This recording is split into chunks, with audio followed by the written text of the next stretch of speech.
Hey, welcome back to the Hotel Orloff, ladies and gentlemen. It's March the 8th, 2026, ladies and gentlemen, and we're going to start a new series this morning. I'll explain. Okay, I've done all this before, so maybe a feeling of deja vu. I'm going to go through every comic box I own. I'm going to start with with the Bronze Age boxes now. I used to have all my comics filed alphabetically. I kind of wish I still did, but I decided to separate Silver Age and back from Bronze Age and up because they just seemed more sacred, more important. The comics of the 1960s, 50s, well, I didn't have many 40s comics, but you know what I mean. But I do dearly love the comics of the early 70s and a big chunk of the 70s. But we're going to be looking, but anyway, so I separated everything. And then I separated Charlton into separate boxes, Gold Key into separate boxes, Harvey into separate boxes, Archie into separate boxes. Then I started trying to pull out DC horror and put it in certain boxes, and Marvel and DC humor. And I started doing way too much separation. I don't know what I was even thinking, but it's something that happened, and I'm not sure if I'm ashamed of it, but anyway, we're going to be looking at the Bronze Age of comics. Now, if you look it up on Wikipedia, the Bronze Age of comics started in 1970 with Conan the Barbarian #1, which was very successful, and then Marvel and DC and everybody started trying to do barbarian, sword and sorcery, magical, comics. And then and that lasted so yeah, I mean, you could make that point, but people argue when the Bronze Age started, and then the Marvel started doing issues. Who did it first? Maybe in Spider-Man, the issues that involved characters on drugs, and then the Green Lantern, Green Arrow, Speedy on drugs, which I didn't think was a good. I don't like the characters being degraded. I don't want to see Green Arrow's teenage sidekick on drugs. I don't want to see Iron Man as an alcoholic. I don't want to see these things, which I'm sure Steve Ditko would agree with me on that heroes should be virtuous, and they could have problems, like Spider-Man might have the flu and he's out there and he has to lift his mask and sneeze, and we all feel like we know what it's like to be Spider-Man now, and it's horrible after COVID. Remember, like if you had a cold and if you sneezed with the mask on, oh my gosh, what? You have to lift it. Then what's the good of having the mask? You lift it up. This ridiculous. But anyway, so we're gonna look at Bronze Age comics. And and then it's in the Bronze Age, things happen like Spider-Man met Superman. Two companies came together. I didn't pick up that issue, and now it's been reprinted, and I'm about to buy the reprint, the facsimile from Kevin at Gotham City Comics in Mesa, Arizona, the finest comic store in the nation. Make sure you patronize them, give them a call for all your comic needs and monster needs. But anyway, now I'll get it. But at the time, I looked at it, it's like, man, this just looks like a cash grab. Even though how old would I have been then? What did that happen? About 79, 8? Was it 77? I was 12. I just like, man, it looks good, but Spider-Man and Superman should not be in the same comic together, in my mind. It's this, and it looks like, it just looks like, it didn't look like it would be fun reading to me.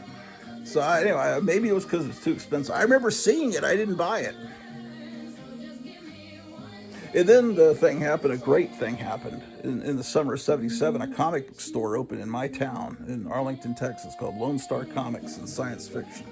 And that was wonderful. But then what I didn't think was good was the direct market coming in. And that was in the Bronze Age, where comics were made not to be sold in regular stores on a spinner rack, but on exclusively in comic stores. And those comics were a little bit more edgy, I guess, but I didn't, it's like the Omega Men, and I never read any, they just didn't look interesting to me. They didn't look, underground comics went all the way with what they did. But these comics from DC and Marvel that were meant for the direct market, they pushed things to the PG-13 level. Warren magazines, they pushed things to like a mild R-rated level. But Undergrounds went further than that. But these direct distributed comics, they just didn't. They seemed lukewarm, so I would spit them from my mouth. Not to use a biblical reference there. But things got bad in the 70s. Harvey Comics, this is a song about Little Lotta playing on the radio here, stopped being great. Gold Key, Charlton, by the end of the 70s, were pretty much dying. The direct market destroyed a lot of wonderful things. And according to Wikipedia, the Bronze Age ended in 85, and that's when all these witches, warlocks from England came over and started writing for comics. And at the time I thought, boy, this is great writing. Alan Moore, these people. But now I look back on it and how it changed things in the industry and made everything darker and more malevolent and really satanic. And anyway, so by the end of the Bronze Age, DC killed off all of their history with the Crisis on Infinite Earths and said, this is our new universe, and I didn't like it. I didn't like the new Justice League of America that was called Justice League, and it didn't have characters I like. I didn't like a Green Lantern with a red fishbowl haircut. All of it seemed, yeah. There was still good stuff in the 80s, but most of the Bronze Age was pretty great, especially the early 70s with the picture frame covers. That was a great era. And that's when I first started to get into superhero comics. So I'll always have a tremendous fondness for the Bronze Age, but I know it's not as good as the Silver Age. But anyway, so I apologize that I'm going to be showing you only Bronze Age, because this is stuff you already have, and this is probably going to bore you. But I'm going to do multiple episodes going through every box, and some of it will be very tedious when I get to the. Well, hopefully I didn't buy too many really crummy comics, but there's going to be some in there, because sometimes you don't know it's going to be crummy when you bought it. Yeah. Anyway, pardon me. Was there a time change, man? Because I jumped in the shower at 4 o'clock in the morning, and when I got out, it's 5:10. I wasn't in the shower for an hour and 10 minutes. I think I was looking at an old clock, and then the clock on my phone was updated, and then they got Spider-Man playing. That starts at 5 o'clock. I got to turn the sound down, or I'm going to get in trouble. Well, it is spring forward, fall back, so maybe the clock's removed forward an hour last night, and I had no awareness of this. How do I not know that? Okay, so I assume that's what happened.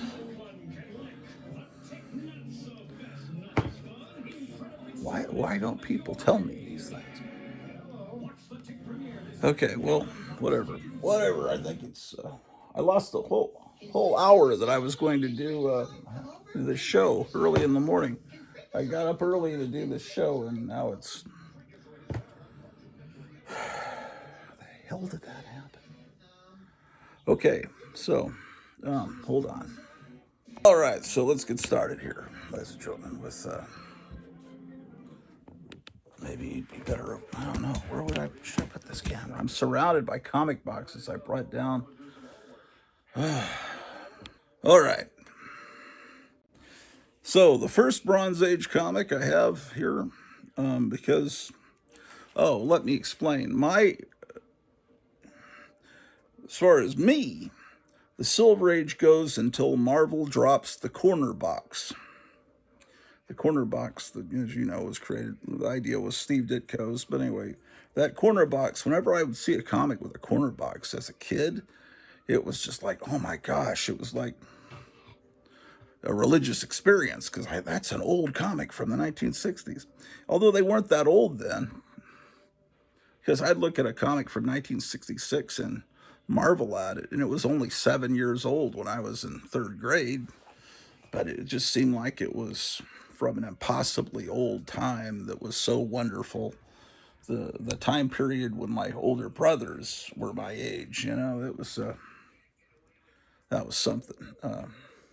And when Marvel went to the strip across the top that said Marvel Comics Group in, I guess, early 1972, that's, to me, when the Bronze Age started.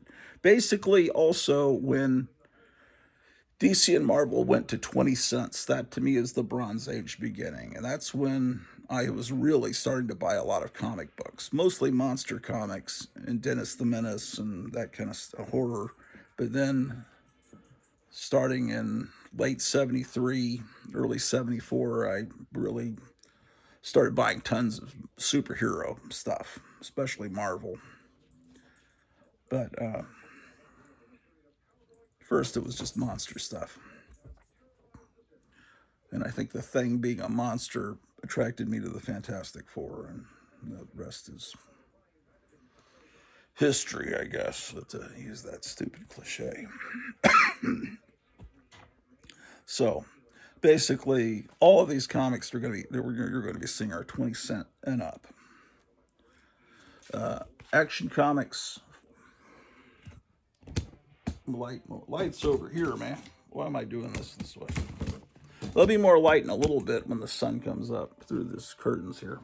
Action Comics 417. I'll let you know when it's a childhood copy. Trust me, this one especially is not a childhood copy. Look at the wretched condition of this issue of Action Comics. It's not even a back cover. Is the front cover even attached? Magically, I think it is. How is that even possible? Yeah, the 427. Yeah, this staple is actually still attached. Yeah, whoever the original owner of this comic, I didn't buy this. I would never have bought this in this condition, but it came in a Wounded Wonder pack. Here's 431.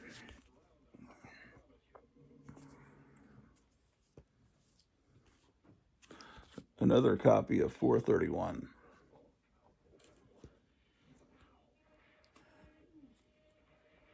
I was trying to think, is there any comic book before Action Comics in the alphabet?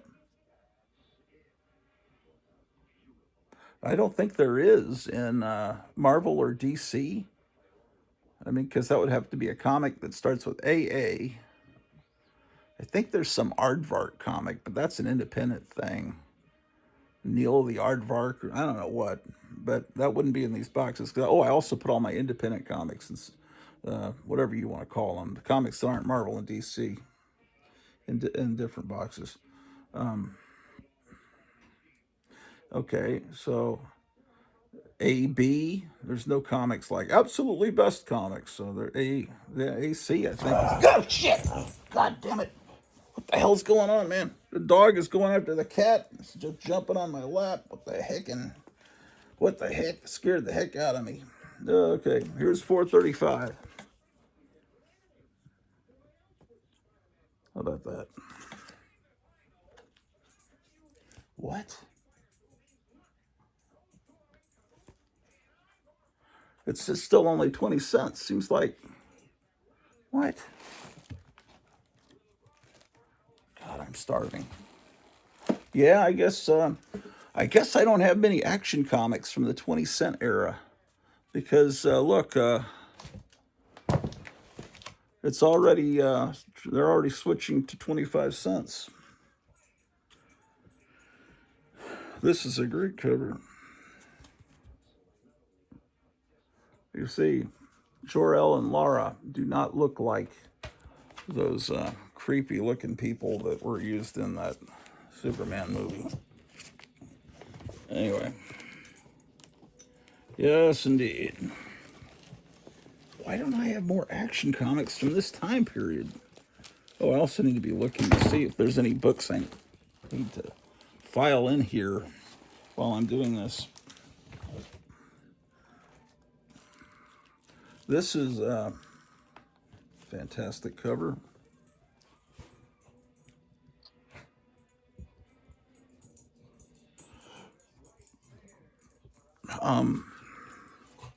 Evel Knievel. Am I the only person in the '70s that was not a big fan of his? I remember we went into a Luby's cafeteria, some kind of cafeteria to eat, some restaurant, and in the back room they were going to have a closed circuit live broadcast of Evel Knievel's Snake River Canyon jump. I mean, I guess you had to pay a little extra, and they let you watch it on this big TV back there. This is probably about 1974 when he jumped the Snake River Canyon and wasn't successful.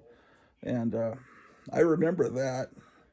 But I remember a lot of kids really being into Evel Knievel. I thought the little action figure they sold of him with the stunt cycle, I never got that because I never asked Santa for it. It seemed like he was a little bitty figure, didn't look that good, not much better than Action Jackson. I don't know. I'm probably speaking blasphemy.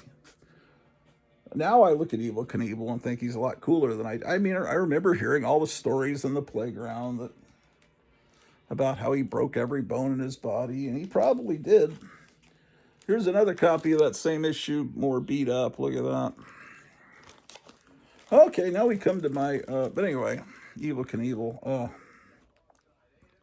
I don't know.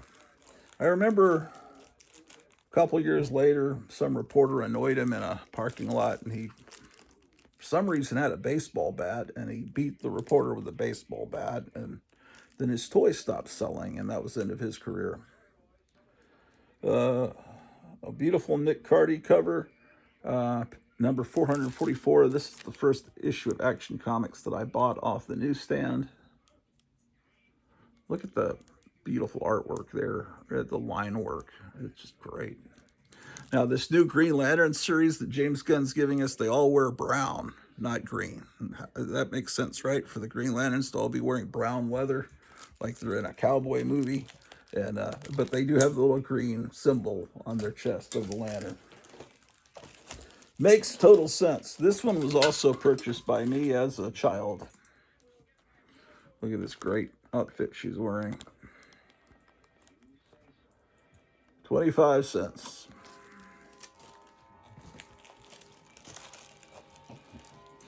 Man. All these animals are frisky this morning. Oh, it's time to start recording. The Spider-Man ends at 5:47, and then they'll well, yesterday they had the Hulk and Captain America, 66 cartoons. Sometimes they'll have the Hanna-Barbera Fantastic Four. Whenever they show Iron Man cartoons on this channel, they have, I think, French subtitles. But Gray Morrow. It's Gray Morrow's birthday today. Yeah, that's cool. Yeah, Gray Morrow was worked on the Spider-Man 67 cartoon.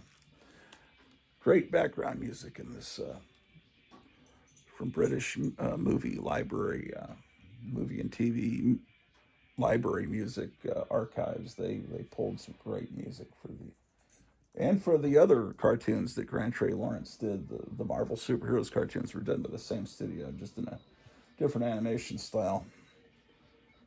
Oh boy. Yeah, I just jumped out of the shower. My hair's still wet. Okay. So that's fantastic. Okay. Wait until the cat moves to put some more stuff in this box here. Okay.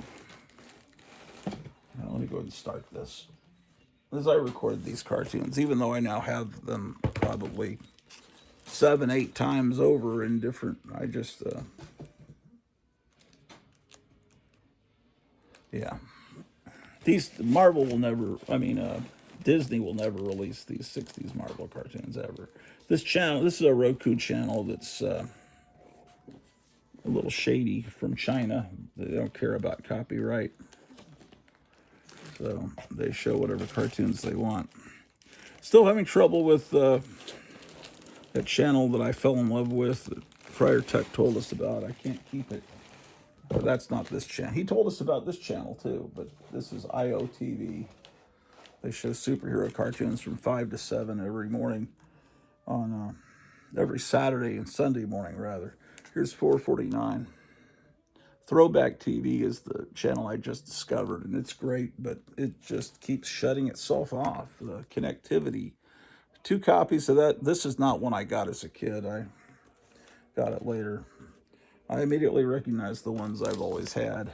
451. I should. Some people write on the back, childhood copy. I probably should do that. Oh, it's a Thor cartoon today. I can't show you much of it, but see, it confirms they're showing Thor.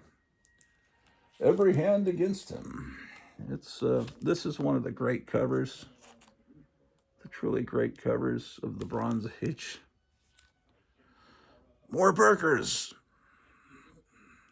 Chomp, keep them coming. Gulp, or I'll starve to death. What? But you've already eaten enough for an army. They have triple arches here, so it's even better than McDonald's. And apparently there they have all the girls that work there are wearing miniskirts. That's amazing. Look, I have 2 copies of it. How about that? 457. Nobody thought anything was wrong when this comic came out. Well, I don't know. Maybe some people did, but now there's a lot of people that laugh at that cover. 457. 461. That was one I bought as a kid also. 461. Oh, was that the first one with that? Let's see. When did they? Okay, 457 was one of that's one of the other problems with the Bronze Age.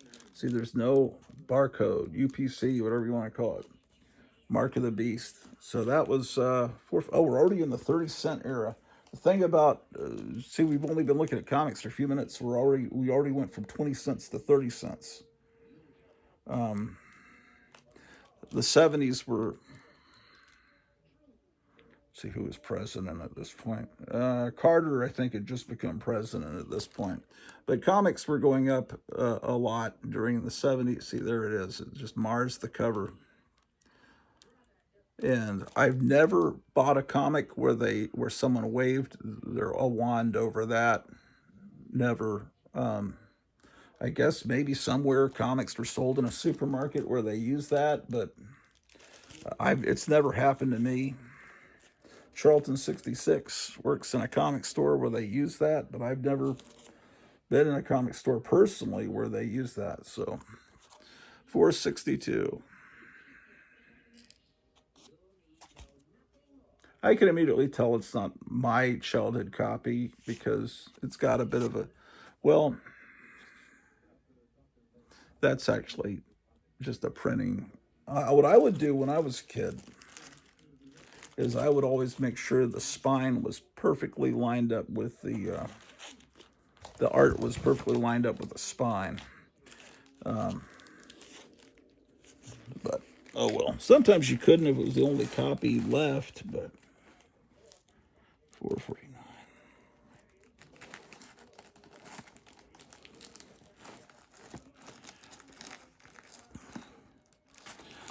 Yeah, I'm going to be looking at Bronze Age comics, so this is not going to be as exciting as.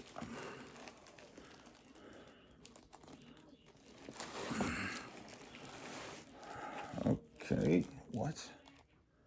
Didn't we just look at this one? I guess I have 2 copies of it. Yeah, apparently.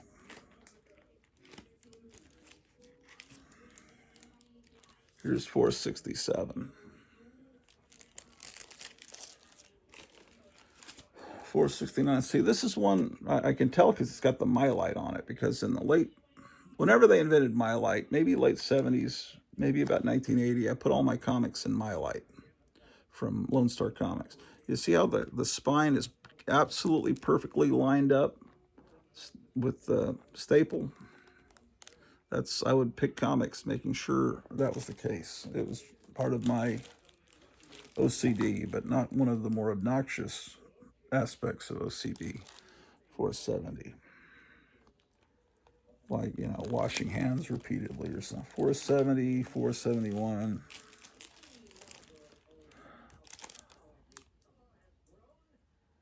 Okay. This that was a childhood copy. This one I got when I was a kid, and I remember thinking, yeah, I did. This is from a 3 pack of comics. This Superman having a vehicle was so that Kenner could make this toy. Sometimes that's one of the obnoxious things about the 70s is the merchandise tie-ins forced the comic companies sometimes to do things that the kids scoffed at, like I think he loses his powers somehow briefly, so he has to have this vehicle. As a kid, okay, now they're making comics out of toys, like Marvel started doing that, making Transformers. I'm not knocking those comics, but because Micronauts was a good comic, but Marvel started doing, I think, 6 or 7 comics based on toys, and as a kid, it just seemed like, man, they're selling out. Although they probably already sold. I mean, Transformers. There was Shogun Warriors. There was ROM. There was what else was there? And they started doing Barbie comics a little later. This must have been from the same 3 pack. When Whitman covers up the issue number and the DC logo. And I thought these were like I said in the last episode, comics. Overstreet Price Guide said these comics were worthless, that they were reprints, but now we know they weren't reprints, and now they're actually worth more as opposed to being worthless, but whatever. Okay, 472, fighting against Kryptonian villains, like in the Superman movie that had just come out not long before this. This is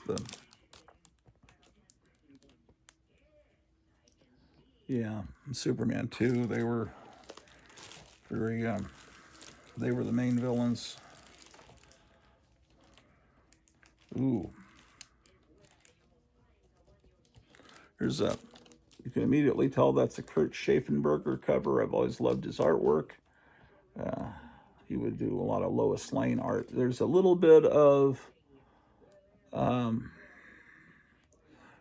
it just looks more comic. It looks more comic booky, which I like. There's just something about the way the faces are drawn. Kind of reminds me of classic Captain Marvel art, CC Beck. This is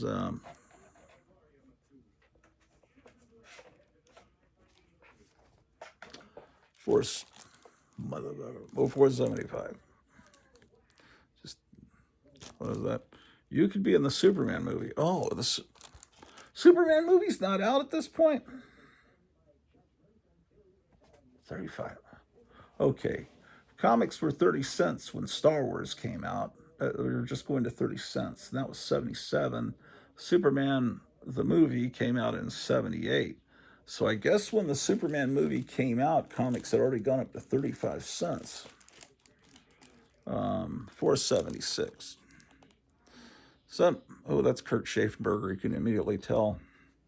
This guy's outfit is very regrettable. It's a little bit like Sean Connery and Zardaw's. Oh, man. That's what I'm rapidly becoming. I gotta work on that. 477. Trying to drink some unsweetened iced tea instead of other crap. 478.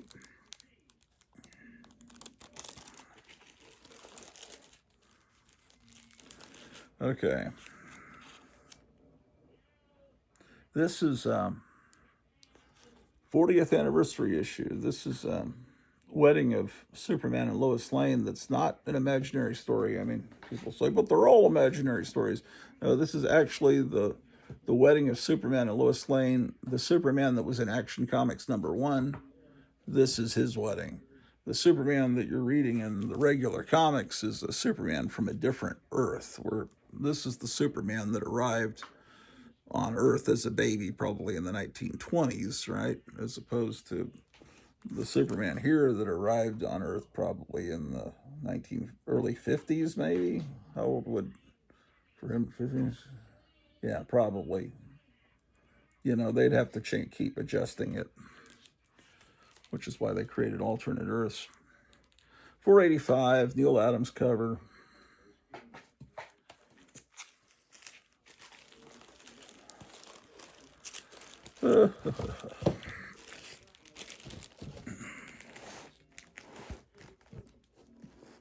No, cat, stay away. Stay, no, no, no, no. Stay away, stay away.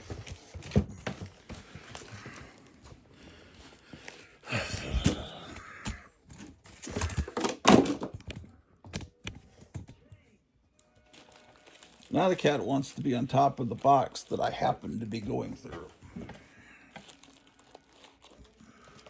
Will these horrors never end? Okay, cat. You're getting too frisky, man.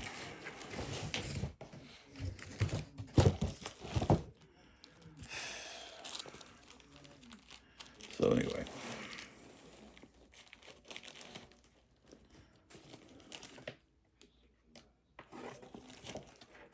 Oh, damn it. Don't do that to me, man.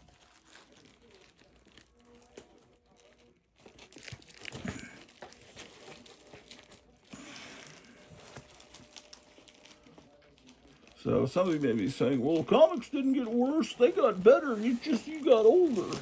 Nah. It wasn't me that changed. It was the comic books that changed. 486. Some of these should be rebagged and boarded, but, The cat is biting his own tail. What? 47. Don't worry, I'm not going to rebag them and reboard them because I got to get you cat food. Wait, my goodness. There's another copy of 487. And it's a key issue. No, it isn't. I hate that term, key issue. Here's another copy of 488. Man. Oh boy. I skimmed over the... I'm trying to remember how this went. Okay, so comics were 35 cents. And then DC, I remember now, they went up to 50 cents. Marvel didn't do that. Marvel went to 40 cents. DC thought, well, we'll skip that and go all the way up to 50 cents and add more pages, and we'll give them more content, so we won't be just going up a nickel. We'll go up 15 cents and give you more, like an extra story. And then Marvel will go up 5 cents and not give you anything extra. DC tried that before when comics went from 15 cents to 20 cents. Well, Marvel and DC went to 25 cents, and DC only stayed at the 20 with more pages. And then that's about 1970. And then Marvel only did that for a couple of months. So then they switched down to 20 cents. And DC was already at 25 cents with 52 pages for a longer period. And then they stopped that and went down to 20 cents. Yeah, this 50-cent era. And then later DC will go to $1 and add and make the comics as thick as a Golden Age comic. But see, 489, only 50 cents. But with 490, now 40 cents. They went back down to 40 cents. So that was a failure, although there was some good stuff that came out during that 50-cent era, as I recall. I think that's when they brought Showcase back, I think. Here's 491. This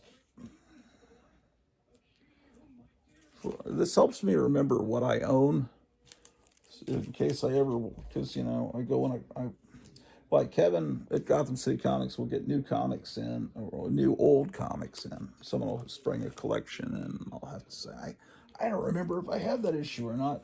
They don't have to, you know, dig through boxes to see. 494. That's a pretty good cover.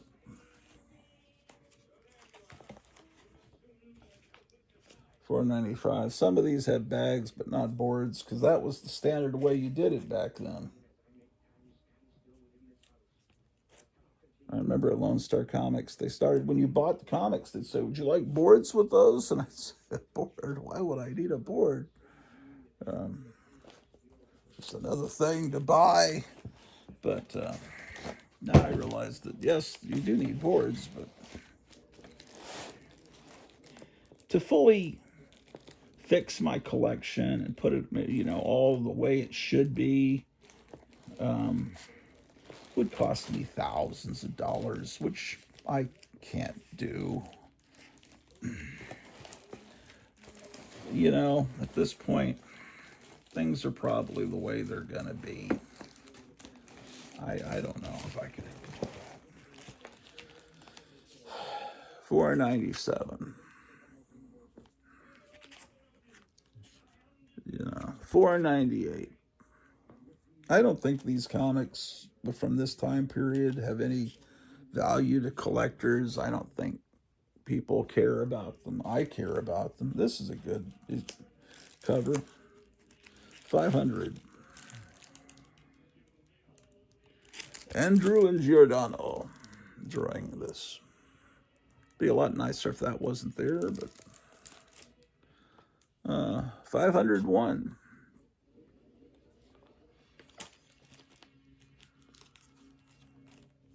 503.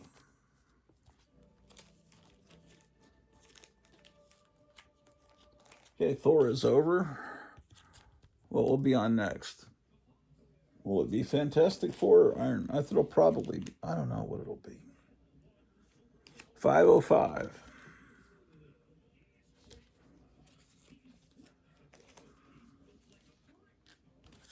506. Wait a second. It's a Rapture cover. This is like a Spire comic. Those kids will float off into space and die because this creature won't let me save them. But they're not unhappy. Look, it looks like one of those Spire comics where Archie and his friends are being raptured or something. Well, I don't think they did that with Archie, but 507.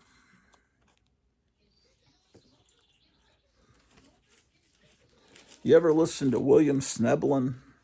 He has these books that are published by Jack Chick Publications. They're thick books, not comic books. But he was saved by two Jack Chick tracks because he was a warlock, and then he became what did it? He became a druid. He became a werewolf. Then I think he joined the Masons, then he joined the Mormons, then he like went all through the 60s and 70s, going through everything you could possibly imagine that Jack Chick doesn't like.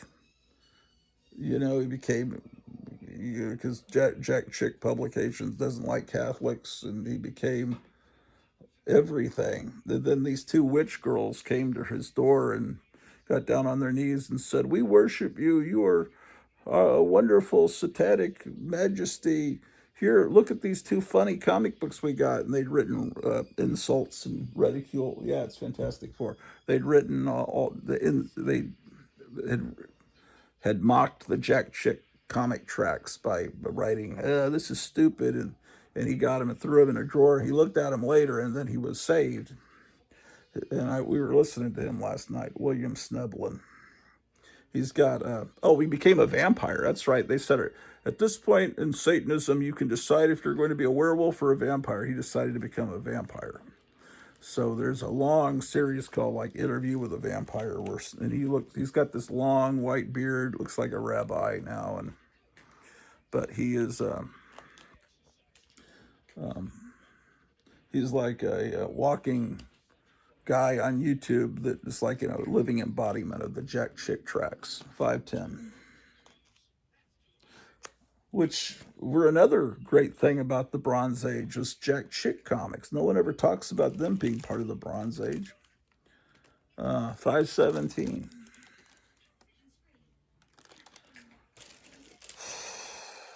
Oh wait, when did they go up to 60 cents?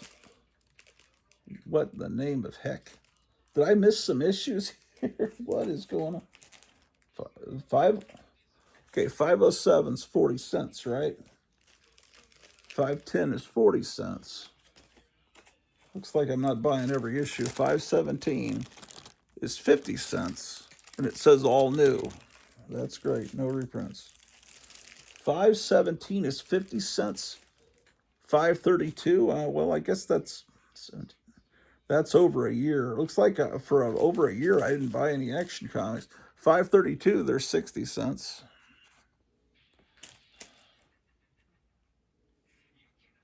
535. Oh, maybe this is where they introduced the Omega Men, and then they'd get their own independent comic. Those not independent comic, direct distributed.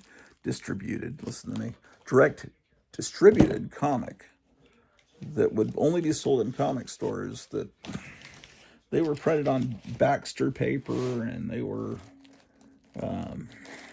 they didn't. I don't know, man.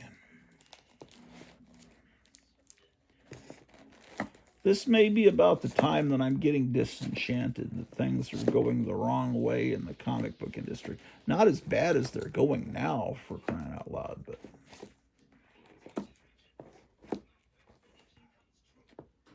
Wait. What is going on here? There's a whole bunch of comics out of order in here. Okay, there's a big. What is going on, man? What is happening? Why is this upside down? First of all, 510, 517. Okay. We're at 535. Oh, okay. No, this is right. I guess.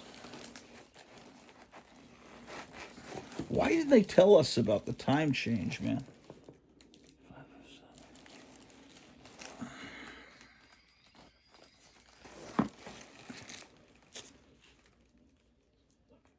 Hmm. 536.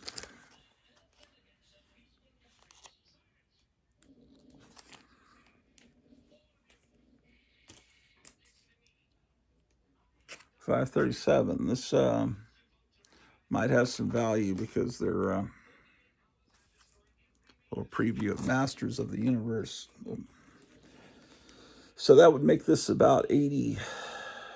What would it be? About 80. When did Masters of the Universe come in? About 85? I was working in a movie theater in 1984.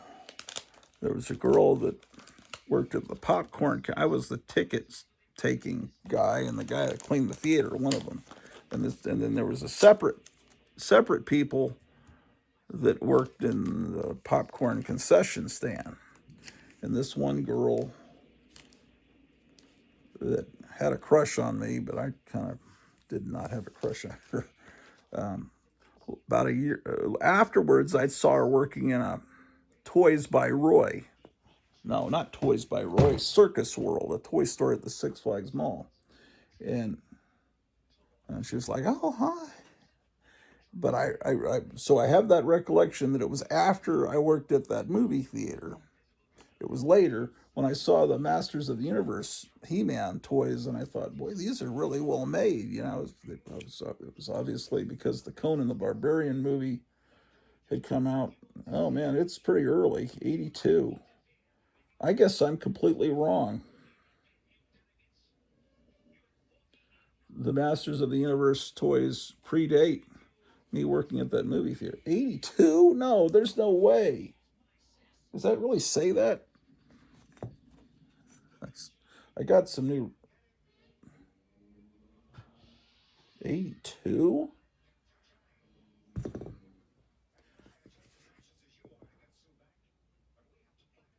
When did Conan the Barbarian come out? 81, I think? Okay, so Masters of the Universe were originally supposed to be Conan the Barbarian toy line. Um, um, yeah, Camelot 3000 was a good looking comic. I bought a few issues of that. I think that was direct distributed. Um, 82. Okay, so this was very soon after Conan the Barbarian came out that this toy line. There's a little extra comic in the center. Um, Masters of the Universe. They didn't ever make action figures of these dancing girls, did they? I don't think so. So,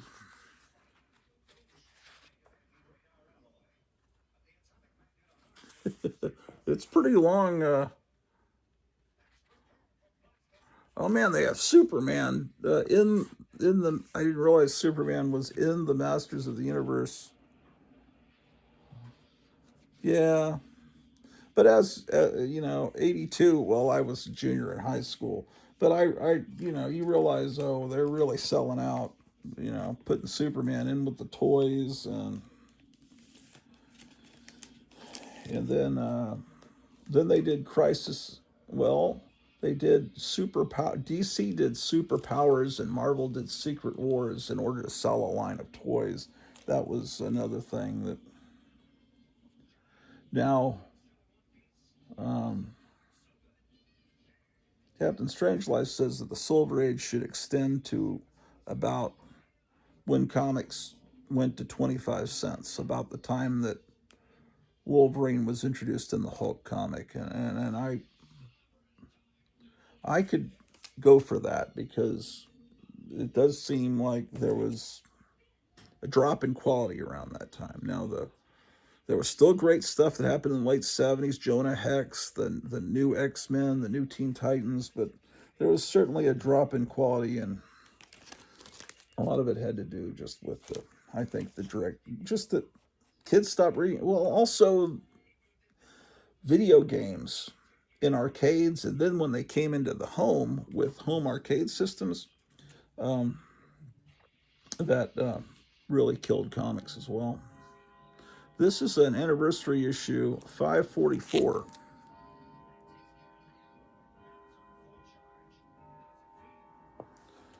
Uh, Beautiful Gil Kane cover here. 546. They're still calling it the Justice League of America. That's good. 572. Yeah. Oh boy. Yeah. Tell me down below what you think of this project to go through and show you all my comics. I don't know. You may think it's incredibly boring to be looking through these comics. That this is the kind of stuff that almost every comic store is going to have these books in stock. I think from this time period, this to me, these comics aren't old to me, although I guess they are. 572. Okay. See, I wasn't like buying a lot because 572, and then the next issue I get is 583. And yeah, this is sad. I see what's going on here. This is the Alan Moore story where Superman's flying away. Goodbye, Superman. We'll miss you, because they're getting rid of the classic Superman that, you know, everyone's grown up with, baby boomers, and they're going to destroy all the worlds and only leave one behind. And then, um, so yeah, fun. But anyway, so this is the old Crisis on Infinite Earths wipes that away, and then this is the new Action Comics, which is John Byrne is now at DC, and but he's not writing it, so as long as he's just the artist, you know, it's okay. Um, it's a pretty good cover here. 589.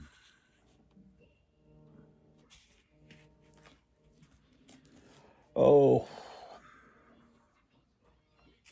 but then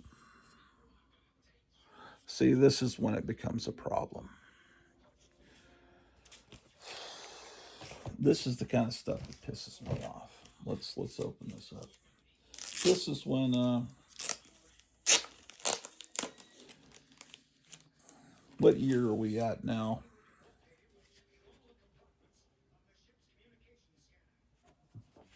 There's no indicia. Where do they put the indicia, man? What are they doing?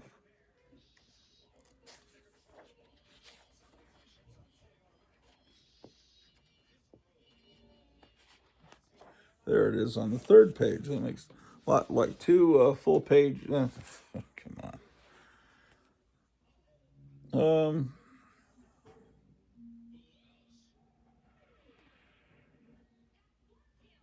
Come on.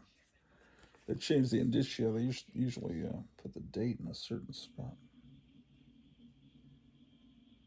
Did you ever notice that DC Comics is at 666 Fifth Avenue, New York? 1987. Okay, we're out of the Bronze Age, according to everybody.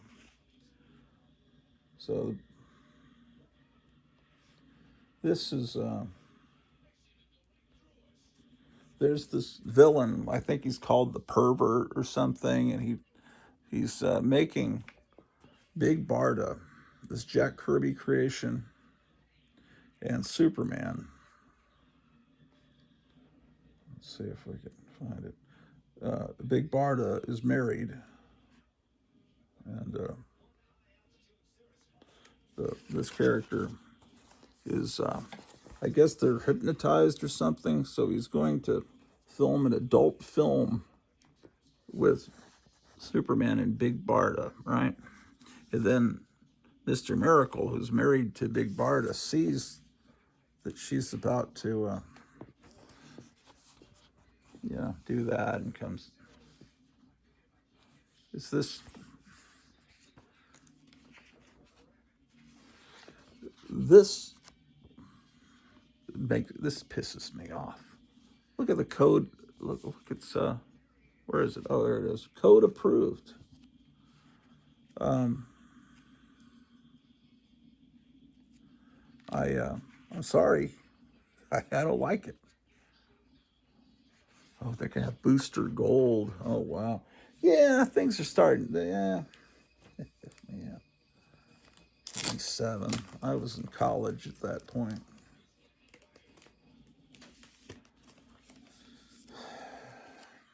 I didn't buy this issue when I was in college. I wasn't even aware of this until years later, and then that.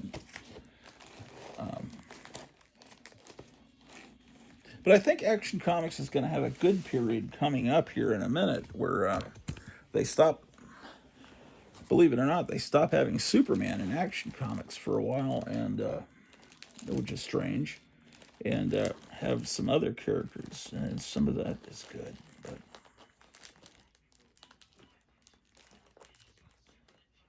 yeah, people were just trying to be edgy because the British guys had been edgy and been successful with it. And it's all part of bringing down our culture is all part of it's all part of a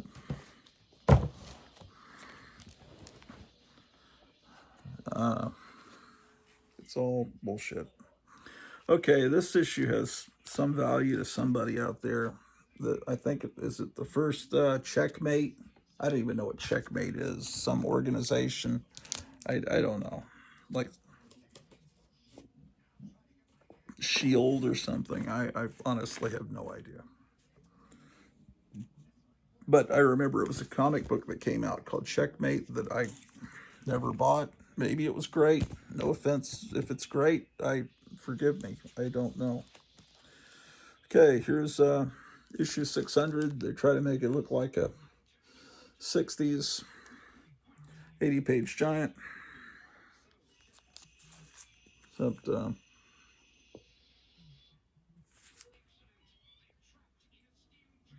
I don't know. The way John Byrne's drawing Superman's muscles looks a little strange. It's all right. Okay, we're at 601 now. This is a comic I found in the dollar bin. Oh, Action Comics, for a while, they started putting it out weekly. I think that was... Why did they put it out weekly? I think it was to get to... I don't know why. Secret Six is a comic that never sold back in the 60s and it was canceled, but they're bringing them back, 607.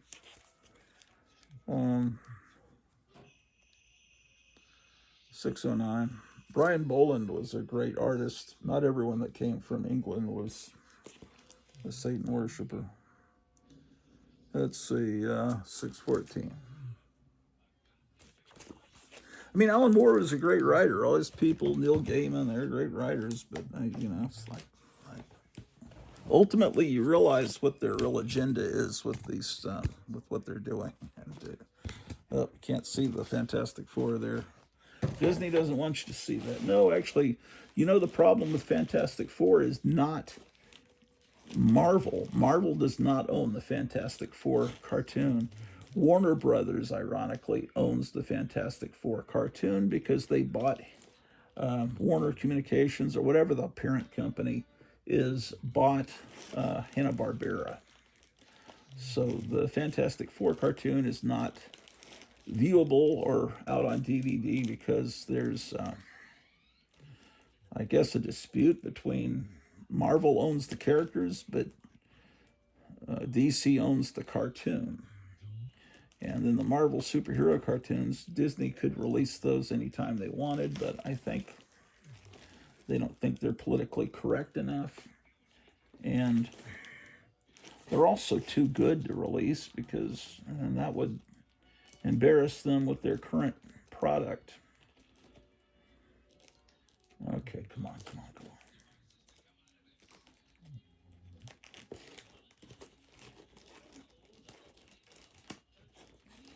Oh, man, I got a lot of these Action Comics weekly books.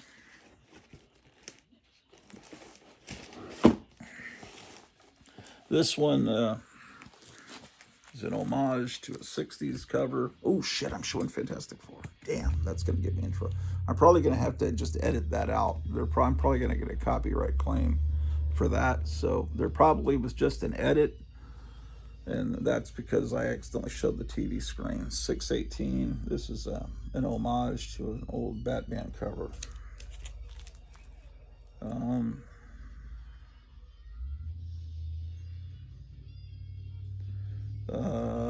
620. 621, they bring back Black Hawk. 623, wow, Superman comes back to Action Comics. I've always liked this cover, 624. It's, I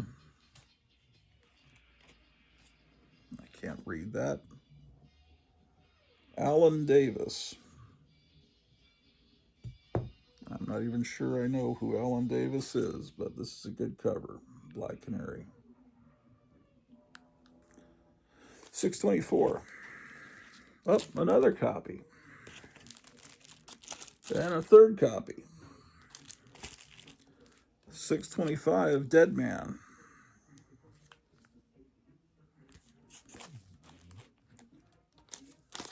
630. 634. There was a certain point in comics where something that happened in the story is no longer shown. It's just a pose by the character. That's an example. Because that could be on the cover of any Green Lantern comic. It has nothing to do with the specifics of what's in the interior of that particular story.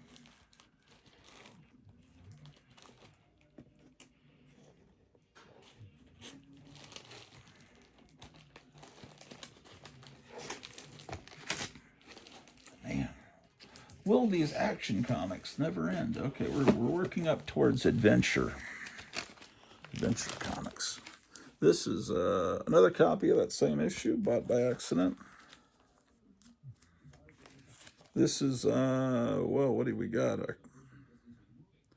Blackhawk, Superman, Green Lantern, Black Canary crossover, The Crash of '88. So I guess we're in 1988.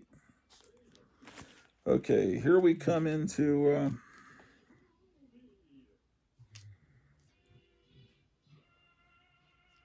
636 with Phantom Lady, but she's kind of been updated with a 1980s hairstyle. 638. It's a Jack Kirby, at least penciled cover. It's like Terry Austin on inks. 639. Brian Boland is doing kind of these pinup covers. Okay, all right. Superman returns to Action Comics with 643.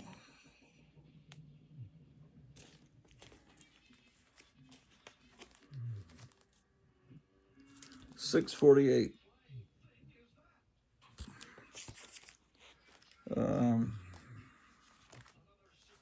662. I guess this is a reference to the glass from Superman's childhood spaceship being used as the glass in his glasses, creating a refraction of light, causing Clark Kent and Superman to look different. I guess, I don't know. 694. He's up against High Tech, which is, again, like I said, video games killed comics. Oh, how much did I skip over here? Man? I was following the prices. Okay, by this point, comics are $1.50. When did that? I just skipped over all that. Okay, I was trying to follow the price. We'll do that with Adventure Comics. We'll have lots of opportunities to do that. Okay, Bloodsport. I think someone cares about Bloodsport. I think they made a Bloodsport movie. I don't know. This is 1994. What? It says 702 and then it says 32. I guess that means 32 of their new timeline. I don't even follow what the hell they're talking about. I don't understand. This is 708 from 1995. I don't know why it says 1995 issue. Maybe it's issue 4 from 1995. But they couldn't have had. Well, yes, they could have. It says 32, 1994. But if it's a weekly comic, there could have been 32. I don't know. I have no idea what's even going on because this is after Crisis on Infinite Earths.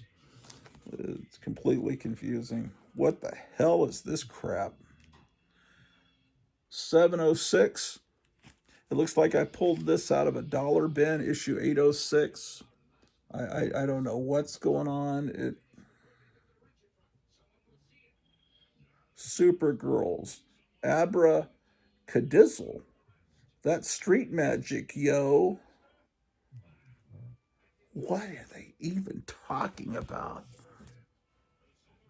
There's this weird little monster. Why did I buy that for $1? What's wrong with me? Sometimes you just question your sanity. Why would I have done that? Okay. Thank God we're almost done. They destroyed Action Comics. Is Action Comics still published today? I wonder if they do publish it. They must, because that's like one of the historic DC titles. But I'm sure they restart the numbering all the time. Here's a 844 cover that doesn't look like a comic. Just stupid, in my opinion. What the hell? 1989 annual. Oh, that's lovely.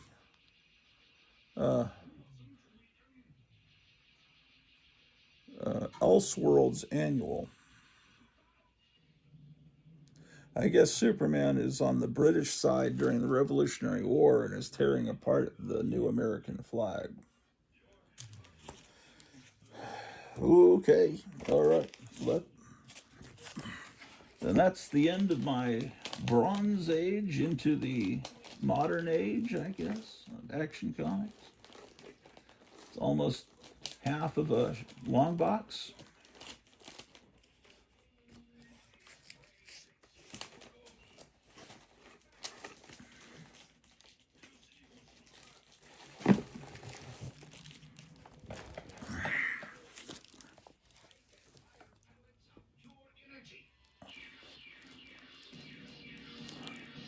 Okay, I guess I can. Okay, so this is actually a graphic, what they call a graphic novel. See, it's square bound. Adam Strange, book one. It still has the classic art. No, it doesn't. That's not Joe Kubert, it's his son. Okay, well, Adventure, all the classic issues of Adventure are going to be in my Silver Age boxes with the Legion of Superheroes and all that. But when the Bronze Age begins with Adventure comics, it's while horror comics are huge. Barbarian comics and horror comics were seem to be outselling everything from the way. So what they do is you've got this character here, the Black Orchid, which I always thought was a really striking character. I don't know what they've done with the character since then, but it looks like a horror cover, really. Horror superhero cover. And I've got another copy of the same issue. Then the next issue, she didn't last long in here. Here's 429. Really spectacular looking covers. This was a great time period for comics, the early 70s. See how much better this looks than all those last few years of Action Comics look. Okay, so she was there for 3 issues, and then with 431, the Spectre comes back, and this is the really grisly run where the Spectre causes people to get chopped up and melt and horrible fates. Well, that's what happened in the Golden Age, but when they brought this character back, doing the same stuff he used to do in the Golden Age, here in this time period, it was pretty extreme, but it still got approved by the Comics Code. It's Michael Fleischer, 432, 433. I wonder if I have all of these. I don't think I. Oh, do you notice that? When did they start doing it? Okay, 432, it's adventure comics. But 433, it's weird adventure comics because they were trying to get the horror into everything. Okay. 434.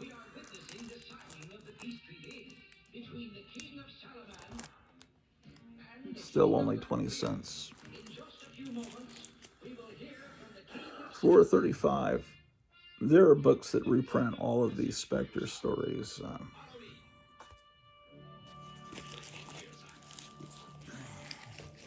Now I'm getting happy again looking at good comics. I get grumpy and irritable when I look at the bad time periods, and then I'm looking more at my early childhood and I get happy.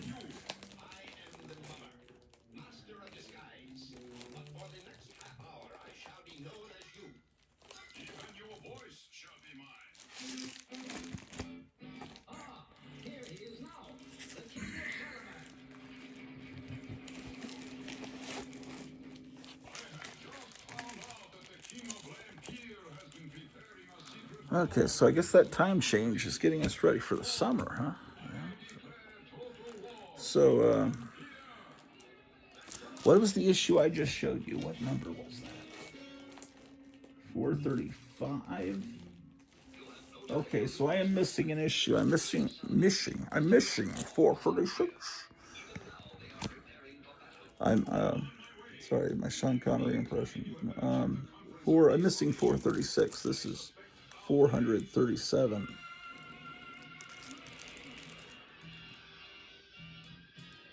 And if there's issues after that, I'm missing them because I come back 442. Adventure Comics starring Aquaman, King of the Seven Seas. It's unique the way they did that. Can Aquaman stop a nuclear nightmare? H is for Holocaust.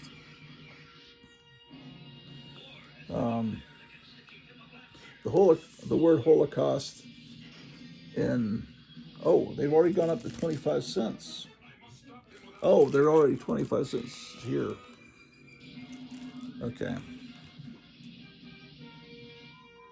Well, the word Holocaust now means what happened in World War II, and that I think is because there was a mini series on I think NBC around 1978 called Holocaust, and after that, the word in the popular vernacular, if that's the right word, it became only that.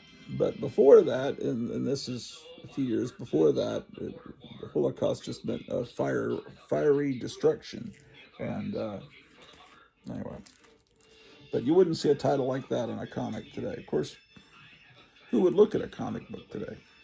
Here's 445 with a great cover. Fantastic. But they've already got the barcode. When did that? Oh, man. 442.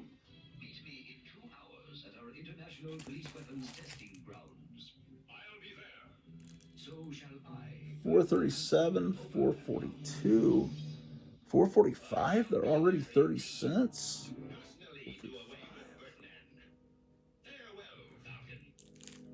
Maybe Adventure Comics came out every 2 months. Because it seems like there aren't many Adventure Comics from the 25-cent era. I don't know.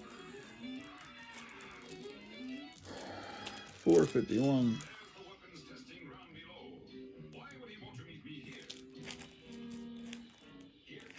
Okay. 467. What? Here's a 40-cent comic. I thought we saw that DC went from 35 cents to 50 cents. They were at 40. I don't remember. Anyway, it's got Plastic Man and it's got Steve Ditko art there, so it's 467, 40 cents.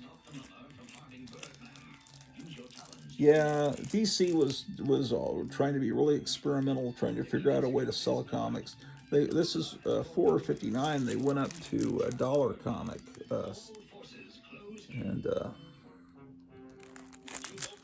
and they were thick, like Golden Age comics, and they touted that there are 68 pages and no ads, which I always like the ads, but by this time period, the ads aren't that great. In the 50s, 60s, and 40s, ads were beautiful, but by the late 70s, they were usually like really badly drawn ads for Tootsie Pop or for the latest game you could get on your Atari, and they were ugly.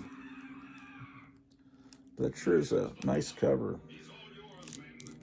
There's a crease here that came from manufacturing, which and this is my childhood copy, so I must not have noticed that. I would examine comics when I pick them off the stand.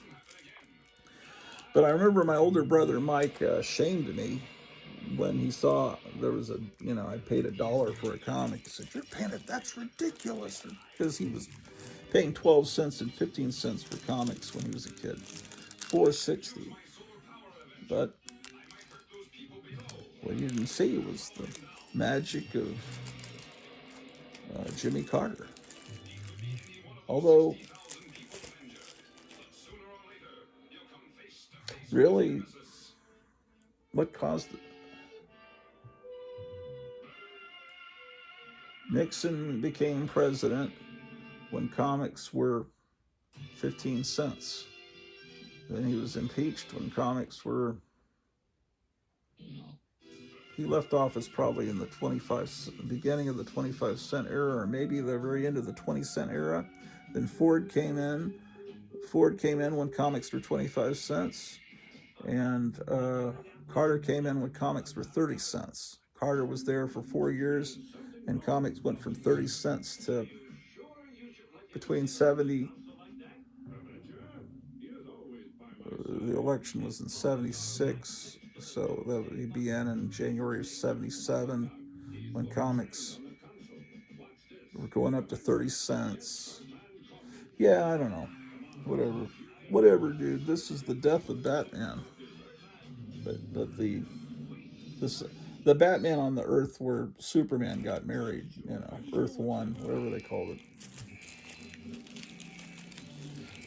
I think this issue is sought after. It's a key issue.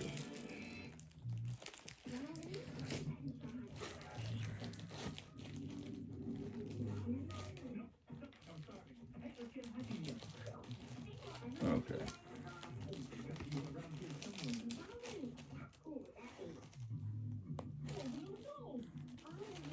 What the heck?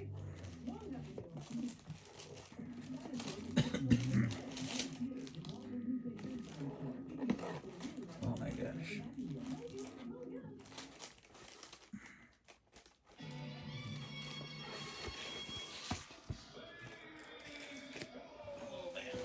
Come on, man.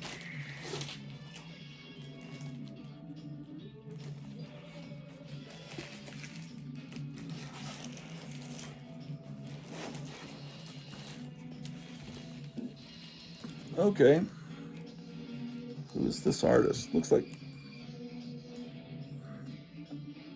man, I gotta figure out this. Kind of looks like Kurt Schaffenberger from the art. I don't know. Could be. I don't know if it. I don't think it is. Adventure Comics 463. And then, oh, I know what it was. DC. Okay, comics went to 40 cents. They tried to go up to 50 cents. And then it didn't work. And then they tried to go up to $1 and it didn't work. And then they came back down to 40 cents because that's what Marvel was charging. 463, and everyone else in the industry. That's 468. Another copy of, I've got 3 copies of 468 here. 469. 470.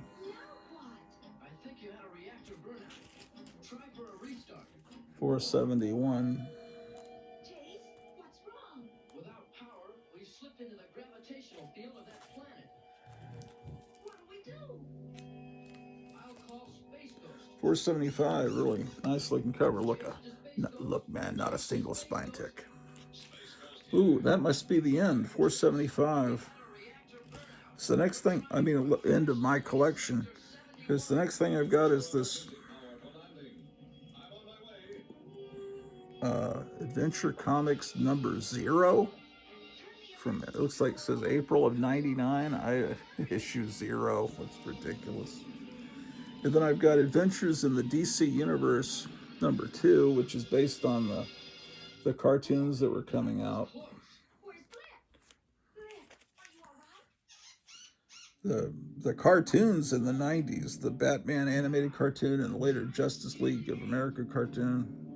It may have just been called Justice League, but I can't say Justice League without Of America.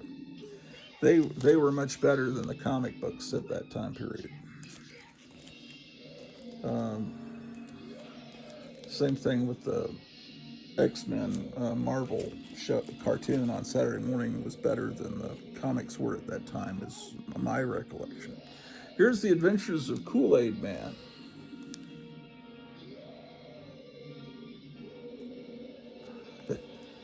And it's number 2. This was in the Dallas Times Herald, which was, I used to live near Dallas. And then I have issue 45 of Adventures of the Outsiders, which I think I bought solely because of the cover.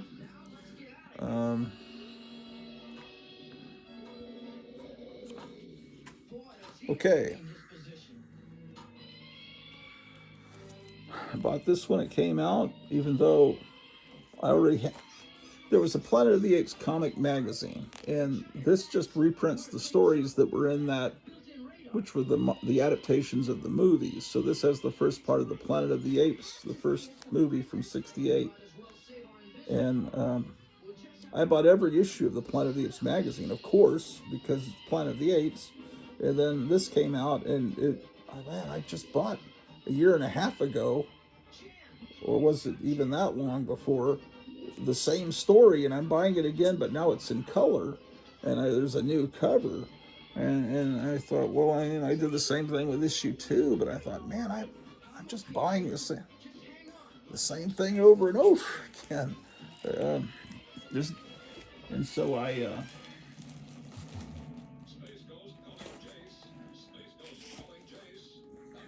didn't, but I should have now in hindsight. If I had the money, I'd buy all of them because it's just cool to have them in color. I look, it looks like I got issue 6, but I didn't get 3, 4, and 5. The covers are great. The coloring is weird on the uniforms, but it's great artwork. This comic didn't last. There's 8. So I really just need to get 3 comics somewhere sometime to complete my run of this. 9, the cool cover. It's kind of miscut a little bit. Well, a lot. Yeah. Alfredo Alcala, man, what a great artist. Yeah. That's 9. I guess I didn't get 10. And 11 is probably the final issue because it looks like they're finishing up with Beneath the Planet of the Apes. And so they only reprinted the first 2 movie adaptations in color. They didn't get around to Escape from the Planet of the Apes, the 3rd movie.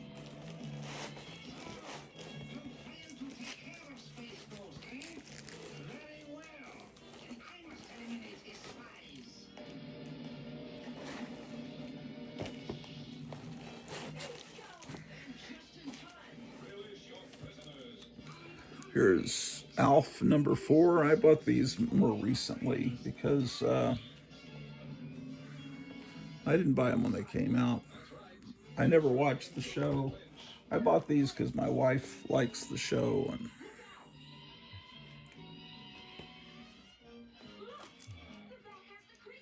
there's a one of these has a cover that's kind of unfortunately looks like Elf is doing something bad to a seal, and that one has some value, but I don't know if the other ones do.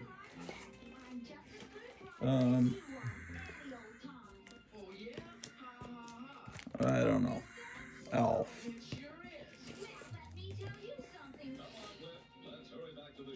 I've got more Elves than I realized. Do you even want to see these? It's kind of embarrassing. Why do I have this shit in my collection? But I remember my wife saying she really liked, so I picked some of these up out of maybe a dollar bin. I hope I didn't pay more than $1 for these. Maybe they're great. I don't know. I just don't know.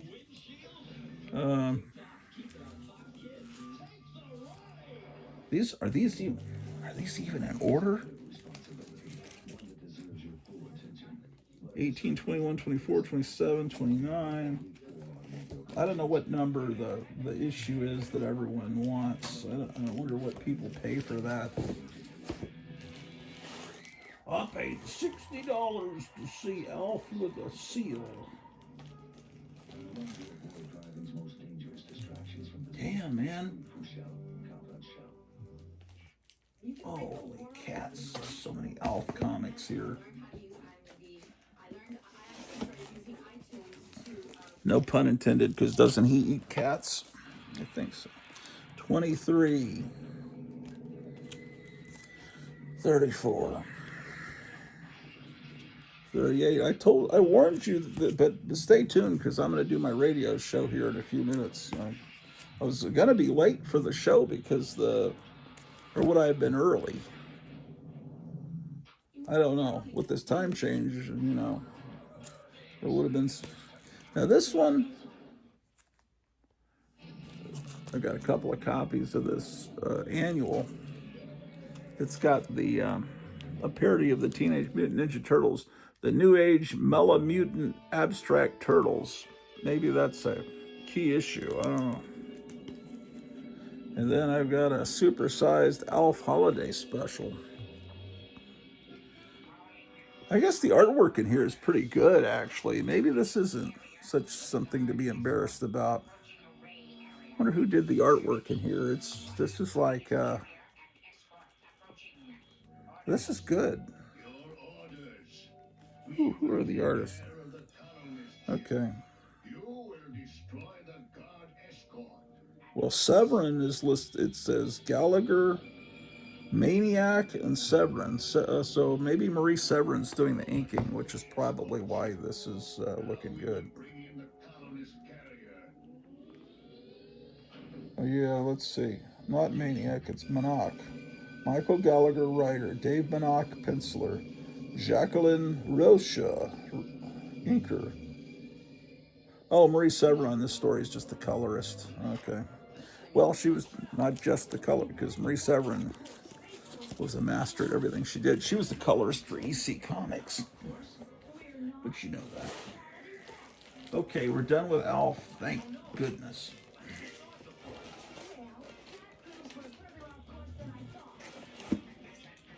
What in the name of heck is going on here? Okay, because this is the top box, because this is the first box, this is the only time I've ever had something stolen from me. Because we had a house guest, that stayed for a long period of time, a couple of them, and I got it down to 2 suspects. But someone went through this box because it was the one on top, and just took the lid off and flipped through and stole a childhood comic,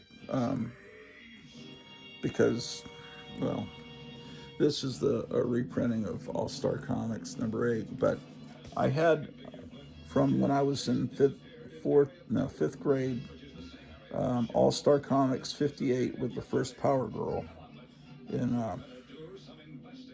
the condition I keep my comics in, but pretty much mint or close to mint condition. Now it's pretty valuable. Jumbo Comics got me a replacement of it, but it drives me crazy that someone actually went into my comic boxes and stole an issue, and it's the premiere of Power Girl. So at some point I'm gonna have to bite the bullet and buy a nice copy, because this is a reading copy, and that was really nice of him to do that. But I want a copy that looks like my copy, and it sucks. Someone does that. Here's 59. This is my childhood copy. So my 58 would have looked about the same. Well, there's a couple of spine ticks. My 58 would look about the same as this, I guess, wherever it is. This is another copy. This is a beat up, not my childhood copy of 59. 60. I just thought, this is great. When they brought All-Star Comics back and they started with the original numbering, although technically All-Star Comics changed to All-Star Western and went up in numbers, they ignored that, and they started this over with the end of the All-Star Comics run in the 40s with the Justice Society. And this is an Ernie Chua cover from 1975. Just a great time period. Yeah, that Ernie Chua period in the mid-70s, great. 61. Have I missed any issues? 58, 59, 60, 61, no. And then I've got books that reprint the play.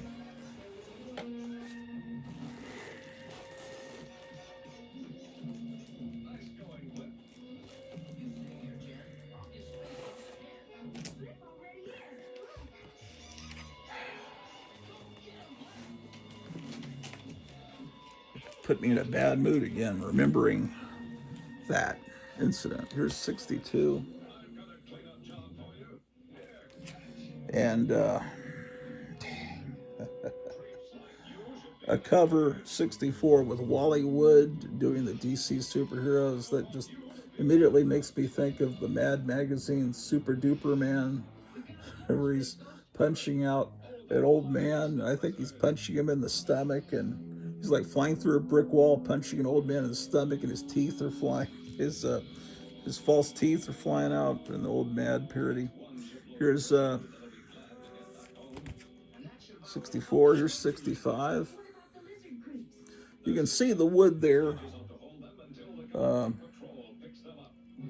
Whether he's just inking or pencils, inks, maybe both, but it's definitely wood. 65 looks like I'm missing issue 66, but it wasn't stolen. I don't think I ever had it. 67. And then I'm missing 68, 69, 70, 71, 72. And here's 73.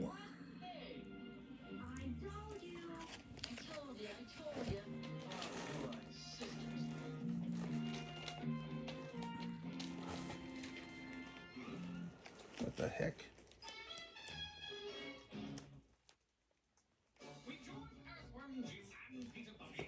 Oh, shoot. Earthworm Jim is starting. I don't want that. Let's go over to Throwback TV, see if it's working today.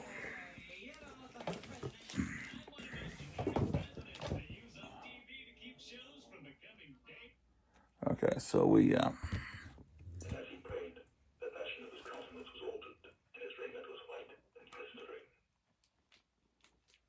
so you go to Showcase TV.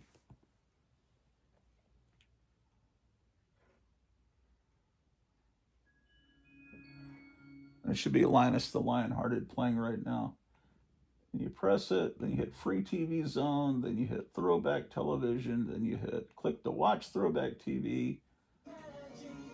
Oh, it's not. Oh, it's maybe on Sunday they have this Rick Springfield cartoon from the early 70s. It's Filmation. Rick Springfield at this point was not the huge superstar he later became with Jesse's Girl, but this is before he dated Linda Blair, which was a little creepy. Let's see. Not because she was the girl from The Exorcist, but because she was a little too young to be dating someone that was his age. But anyway, I think this cartoon's called Mission Magic. I never saw it when I was a kid, never aware of it. Here's All-Star Squadron #1. This was a comic I liked. All-Star Squadron #2. #3. Another copy of 3. Oh, I don't have 4. #5. This is a book that was always in dollar bins, but it's a fun book. There's issue 6. It's a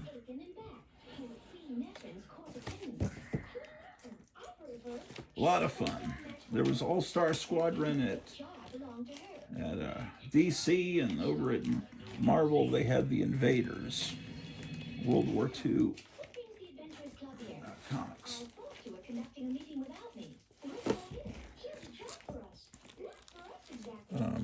#7. Got a couple of copies of that. #8. It would probably be no problem to find an issue 4, because these are not, unless something's changed, these are not that valuable. 9, 10, 11, 12, 13, 14. One of those classic floating head covers like you used to see on the old Justice League Crisis covers. Let's see, 14.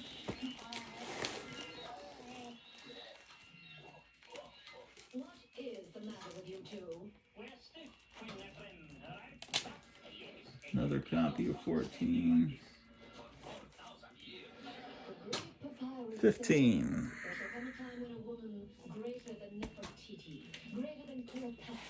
Shall demonstrate a power which will make her the ruler of all dominions. I am at war. 16.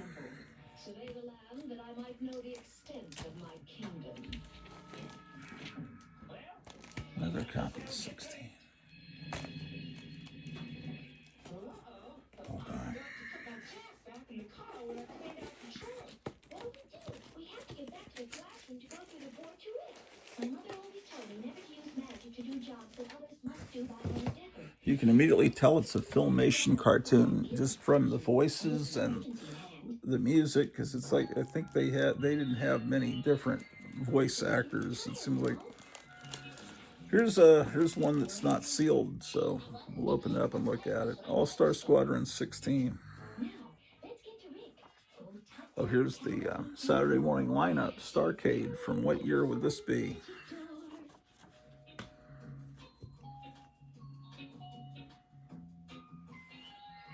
Doesn't look like a oh.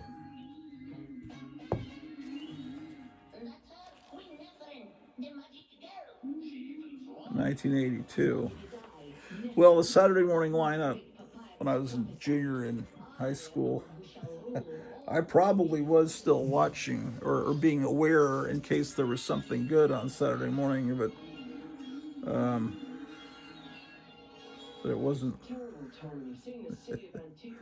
What is? They've got a whole cartoon about panda bears. Like, why? Gilligan's Planet. Wasn't there another Gilligan's Island cartoon earlier than that? Maybe not. Yeah, they get rescued from the island only to wind up on another planet. Man, what's wrong with these people? Yeah, this bag is bad, but I'll put it back into it. Yeah. Early 80s. Yeah, comics weren't. The ads weren't that spectacular.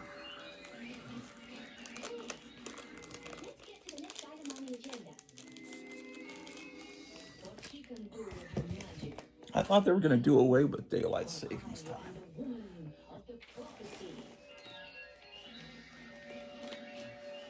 Okay.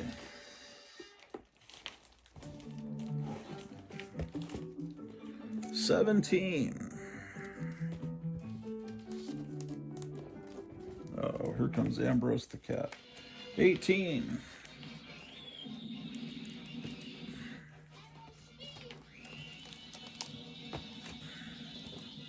19.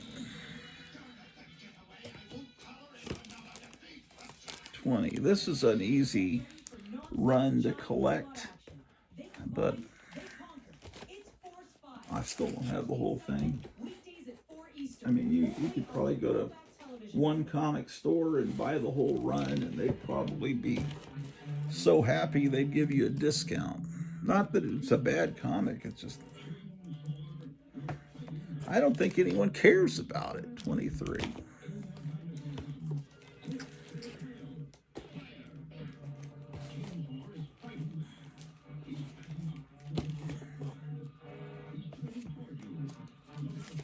$24.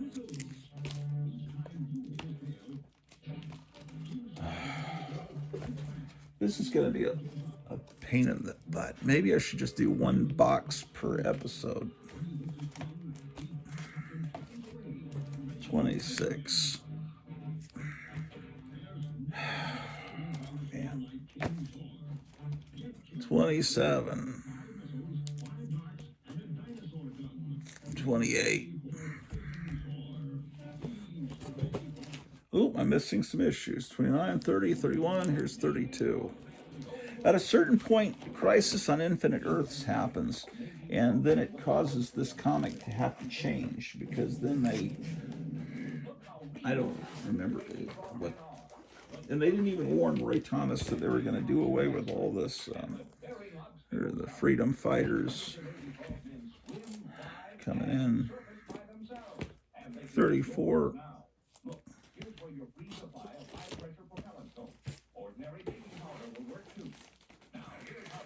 Okay, this is the end of the box. 35. I'm missing 36 and 37. Here's 38. And 2 more copies of 38.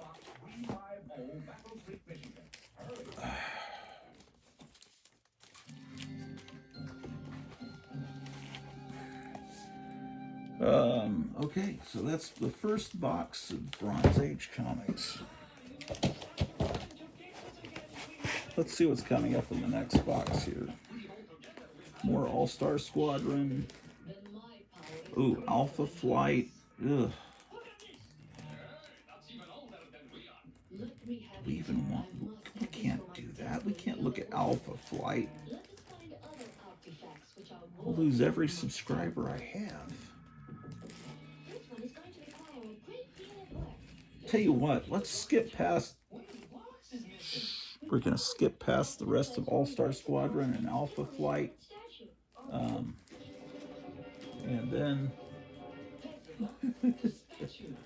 don't tell anybody. And then we moved to we moved to Amalgam. Superman and Captain America had a baby,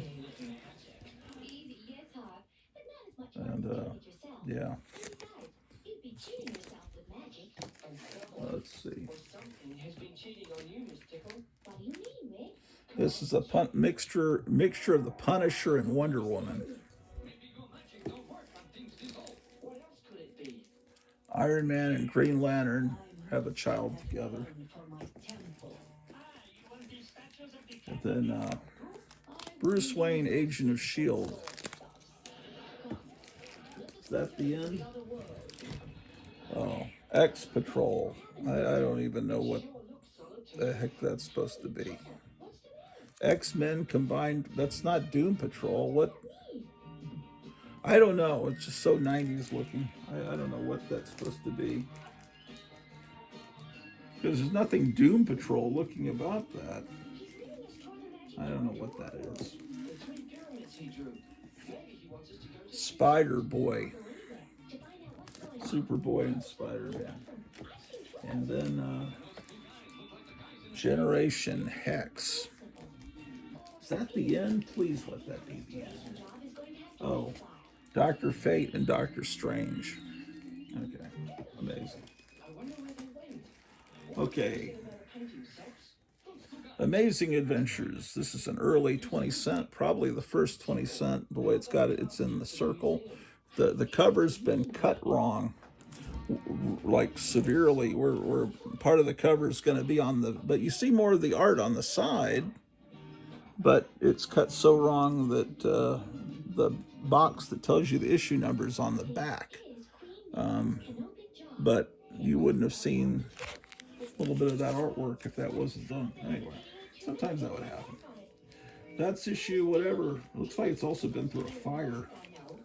This one's 13. The earlier issues are probably going to be in my, or would be in my Silver Age box. Yeah. Here's 14, really beat up copy, but this is an important issue. Not beat up by me, I bought it secondhand.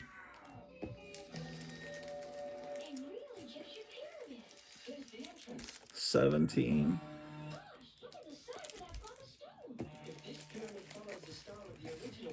Ooh, 18. This is a great comic.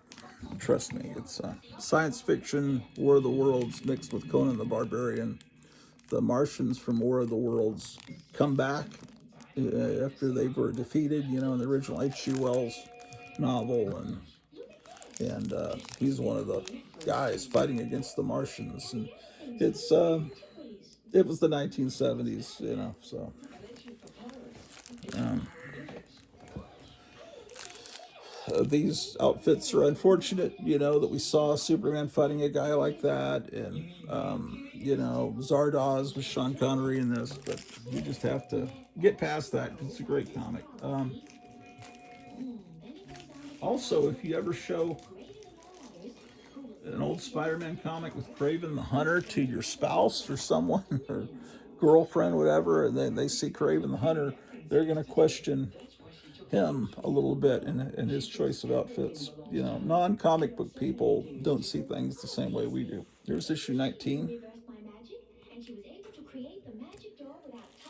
There's another copy of 19. I think I have the whole run of this. I might be missing one issue. 20. This one I bought as a kid.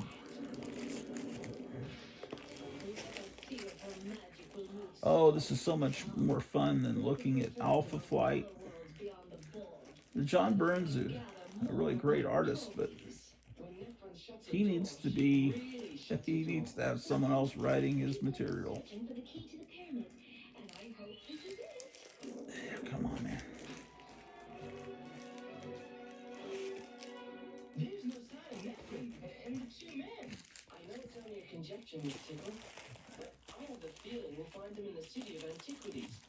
Okay. Two more copies of issue 20. 21. This one is a childhood copy, 100%. It's in the My Light. This was bought by me, I guess, in 3rd grade. I mean, just look at how could I have not bought that? Ooh, yeah, 22 and 23 is not a childhood copy. Someone else did that. 24.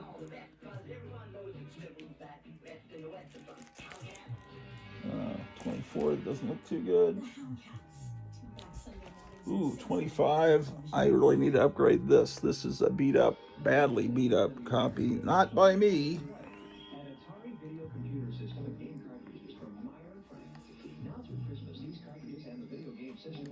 Well,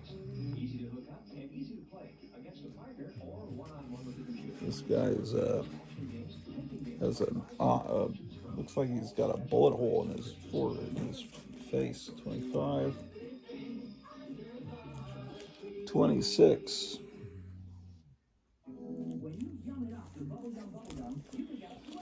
At a certain point here coming up, they're going to change the name of the comic from War of the Worlds to Kill Raven. Or, I mean, it's the name of the comic's Amazing Adventures, but they'll change the name of the feature. 27.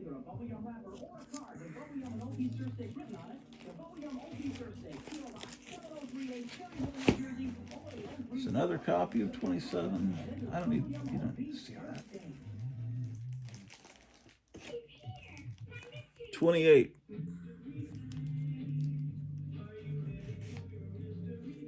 29.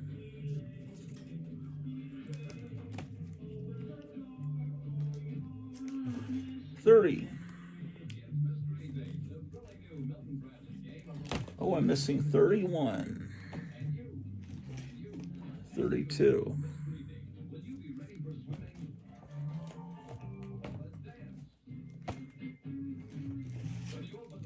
33.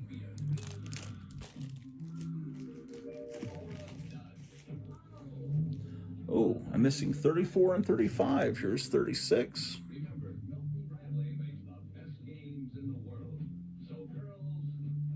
On the back, look at that, it says Anthony's Comic Book Art and Collectibles. Grade 8.0, they're saying. I didn't buy it from them. Someone did. 37.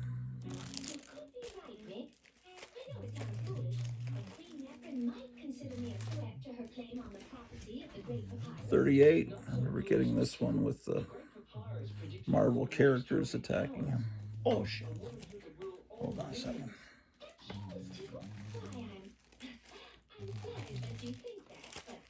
Kim's right. As far as I'm concerned, Miss Tickle, and obviously Queen Nephrin leaves room for that to be true too.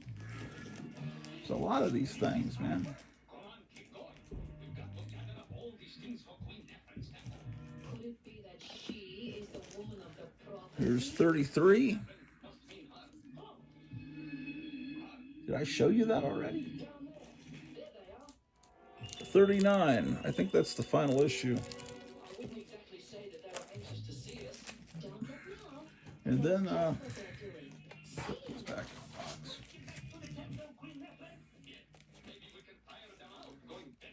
Wait.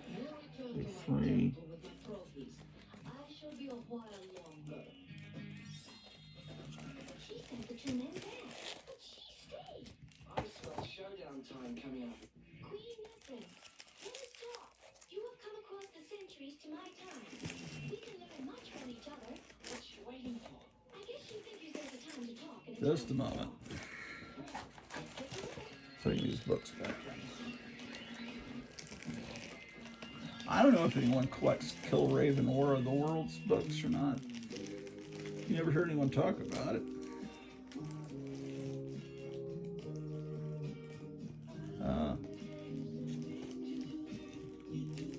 Okay, and then later in the 70s, Marvel brings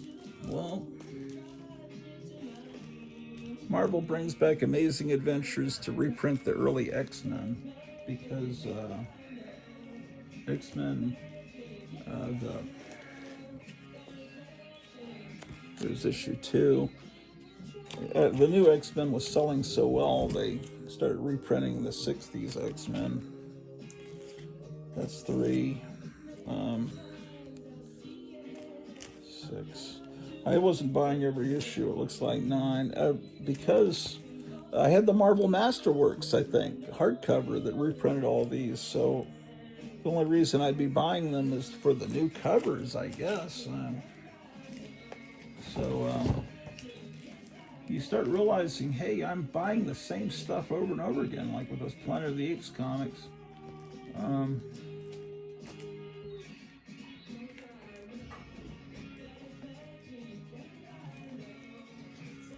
Then they stopped doing new covers and started reprinting the old covers with new coloring.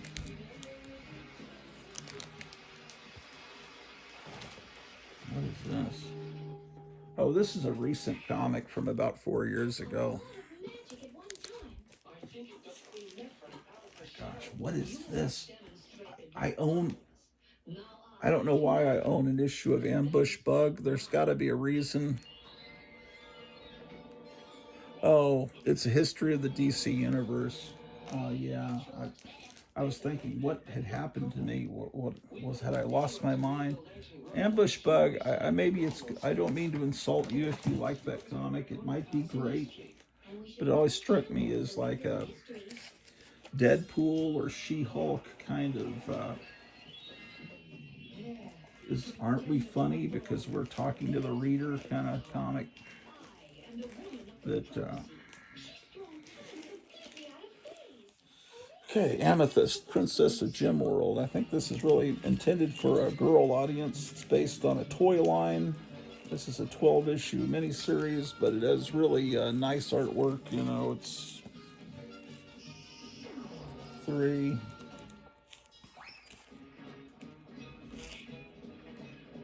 And I guess they started over again. Those were 60-cent comics. In the 75-cent era, they start Amethyst over again. Here's issue 10. What?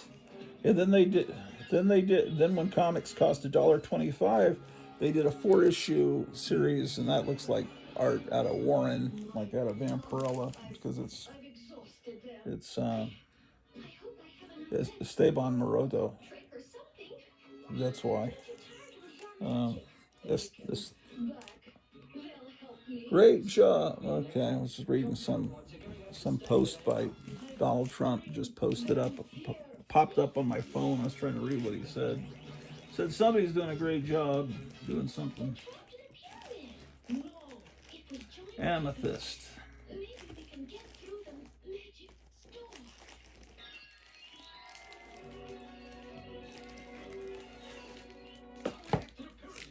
There's more amethyst.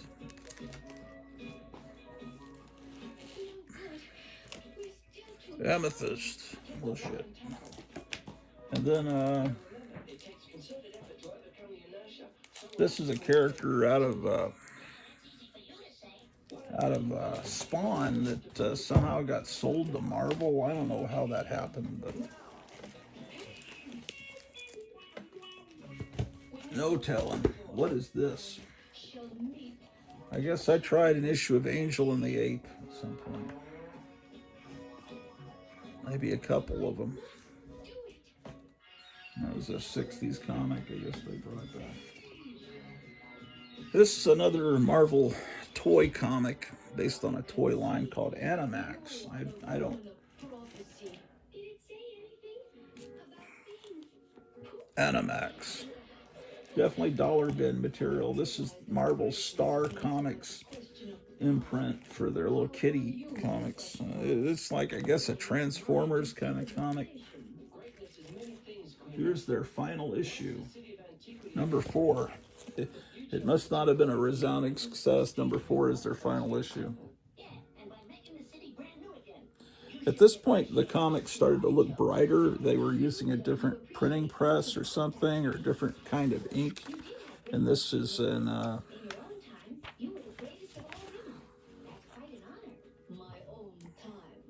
87.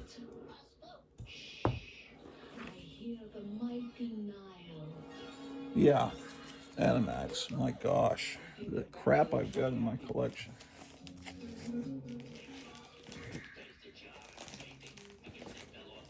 Sometimes there would be a box outside this comic store of stuff they're just giving away. They were going to throw away. It's like, take it before we throw it in the dumpster. And I'd pick up stuff from that. And I think that's how I got those issues of Animax. And it may be great. I don't know. This is Ant-Man's Big Christmas. This is a very recent comic. I don't have any reason. I have no explanation of this. This looks like this might have been bought because the cover looked cool. It's like increasingly, it's just me trying to come up with an explanation out of embarrassment why I own these comics. Not this. Aquaman's great.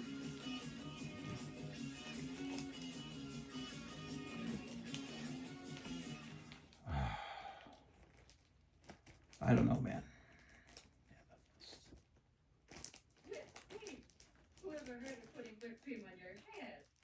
What time is it, man? Why don't we start with Aquaman next time? It's the fabulous new way to be blonde. Beautifully. Lady Clairol hair lightener whips instantly. Never runs or drips. There's nothing else like it.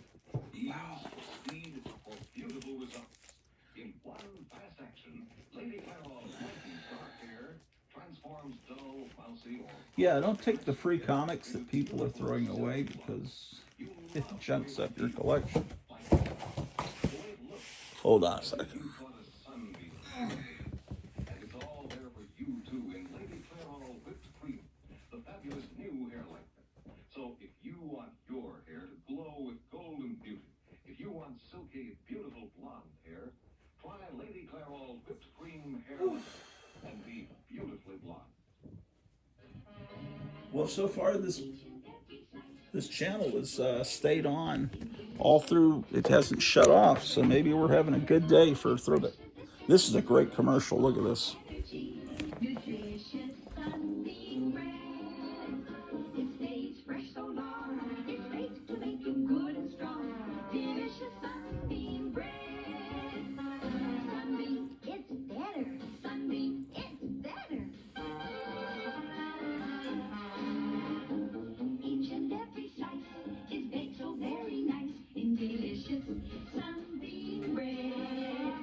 It's fresh as it can be.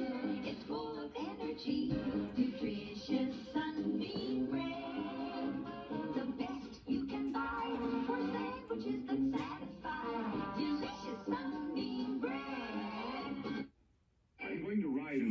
They don't make commercials like that anymore, that's for sure.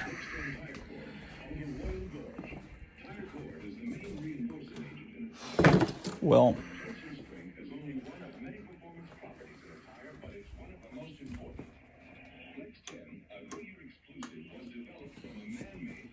hold on. Gotta change the time here.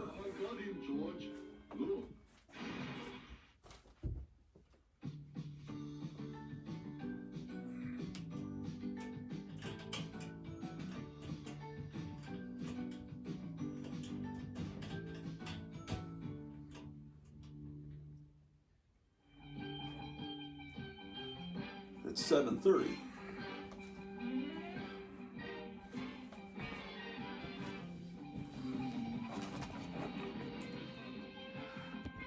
And then in about 10 minutes, I've got to start my shift on KLIF. I broadcast from the basement and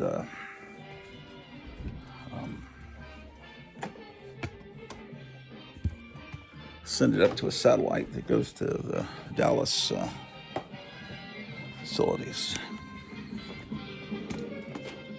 I bought these new reading glasses at Dollar General yesterday.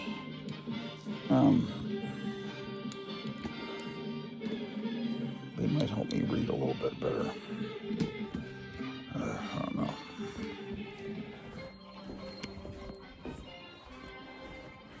Okay. Lower tide. Pull up Planet of the Apes. Chapter 1. Planet of the Apes. Chapter 2. Beneath the Planet of the Apes. Chapter 3. Escape from the Planet of the Apes. Chapter 4. Conquest of the Planet of the Apes. And now, Chapter 5. The conclusion. The final chapter in the incredible Ape Saga. As two civilizations battle for the right to inherit what's left of the Earth. Battle for the Planet of the Apes, starring Roddy McDowell, Natalie Trundle, Lou Ayres, Paul Williams, and John Huston. Battle for the Planet of the Apes. The last chapter. The last battle. Battle for the Planet of the Apes. From 20th Century Fox, rated G. Now playing in a theater or drive-in near you. Sure.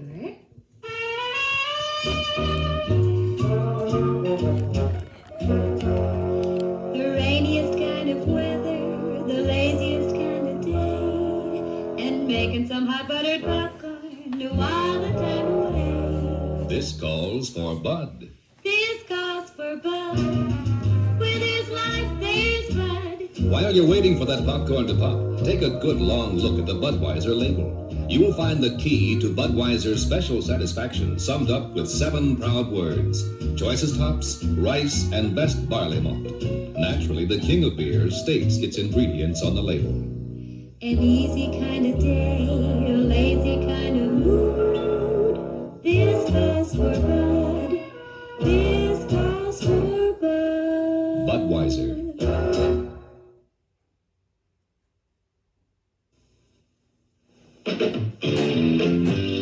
Have it your way. Have it your way. Have it your way at Burger King. May I help you, sir? 2 Whoppers, 2 Whopper Juniors, and 4 Coca-Cola. And would I have to wait long if you made 1 Whopper with no pickle and no lettuce? No, sir. Hold the pickle, hold the lettuce. Special orders don't upset us. All we ask is that you let us serve it your way. Oh, well, in that case, could I have the other Whopper with extra ketchup? Sure. We can serve your roast beef Whopper fresh with everything on topper. Any way you think is proper, have it your way. Now that's the way to do things. Our way. Have it your way. Have it your way at Burger King. Burger King. Have fun this weekend where the action is. KLIF 1190.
Let's go! KLAF 1190! I'm Chiquita Banana and I've come to say bananas have to ripen in a certain way. When they are flicked with brown and have a golden hue, bananas taste the best and are best for you. You can put them in a salad, you can put them in a pie, any way you want to eat them. It's impossible to beat them. But bananas like the climate of the very, very tropical equator. So you should never put bananas in the refrigerator. Mr. Clean gets rid of dirt and grime and grease in just a minute. Mr. Clean will clean your whole house and everything that's in it. Floors, doors, walls, walls, white side wall ties and old golf balls. Sinks, stoves, bathtubs, he'll do. You'll even help clean laundry too. Mr. Clean gets rid of dirt and grime and grease in just a minute. Mr. Clean will clean your whole house and everything that's in it. Can he clean a kitchen sink quicker than a wing? Can he clean a window sash faster than a flash?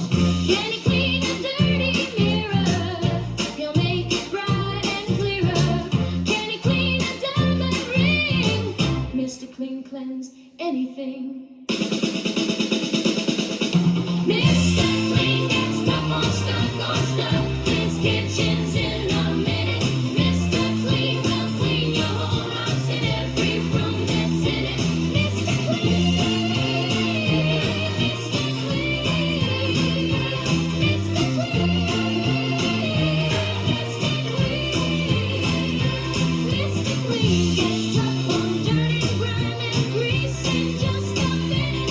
Mr. Clean will clean your whole house and every room that's in it. Floors, doors, walls, walls, he's so tough, he cleans them all.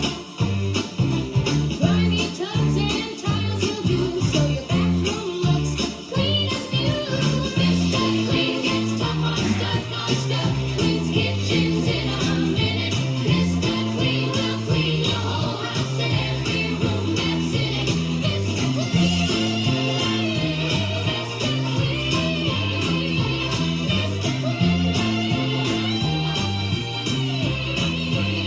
So you should never put bananas in your refrigerator.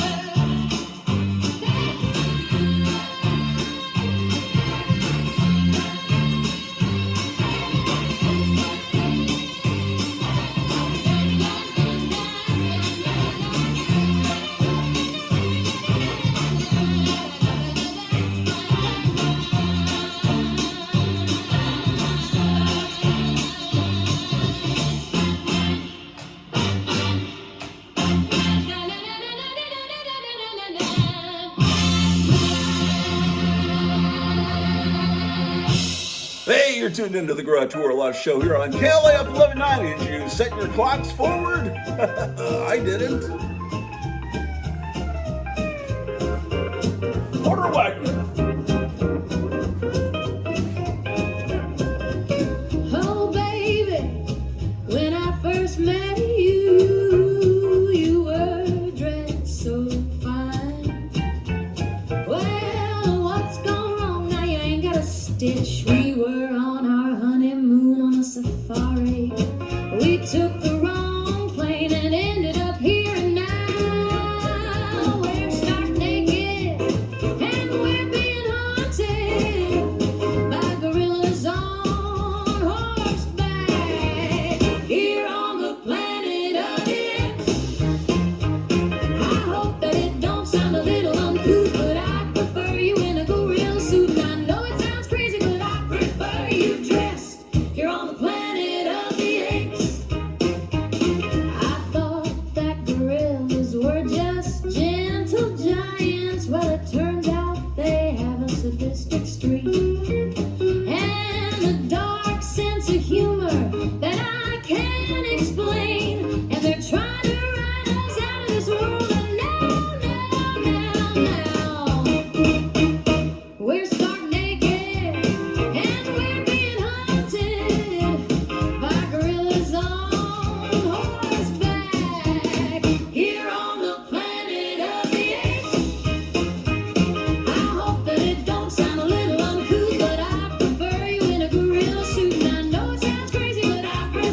you dressed?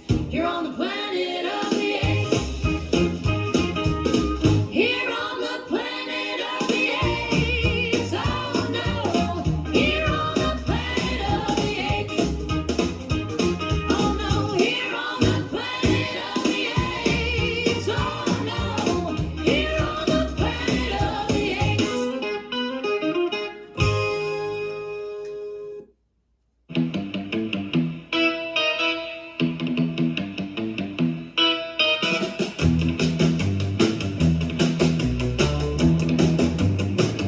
Her name was Gwen Stacy.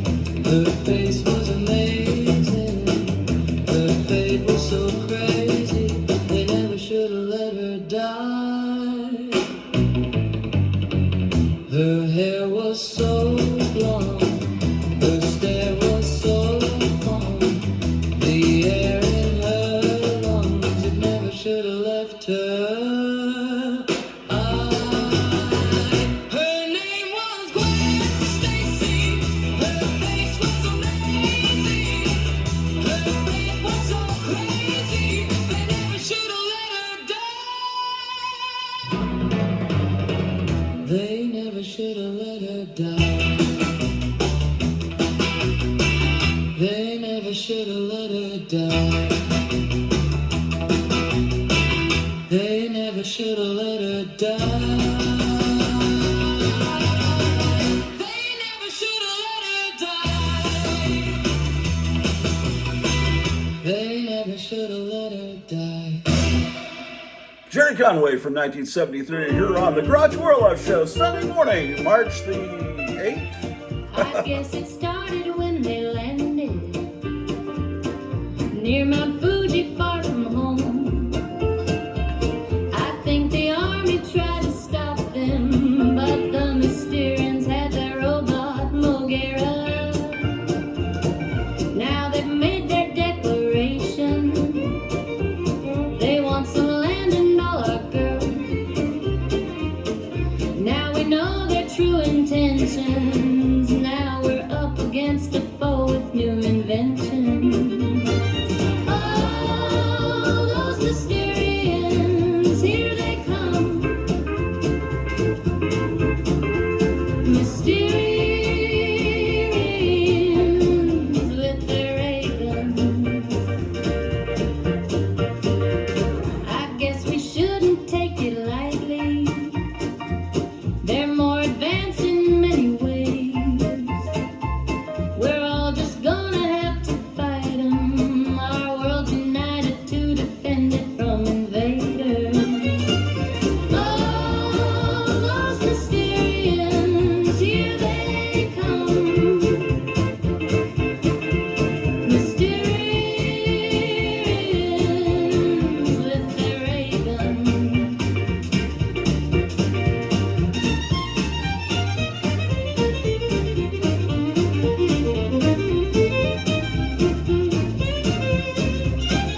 In the house of Frankenstein, oh, I got mine.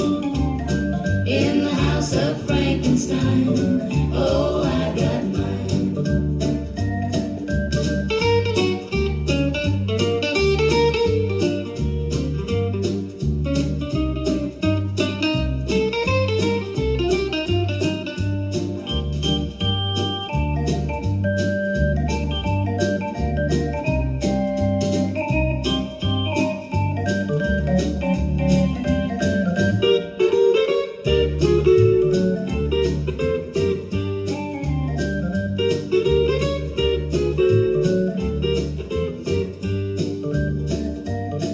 A model of the werewolf, well, they tell me he's a beast. And don't forget the creature in the Black Lagoon at least. The ghost of Mr. Invisible, well, he never stays around. The mummy's in a crypt and the phantom's underground. In the house of Frankenstein, oh, I got mine. In the house of Frankenstein, oh, I got mine.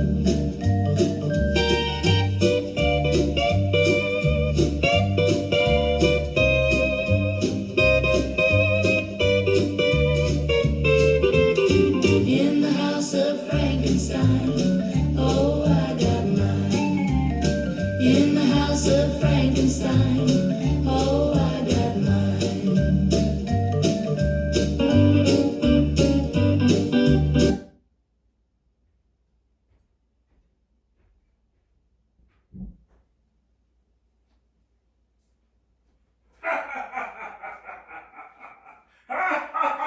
Apes will rule the world. We will conquer the humans. No more kings or queens, and we will become their rulers.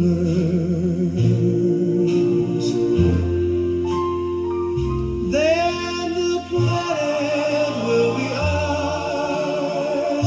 It's the battle for the planet of the apes. We will fight with all our might, and it's a long road to freedom, but it will be worth it, and we will see it through. It's the battle for the planet of the apes. The Four Lads from 1952 with Battle for the Planet of the Apes here on KLIF 1190. It's the Grottu Orloff Show Sunday morning where a time change has happened. KLIF, first in Dallas, with sports at 45. Your favorite team lost. And that's the end of sports.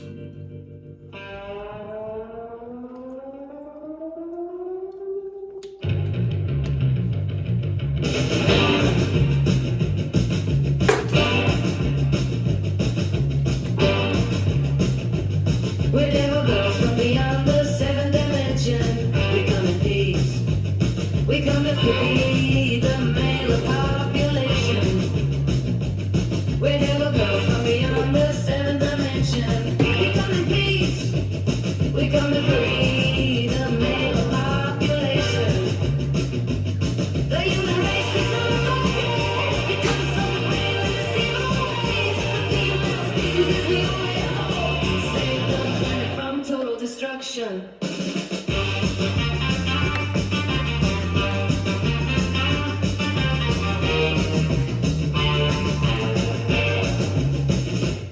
We're devil girls from beyond the seventh dimension. We come in peace. We come to free the male population. We're devil girls from beyond the seventh dimension. We come in peace. We come to free the male population.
Hey, it's 8 o'clock in the morning here on KLIF 1190. Wake up, man. It's time for church, man. There was a time change nobody told us about. KLF 1190.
Let me get some cat food for this cat, man.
It's the Grottu Orloff Show.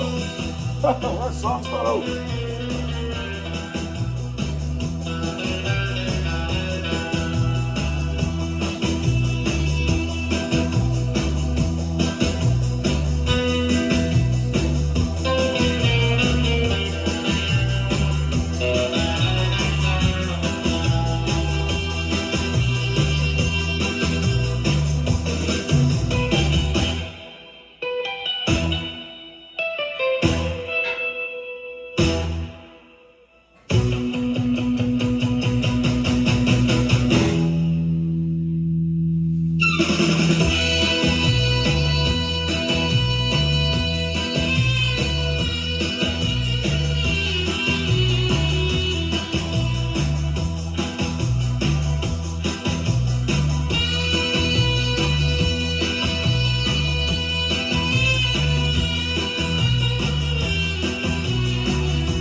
Well, that was Emerson, Lake, and Palmer with the longest song they ever recorded here on the Grottu Orloff Show Sunday morning.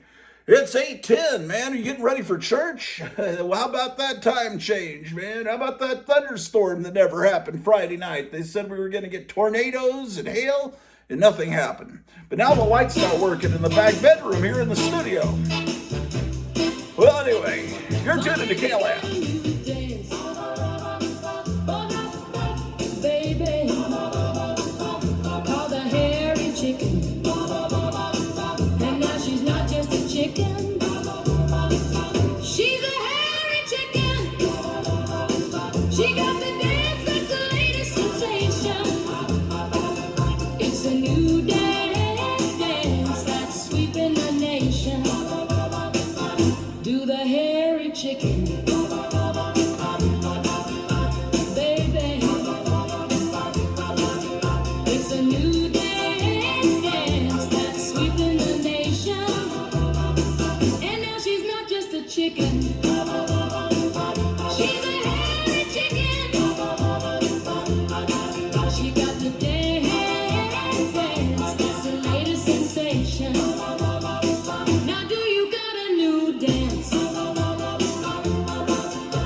the world is okay.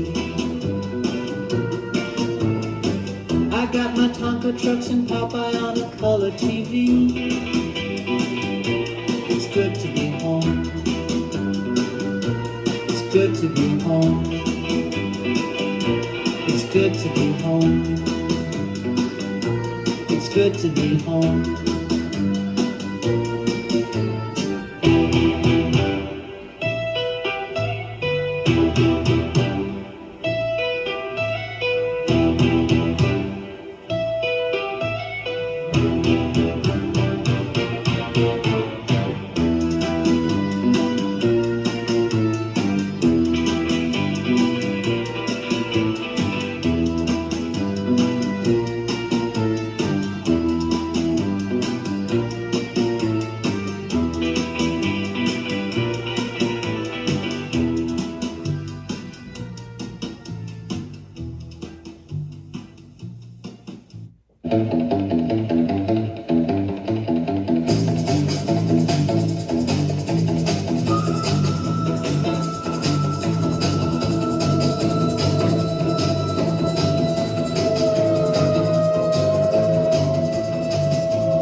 The queen of the jungle, Sheena.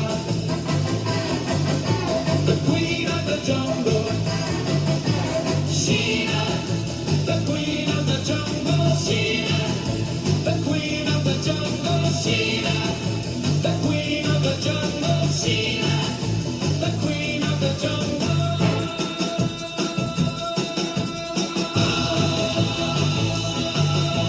Sheena. The queen of the jungle. The queen of the jungle, Sheena. The queen of the jungle, Sheena.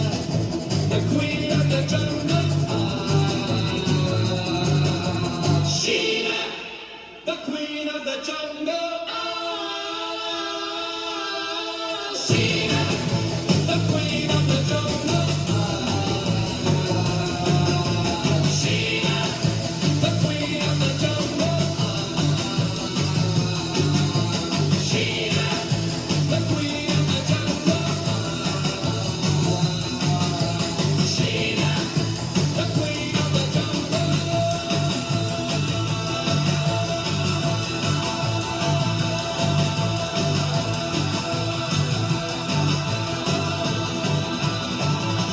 Sheena.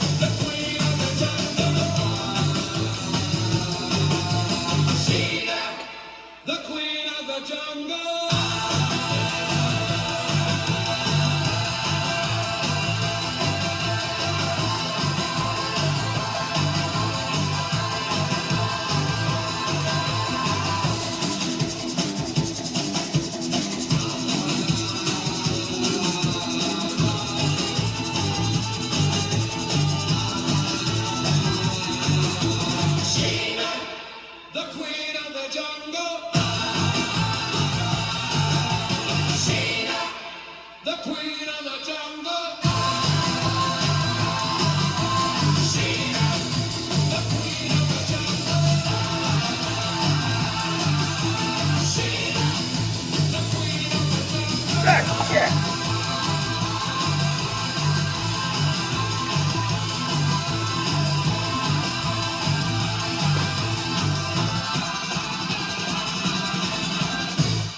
The Pendejos from 1963 with Sheena, Queen of the Jungle here on KLAF. I've got to go get breakfast, so I'll be back.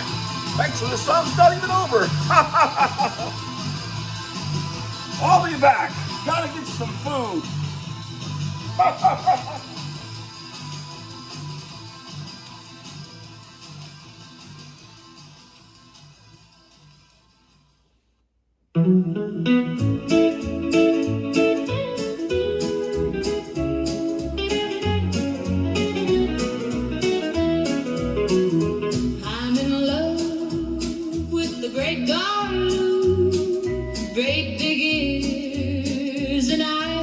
blue. Got to get my hands on you. I'm in love with the great Garloo. Garloo, Garloo, Garloo. I'm in love with the great Garloo.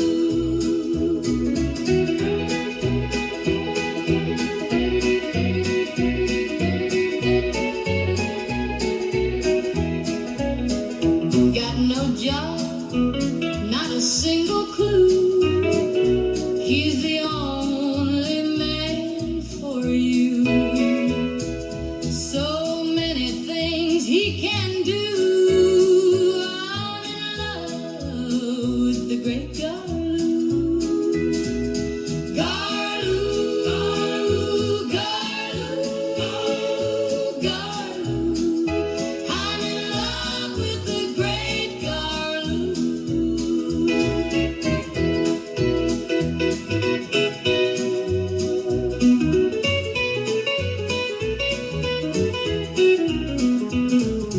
Garloo, Garloo, I'm in love with great Garloo. Garloo, Garloo, Garloo, I'm in love with great Garloo. Garloo, Garloo, Garloo, I'm in love with great Garloo.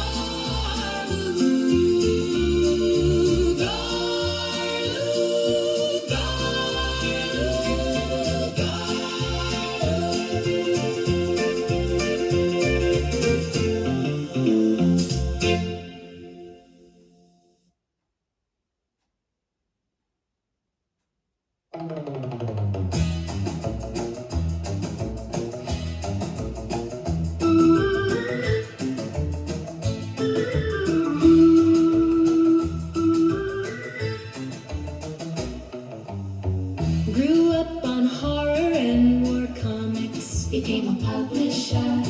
Hired the best writers and artists. They changed the world forever. One year he tried to go serious. I read every single issue. Mad comics and the Senate hearings. Lost and found his mind. William M. Gaines has always been my hero. William M. Gaines has always been my hero. William M. Gaines has always been my hero. William M. Gaines has always been my hero.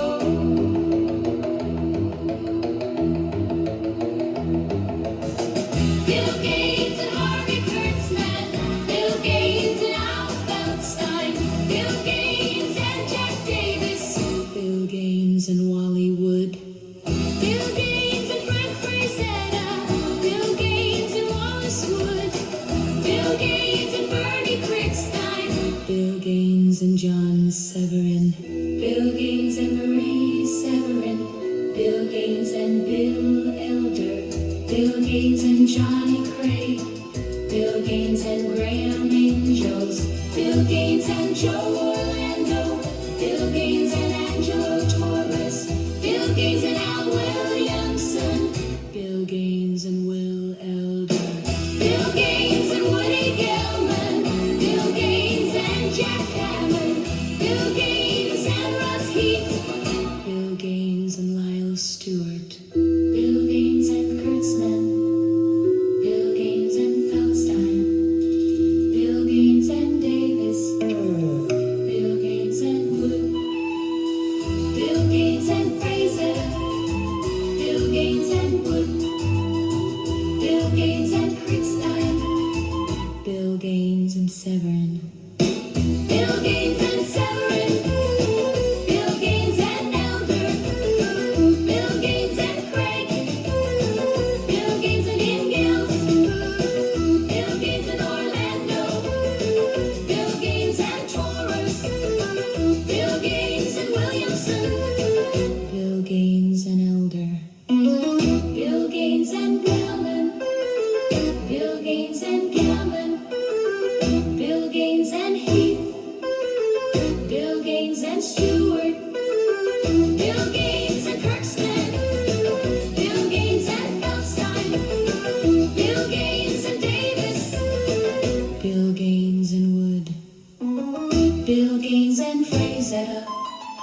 Bill Gaines and Wood, Bill Gaines and Crickstein, Bill Gaines and Severin, Bill Gaines and Severin, Bill Gaines and Elder, Bill Gaines and Ingalls, Bill Gaines and Owlbear.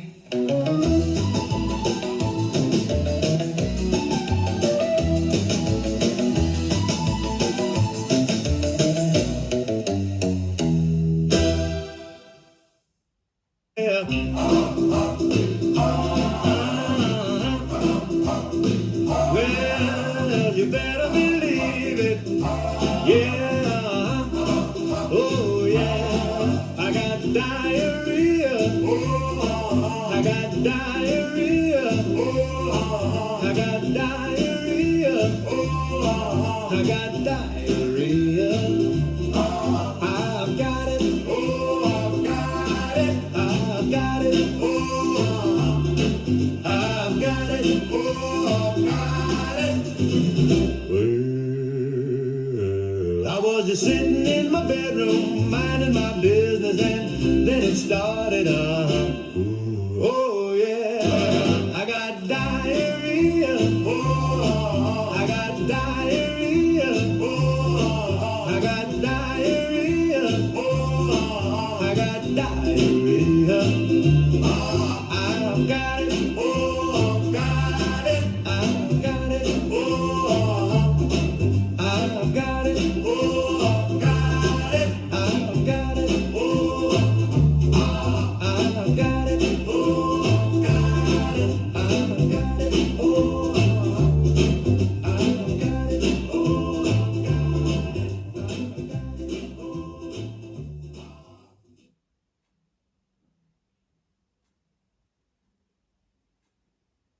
Ooh, oh, I just took some LSD. Now I'm in a dream. Wait here with me. I just took some LSD. I just took some LSD. Oh, now I'm in a dream. Wait here with me. I just took some LSD.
I'll take you in my arms. I'll hold you close until the pain is gone. I'll be there to catch your fall. Yeah, I'll be there to catch your fall. Don't feel the end, you can have it all. Yeah, I'll be there to catch your fall.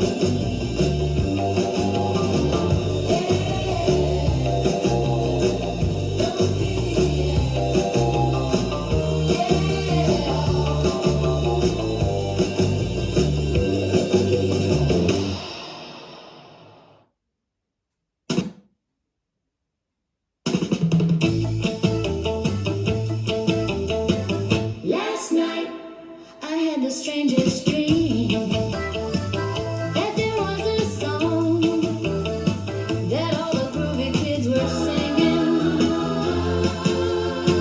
It had a crazy tune and a solid beat. It went like this. It's the Podesta Plan. It's the Podesta Plan. They're all starting up the Podesta Plan. It sounded like it was from the year 1966. I remember it had these girl singers in it, and they were singing this part. It's the Podesta Plan. It's the Podesta Plan. They're all starting up the Podesta Plan.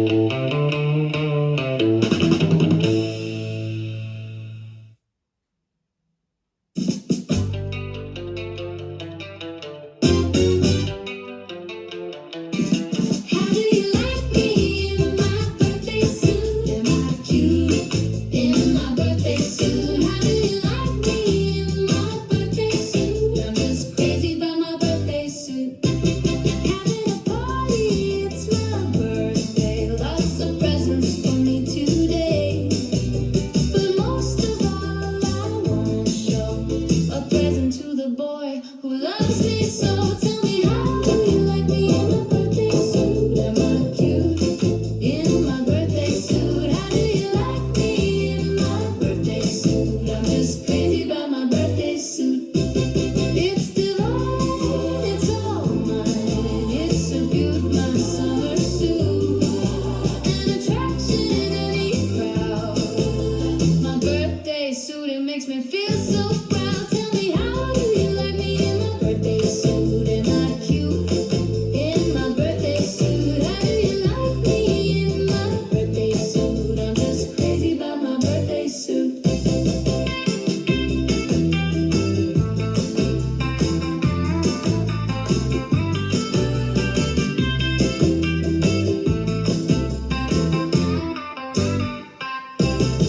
Tell me, how do you like me in my birthday suit? Am I cute in my birthday suit? How do you like me in my birthday suit? I'm just crazy about my birthday suit. Tell me, how do you like me in my birthday suit? Am I cute in my birthday suit? How do you like me in my birthday suit? I'm just crazy about my birthday suit. How do you like me in my birthday suit? Am I cute in my birthday suit?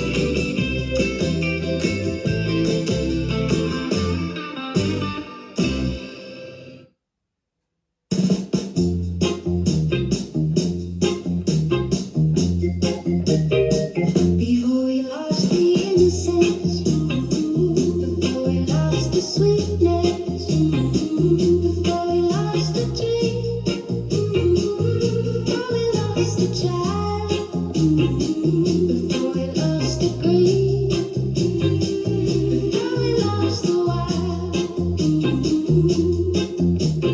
we'll never know just how good it looks till it's gone, till it's gone, till it's gone, till it's gone, till it's gone, till it's gone, till it's gone.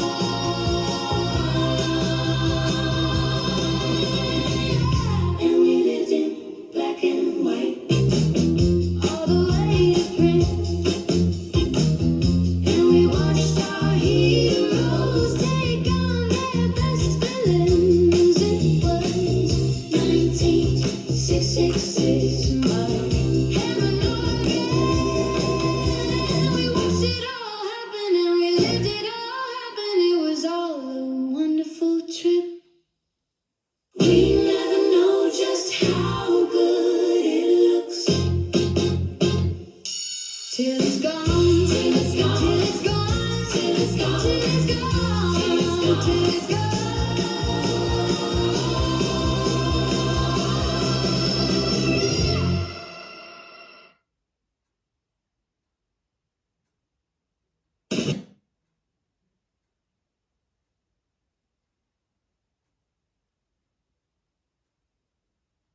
I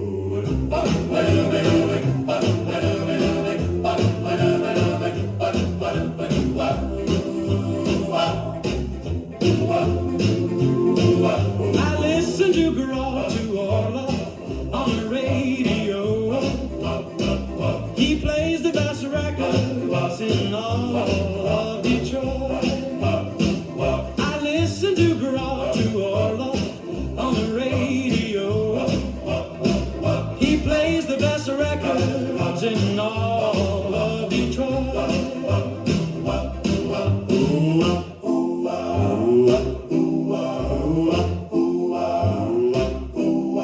He plays all the favorites and the ones that you love. You turn on your dial and listen to Grottu Orloff. He plays all the favorites and the ones that you love. You turn on your dial and listen to Grottu Orloff.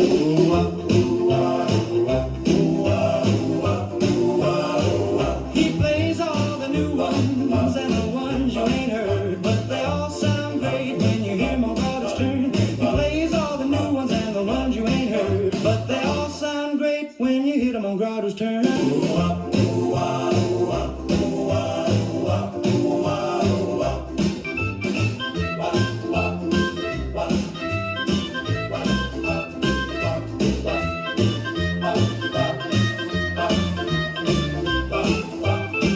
He plays all the new ones and the ones you ain't heard, but they all sound great when you hit 'em on Grottu's turn. He plays all the new ones and the ones you ain't heard, but they all sound great when you hit 'em on Grottu's turn.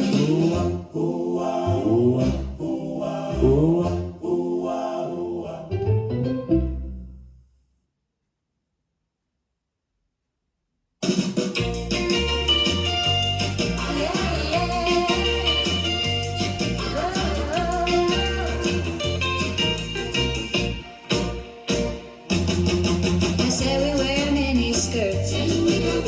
We wear mini skirts. We wear mini skirts. I said we wear mini skirts and we go, go, go. I went to the seaside with my friends. I met a guy. I asked him for a ride, but he said no, no, no. I asked him for a ride, but he said no, no, no. I asked him for a ride, but he said no, no, no.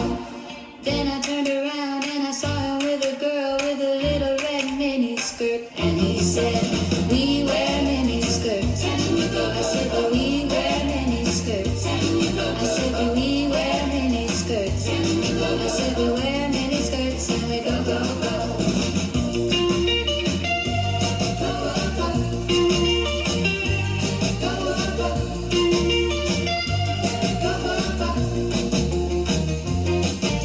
I met this groovy chick with a flower in her hair, and she said to me, we're gonna dance all night. I said to her, we're gonna dance all night.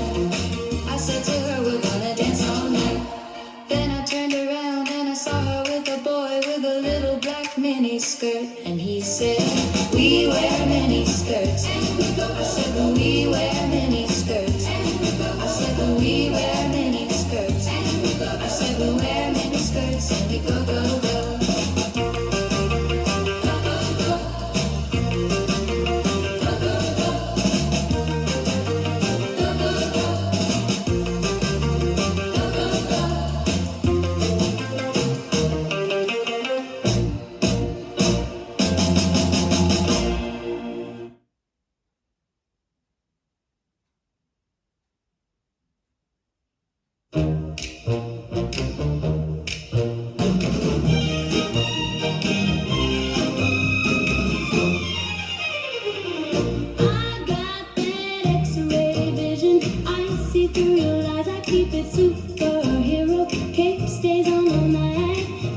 KLIF 1190, Dynamic Dallas. Have it your way. Have it your way. Have it your way at Burger King. May I help you, sir? 2 Whoppers, 2 Whopper Juniors, and 4 Coca-Cola. And would I have to wait long if you made 1 Whopper with no pickle and no lettuce? No, sir. Hold the pickle, hold the lettuce. Special orders don't upset us. All we ask is that you let us serve it your way. Oh, well, in that case, could I have the other Whopper with extra ketchup? Sure.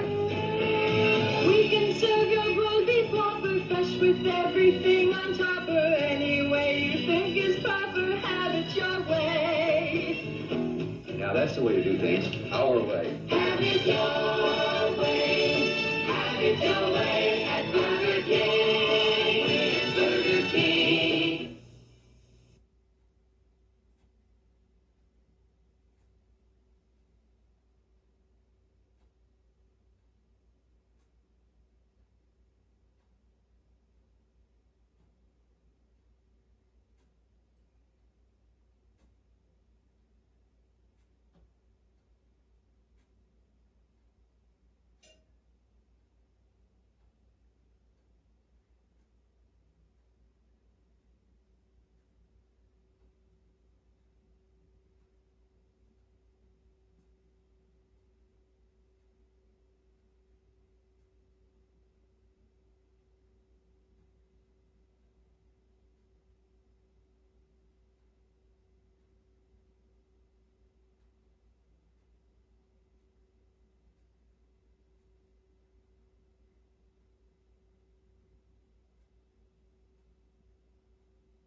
off the air, man. What kind of radio station is this? Hold on a minute. Oh boy, man. KLIF 1190. It's fun. It's fun with the Grottu Orloff show here on Sunday morning. Let's rock and roll.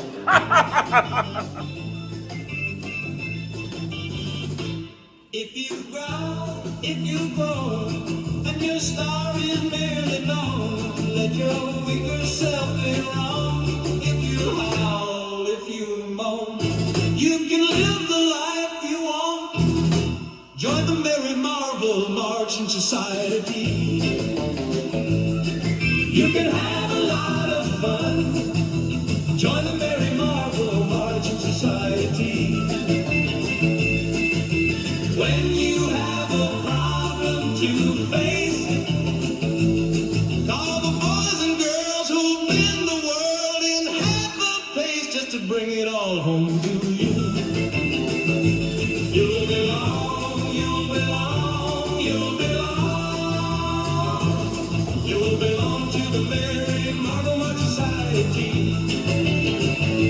March along, march along, march along. To the song of the Merry Marvel March Society. Lift your brow with the Darcy salute of the moon. Lift your brow with the Darcy salute of the moon. Lift your brow. Lift your brow with the Darcy salute of the moon. Lift your brow with the Darcy salute of the moon.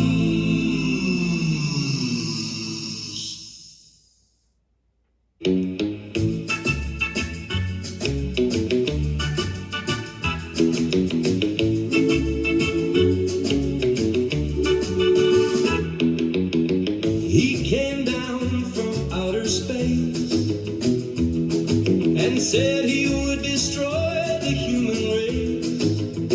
He's got 3 heads, and they all spit fire.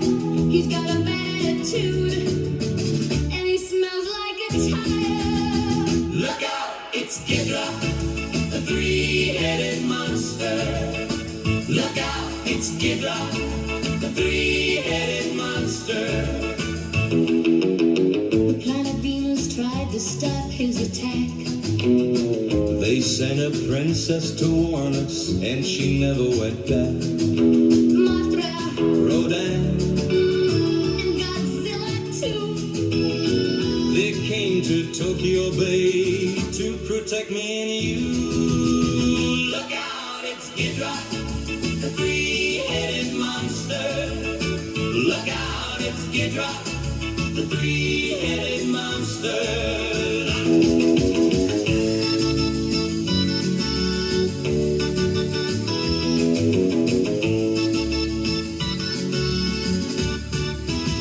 Look out, it's Ghidra, the 3-headed monster.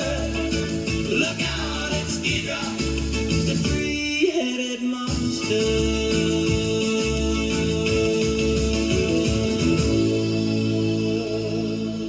Hey, you're tuned to KLIF, man, 1190. Grottu Orloff show. No more fighting in my parents' room. My girlfriend thinks I'm cool. I hope we die before we get old. We're the wildest punks in the high school. I've seen a ghost, I've been a werewolf too, and a vampire when the moon is full. I'm an invisible man to the teacher, And a phantom to my principal. We love the monsters. We love the monsters. We love the monsters. I love famous monsters of film and magazine. I love famous monsters of film and magazine. I love famous monsters of film and magazine. I love famous monsters of film and magazine.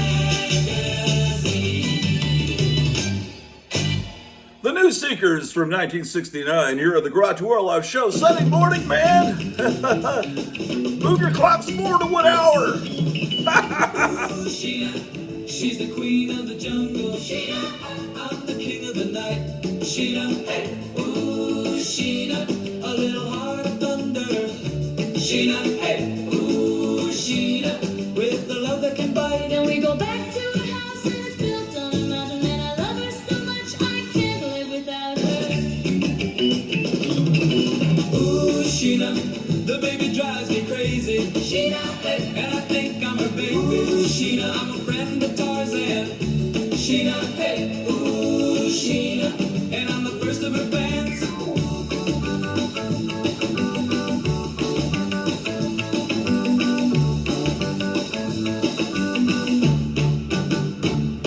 And we go back to her house and it's built on a mountain, and I love her so much I can't live without her. Sheena, hey, ooh, Sheena, she's the queen of the jungle. Sheena, hey, I'm the king of the night. Sheena, hey, ooh, Sheena, a little heart of thunder. Sheena, hey, ooh, Sheena, with the love that can bite. Ooh, Sheena, she's the queen of the jungle. Sheena, hey, ooh, Sheena, hey, ooh, Sheena. I'm the king of the night. Well, that's the Archies from 1969 with Sheena, Queen of the Jungle on KLIF. Your happy difference. Gorillas are shooting at me on the planet of the apes.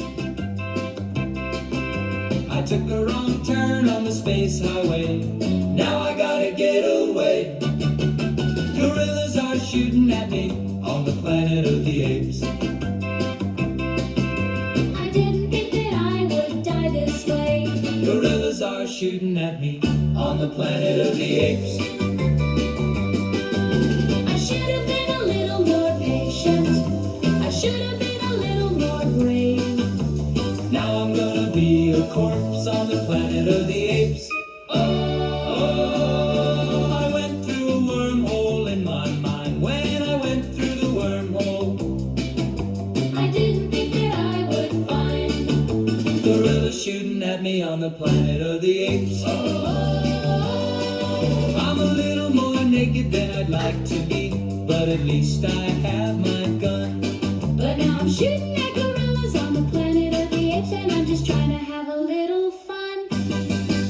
Now I'm gonna be a corpse on the planet of the apes. I didn't think that I would die this way. Now I'm shooting at gorillas on the planet of the apes. Gorillas are shooting at me on the planet of the apes.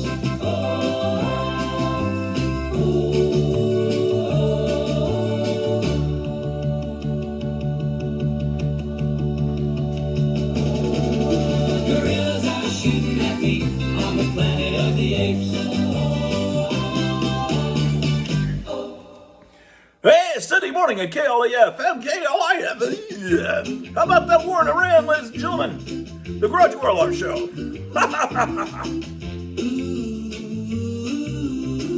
Harvey comic books and a summer breeze. Casper and Wendy. Hot Steph, Nightmare, Little Dot and Little Otter. Richie Rich. Reading comic books on a summer day.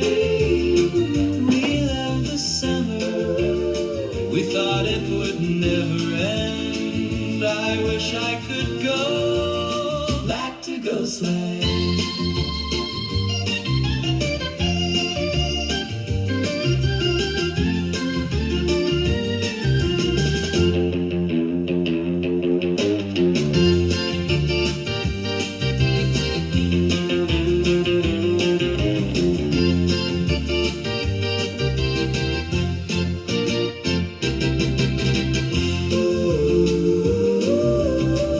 Harry comic books in a summer breeze.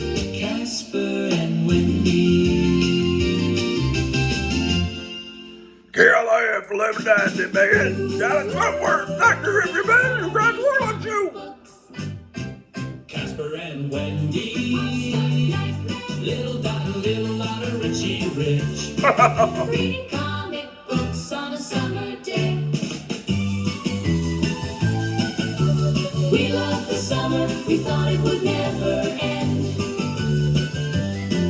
I wish I could go back to Ghostland. KLAF 1190. Grottu Orloff Show. Listen more. Listen to it. The Grottu Orloff Show.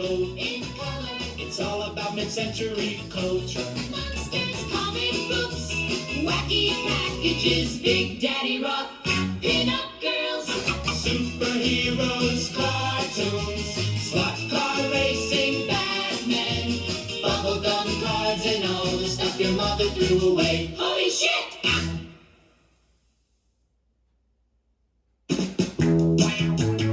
I watch the Grottu Orloff Show in color. It's all about mid-century culture. Monsters, comic books, wacky packages, Big Daddy Roll, pin-up girls, superheroes, cartoons, slot car racing, Batman, bubblegum cards, and all the stuff your mother threw away. Holy shit!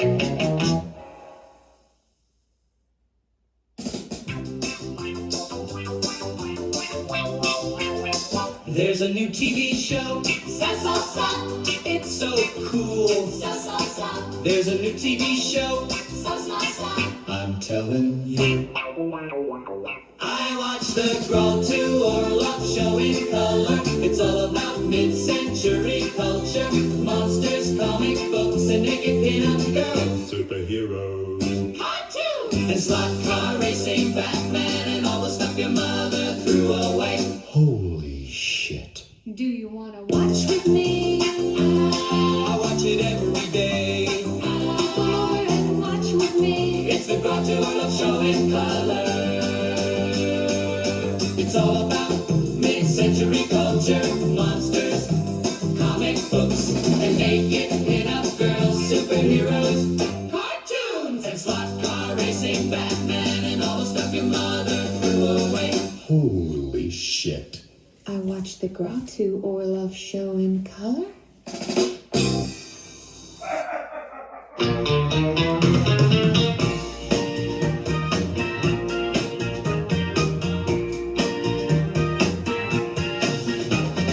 Feeling like a summer rainstorm. Gotta let it flow and let it pour. Hope the plumbing holds and I don't slip. Hope my cell phone doesn't take a dip. Ooh, and number two. Do-do-do. I gotta take a dump. And it's groovy. And the thought of it is making me smile. I gotta take a dump. And it's groovy. And I'm hoping I can sit for a while. It's groovy, baby.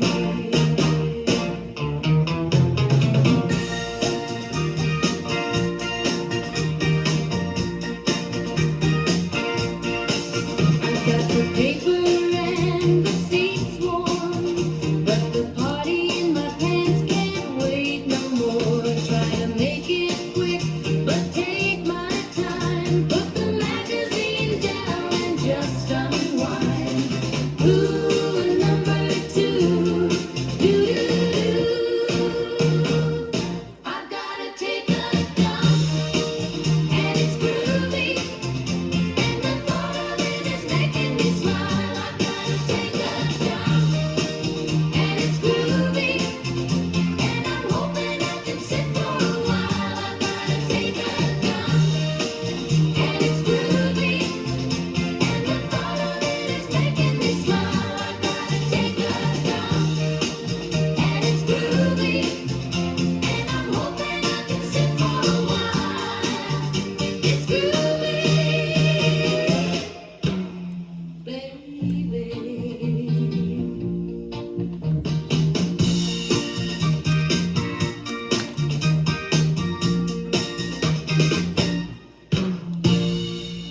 9:10 a.m. here on KLAF 1190. Grottu Orloff Show. Reading comic books on a summer day. Harvey Comics. We love Harvey comic books on a summer day. Harvey Comics.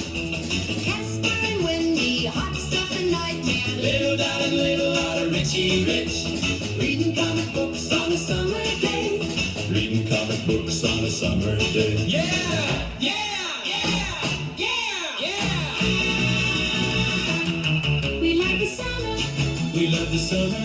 We love the summer. We love the summer. We love the summer. We love the summer. We love the summer. Long organ and loop. Hey, that was David Wilcock here on the Grottu Orloff Show. 1190 KLAF. I can tell by the look in your eyes you're coming for the kill. But if you step into my lair, it's of your own free will. I will love you like the world will end tomorrow. We can do it in my house. We can do it in my house. We can do it in my house. I can tell by the look on your face you've got some sins to atone. But if you wanna worship me, I'll take you to my throne. I will love you like the world will end tomorrow. We can do it in my house. We can do it in my house. We can do it in my house.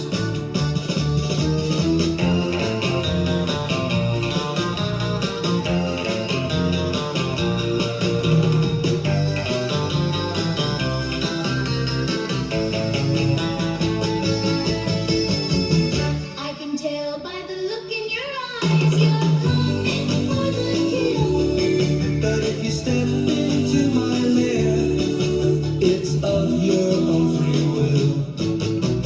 I will love you like the world will end tomorrow. We can do it in my house. We can do it in my house. We can do it in my house. That was The Cure from 1978 here on the Grottu Orloff Show. KLAF 1190. We were 10 and 9 years old, walking to the corner store, 4 weeks allowance to spend. What will it be this time?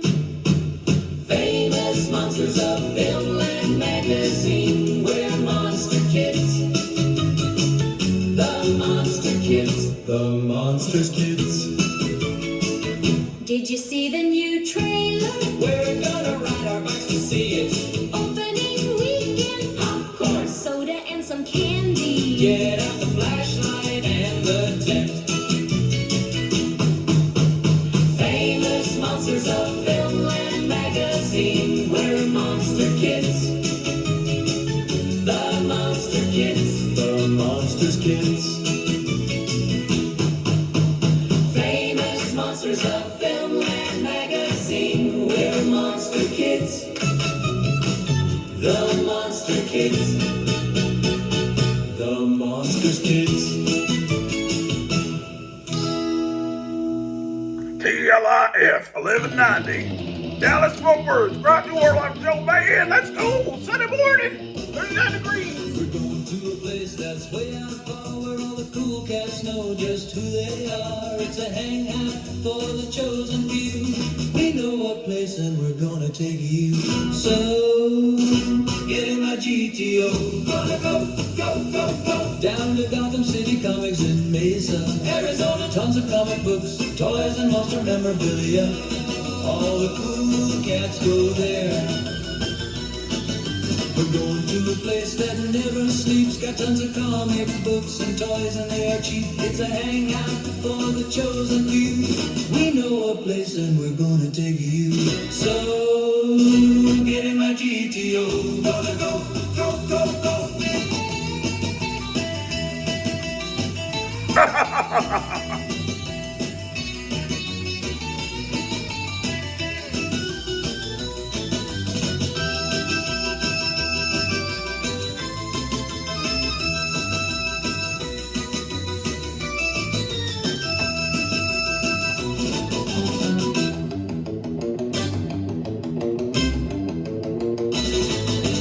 going to a place that's way out far where all the cool cats know just who they are. It's a hangout for the chosen few.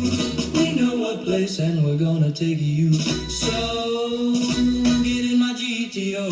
Gonna go down to Gotham City Comics in Mesa, Arizona. Tons of comic books, toys, and lots of memorabilia.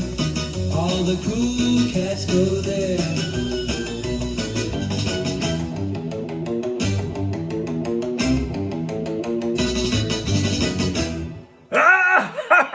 Call Kevin Johnson today at Gotham City Comics in Mesa, Arizona. Hey, you're tuned into KLF 1190, where it's 9:17 in the morning. Church bells are ringing. Plan to attend this weekend. You better hurry, there's a time change. The church service is opening now, man. You're late for church. Get on over there, listen to the show with your earbuds. Get to church, man. KLAF 1190, the Grottu Orloff Show, man. Don't be like Jeffrey Epstein. Live the Genesee moment. Come along with me. Live the Genesee moment. Have a Genesee. Genesee is inviting, delicious, exciting, just a little more exciting than any other beer. Live the Genesee moment. Come along with me. Live the Genesee moment. Have a Genesee. Genesee beer is now available at Piggly Wiggly and HEB. Buy yourself a 12-pack today. Drink it tonight. Live the Genesee moment. Come along with me. Live the Genesee moment. Have a Genesee beer. Lightness with flavor, Genesee beer. Yes, become an alcoholic today on the Grottu Orloff Show.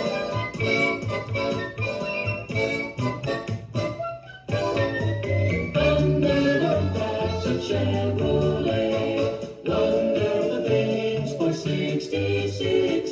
Beautiful news for the USA. Under the rooftops of Chevrolet.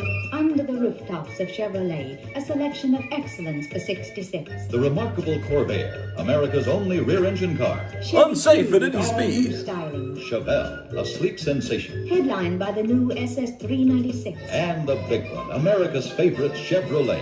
Made even jet smoother for 66. And 4 new models of distinctive luxury, Caprice. All at your Chevrolet dealers now. Come in and see how happy you can be today. Under the rooftops of Chevrolet. Yeah, go to Orloff Chevrolet on Santa Monica Boulevard today, man.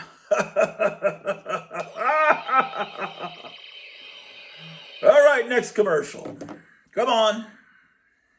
The hell?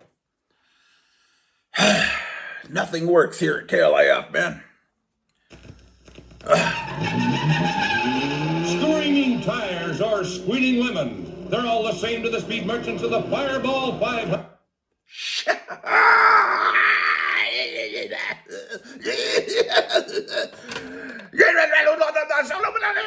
Come on, get it working.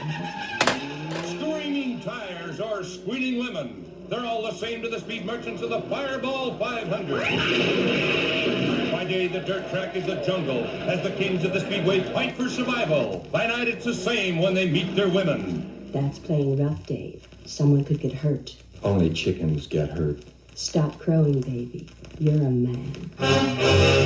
American International presents Fireball 500, the story of the men who love their track fast and their women the same. Starring Frankie Avalon, wild on wheels, Annette Funicello, rough on outclass competition, and Fabian the Tiger with built-in performance, with Chill Wills, Harvey Lembeck, and Julie Parrish. Filmed in Panavision and color with racing motors, screaming tires, flaming passions, and thrills and spills. Fireball 500 is one dare beyond imagination. Now playing in a theater or drive-in near you.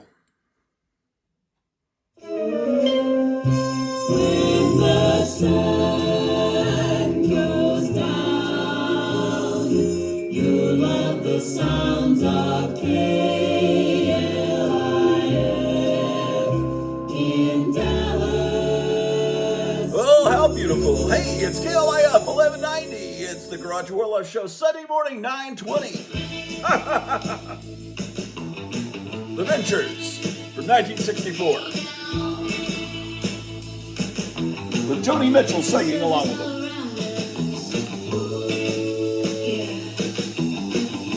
It's time to catch a wave, yeah. Here it comes now. Look out. It's time to catch a wave, yeah, yeah. It's time to catch a wave. Here it comes now. Surfing, surfing. Surfing, surfing. Surfing, surfing. Surfing, surfing.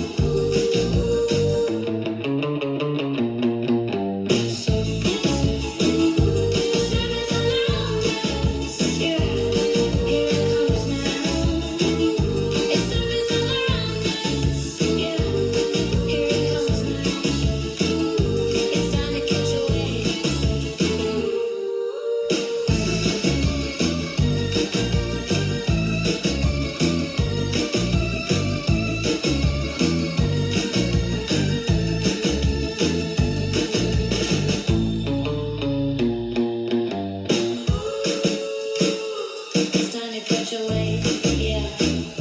It's time to catch a wave. Here it comes now. It's time to catch a wave, yeah, yeah. It's time to catch a wave. Here it comes now. The surface all around us, yeah. Here it comes now.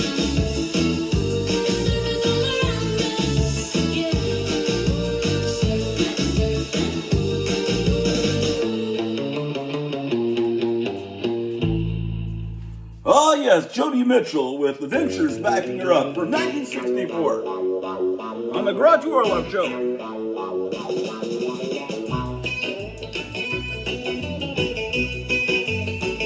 I ate at Yogi Bear's honey fried chicken after I rode the silver comet. I ate at Yogi Bear's honey fried chicken after I rode the Greyhound bus. I ate at Yogi Bear's honey fried chicken after I rode the silver comet. I ate at Yogi Bear's honey fried chicken after I rode the Greyhound bus. Yogi Bear's honey fried chicken.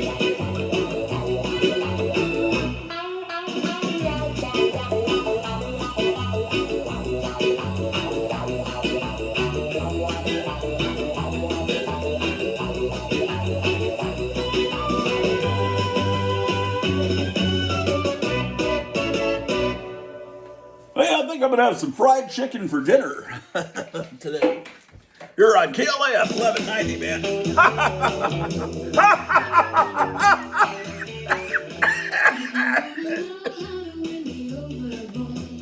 Take me to a monster movie, Frankenstein, and buy me a copy of the latest issue of Mad Magazine. Oh, you will at least get to second base if you make me laugh, and you know who Jack Kirby is. You're getting to third base. Show me a comic book collection, and all of my clothes come off, and I'm on my knees. That's how to win me over. That's how to win me over. That's how to win me over. Take me to a horror movie and buy me a copy of the latest issue of Creepy Magazine. Oh, you will at least get to second base if you make me scream, and you know who Bernie Wrightson is. You're getting to third base. Show me your original EC.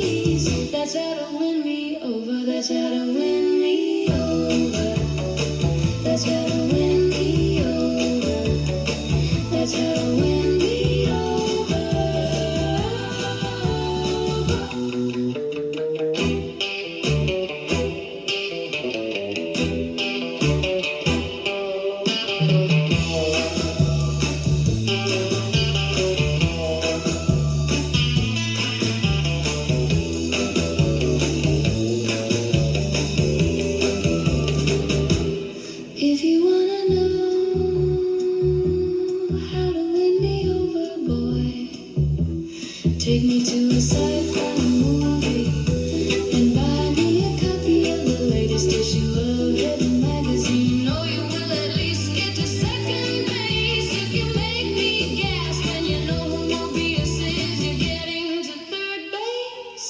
Show me your comics collection and all of my clothes come off.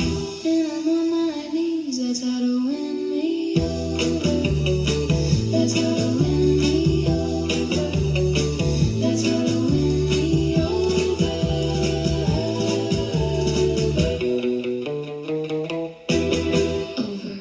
June Wilkinson from 1967 here on KLAF Radio 1190. It's the Grottu Orloff Show, man. 9:27 a.m. In my T-bird out on Maine, watching that rain pour down. On a day like today, it's a real gas to be alive. Well, I'm a go-go girl in a go-go world. Don't you wanna go with me, boy? Oh, put a dime in the jukebox. Oh, watch me do the what to say. Oh, and take off all my clothes.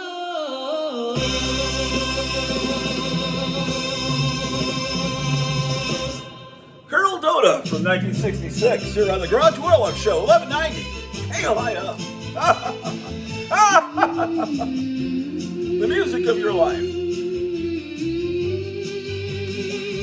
We're naked in a cage on the planet of the apes. So, baby,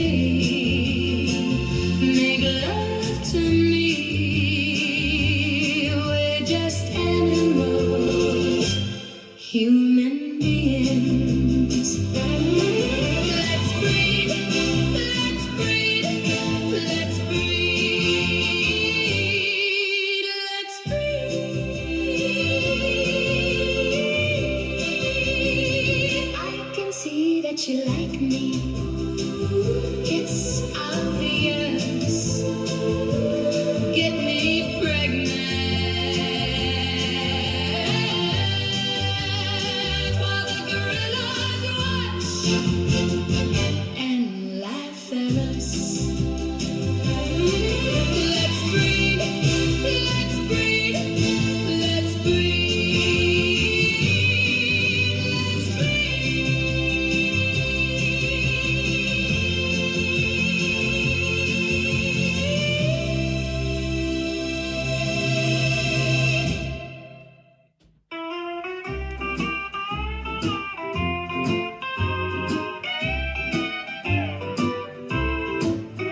They say Donald Trump's a great president. He'll make America great again.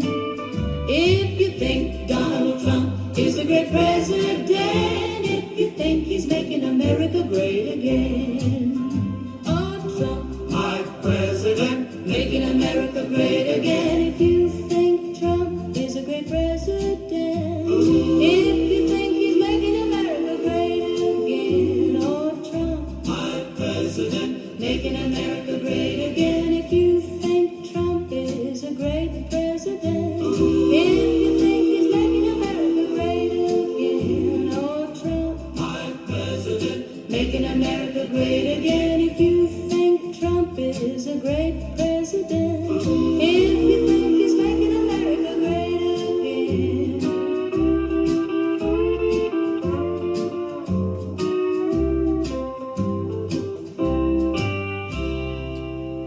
Oh, yes, making America great again on KLAF 1190.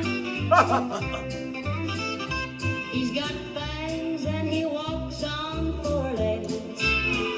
He's got fleas and his skin's hanging down. He's got hair growing out of his ears. And he's hiding in a cave underground. But I love him, I love him, I love him. He's my main man.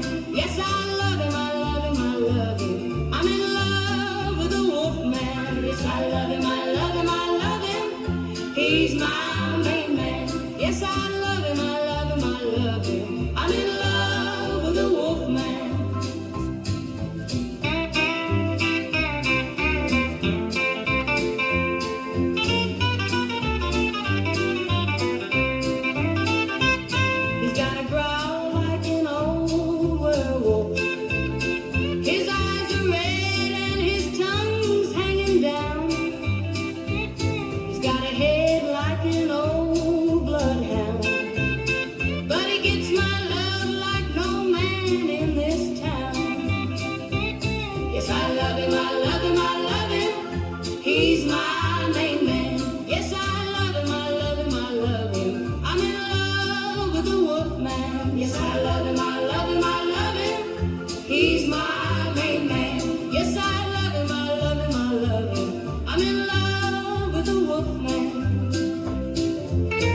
Patsy Cline from 1961 here on the Grottu Orloff. Wonderful program here on KLIF 1190.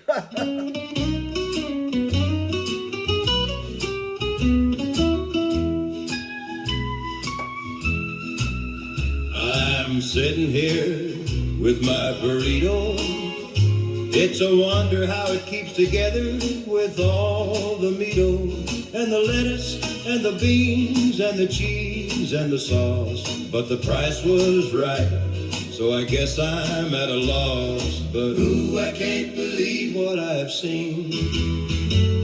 The restroom at the Taco Bell is very clean. The restroom at the Taco Bell is very clean. It's the cleanest restroom I have ever seen.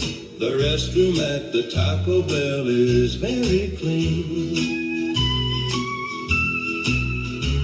Now the walls were white and the floor was clean and the light was bright, the brightest I have ever seen. And there was plenty of paper to go around and a fan on the ceiling to blow away the smell. But ooh, I can't believe what I have seen. The restroom at the Taco Bell is very clean. The restroom at the Taco Bell is very clean. It's the cleanest restroom I have ever seen. The restroom at the Taco Bell is very clean. So if you're ever in town, you know where to go to sit on down and let your juices flow. It doesn't really matter if you're hungry or not. You gotta go and check out this perfect little spot.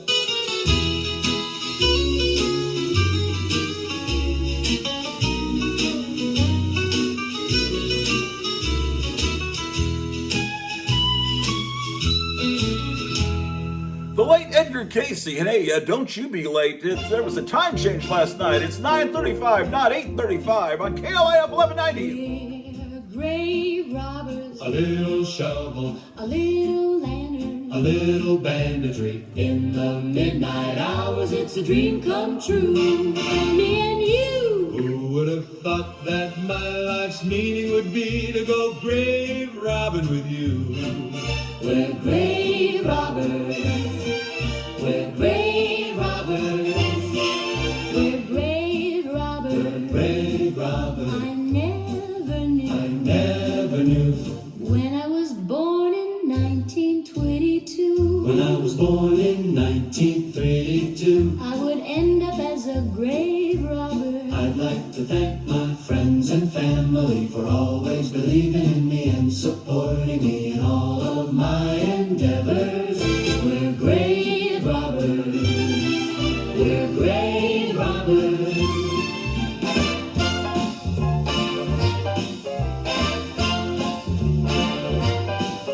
We're grave robbers. I'm a grave robber. We're grave robbers. We're grave robbers. We're grave robbers. We're grave robbers. We're grave robbers. We're grave robbers. We're grave robbers. Grave robbers. We're grave robbers. Grave robbers. We're grave robbers. We're grave We're grave robbers. We're grave robbers. We're grave robbers. We're grave robbers. We're grave robbers. We're grave robbers. We're grave robbers. We're grave robbers.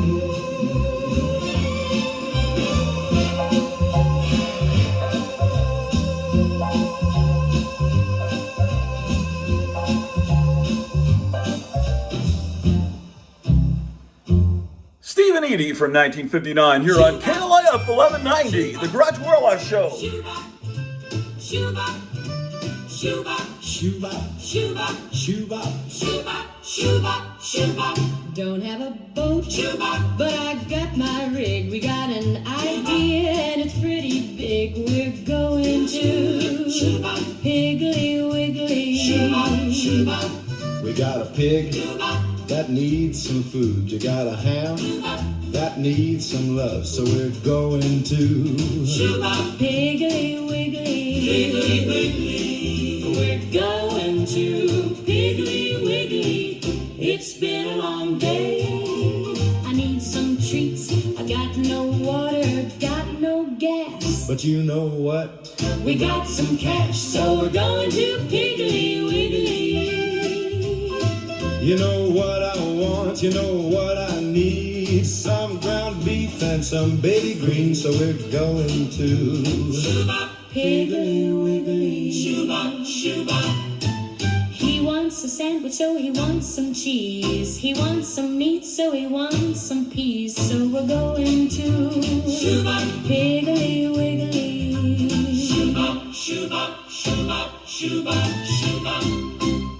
Hey, you're tuned to the Grottu Orloff Show, where we're going to Piggly Wiggly. Sunday morning, 9:40.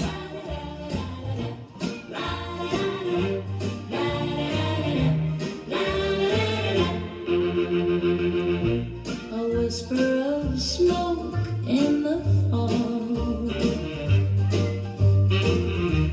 Miss the parade of your pawns.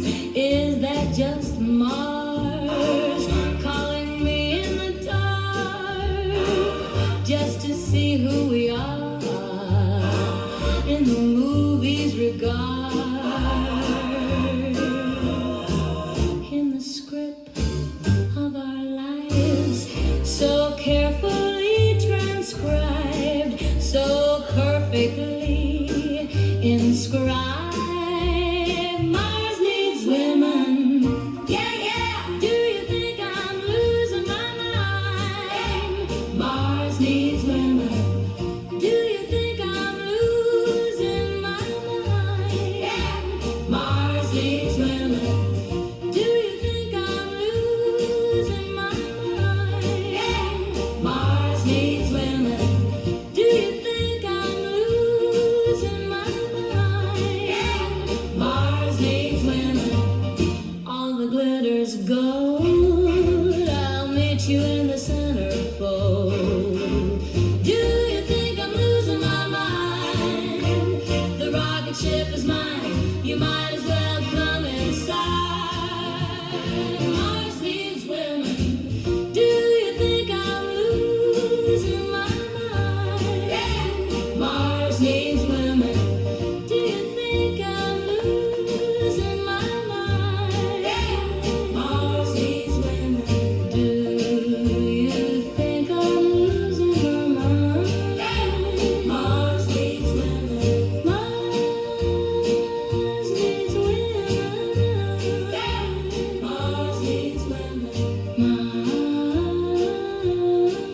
Mars needs women. Brenda Lee with Mars Needs Women from 1964 here on KLAF 1190, your fun I spot love on the Dallas Grottu Fort Worth Orloff Radio. Show. He plays the kind of music that I like. He's a great American. Oh, that's Donald Trump here. All Sorry, you I talked- Americans should listen to Grottu Orloff.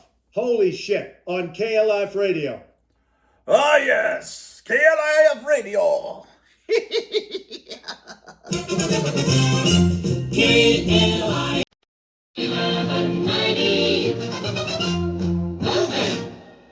We're moving. After show.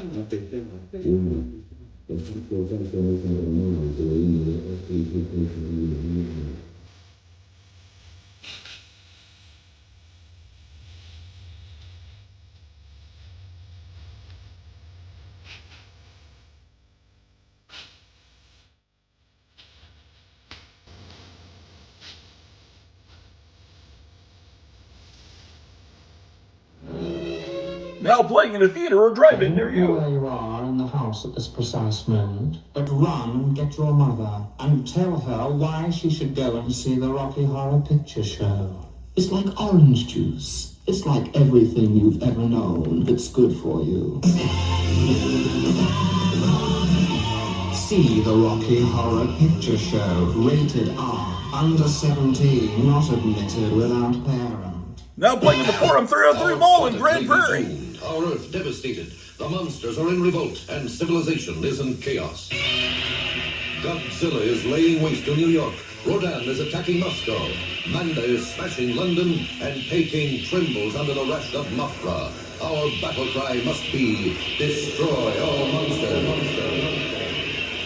Who can say which country or city will be next? We must unite and destroy all monsters. Is there a way to defend against Godzilla, Rodan, Manda, and Mothra? The answer is no! Let our battle cry be, destroy all monsters. Be prepared. See for yourself, in color from American International. Destroy all monsters. This picture is rated G for general audiences. Destroy all monsters. Now see the destruction exclusively at the Granada Theater on Greenville Avenue in Dallas. Here they come, straight and tall. They're the proudest of them all. The United States Marine Corps. Probably the most difficult task in the world of sports is the decathlon. This grueling event demands championship performance in different areas of track and field. Becoming a Marine officer is one of the most difficult tasks for much the same reasons. Today's Marine officer must become an expert in many different areas, and he must above all demonstrate that he has the ability to lead in all of them. Leadership training for a responsible position. That's Marine Corps officer training. Always first, always best. They're prepared for any test, no matter where or when. Every man salutes the Marine Corps. The Marine Corps builds men. Patsy Cline, ladies and gentlemen, here on KLIF. Wrenches, heaters, power tools, they got TV, toasters, waiting pools, they got hi-fi hammers, hoses, rakes, they got all the very finest makes. Stop and shop at Kmart, get the best in name brand merchandise. They guarantee the quality and discount, the price. They got washers, they got cats, man. They got sprinklers, toasters, wire nets, they got broilers, records, vacuum cleaners, barbecues to roast your wieners, ranges, heaters, power tools, they got TV, toasters, waiting pools. Shop at Kmart today. Good luck finding one. It's Grottu Orloff, man. You get a thing out of swing Yeah. with KLIF 1190. Well, the Grottu Orloff show, goddammit! Cat's claws are sharp.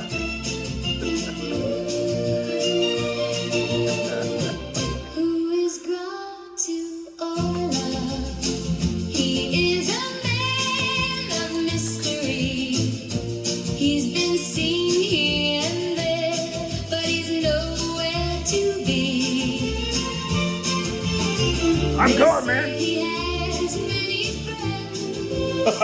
Yeah, right. Who tell you how great he is. But he's no one's enemy. And no one has seen his face. Grottu Orloff, he is a man of mystery. Grottu Orloff, the girl who loves him is me.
difference does it make?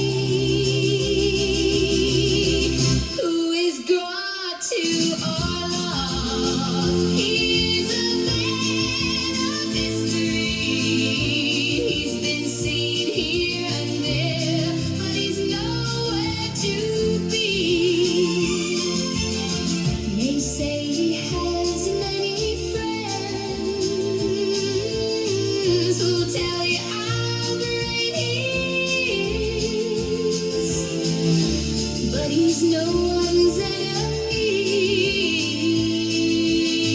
and no one has seen his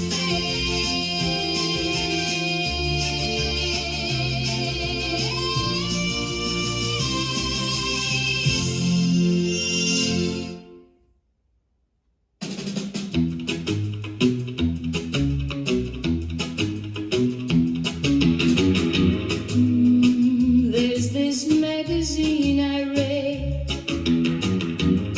the best humor I've ever seen, in black and white, but what a scream. I love that magazine. It was created in the 50s, and now it's in its teens. And even now it's still witty.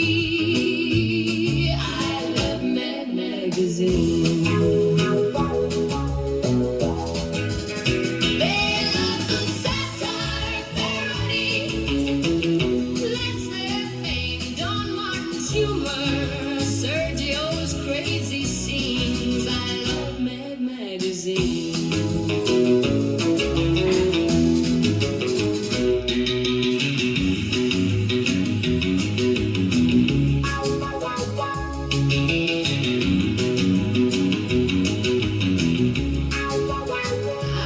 I get it every month, even in between. There's no reason not to. I love Mad Magazine. I love the satire parody. That's their thing. Don Martin's humor, Sergio's crazy scenes. I love Mad Magazine. So in the mailbox it will come. My eyes will ever gleam. I look at it and yell out loud, I love Mad Magazine. I love Mad Magazine. I love Mad Magazine. That's Marie Severin, backed up by Dwayne Eddy from 1967 here on KLIF Radio 1190, the Grottu Orloff Show, Sunday morning, about 9:52, ladies and gentlemen. This is Donald Trump. I want you to listen to my friend Grottu Orloff on KLIF Radio. Oh, thank you, Mr. President.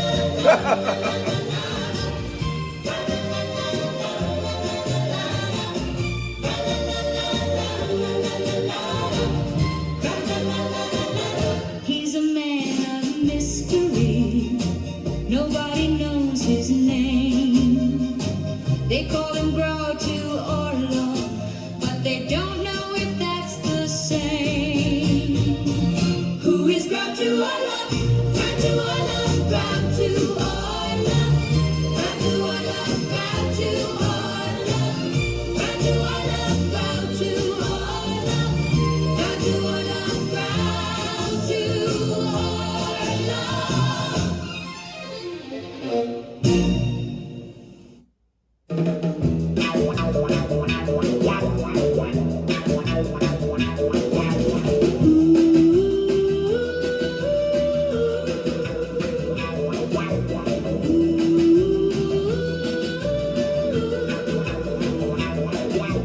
When you see him coming down the street, you know he's the best doggone dog you'll ever meet.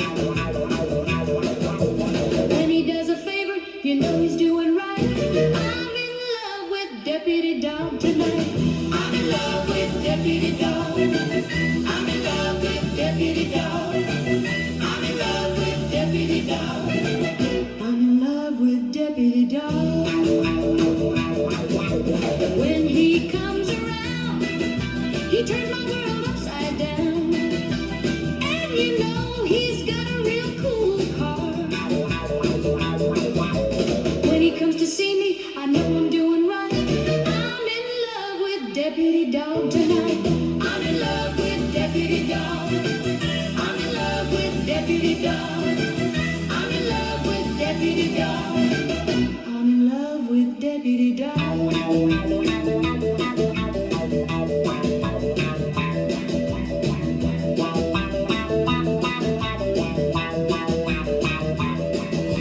He's the greatest doggone dog. I'm in love with deputy dog. He's the greatest doggone dog. I'm in love with deputy dog. I'm in love with deputy dog. I'm in love with deputy dog. I'm in love with deputy dog. I'm in love with deputy dog.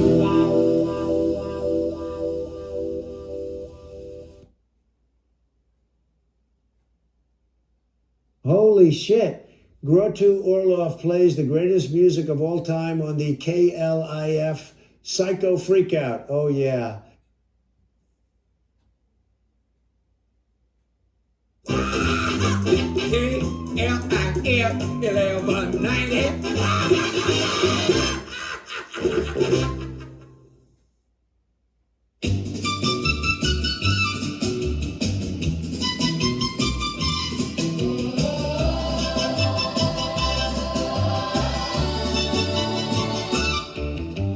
Double, double, toil and trouble. Fire burning, cold and bubble. Fillet of a fenny snake. In the cauldron, boil and bake.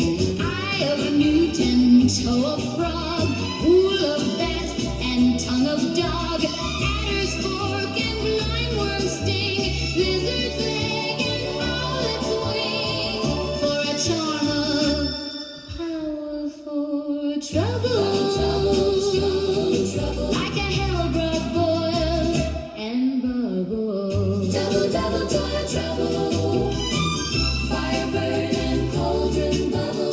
Cool it with a baboon's blood. Then the charm is firm and good.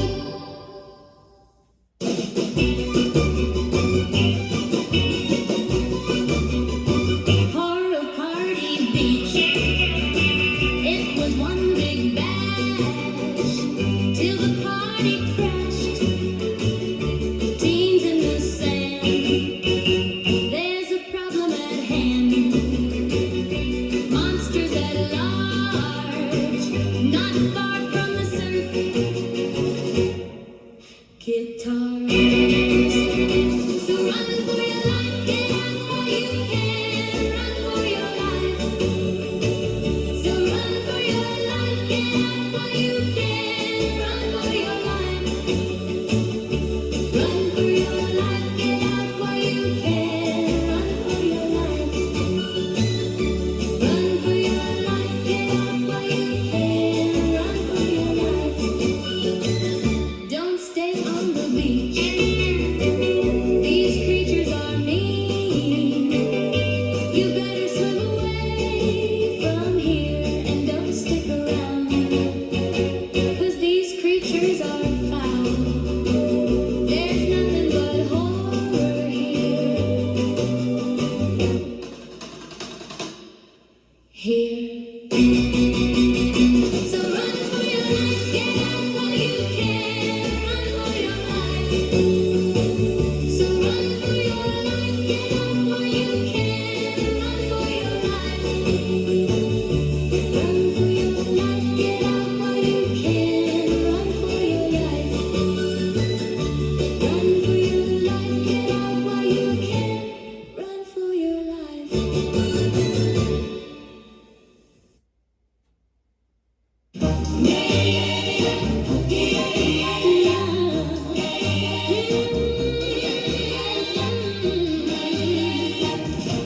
dancing. Well, there's a new dance sweeping across the land, so I need to hold your hand, and I'm gonna teach you the dance.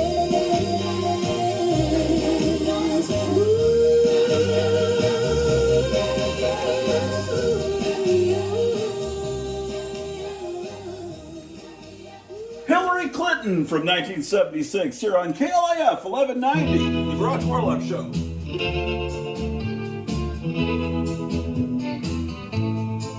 She's little Lotta, she loves food. Every single day she's in a good mood. She never cries, she never pouts.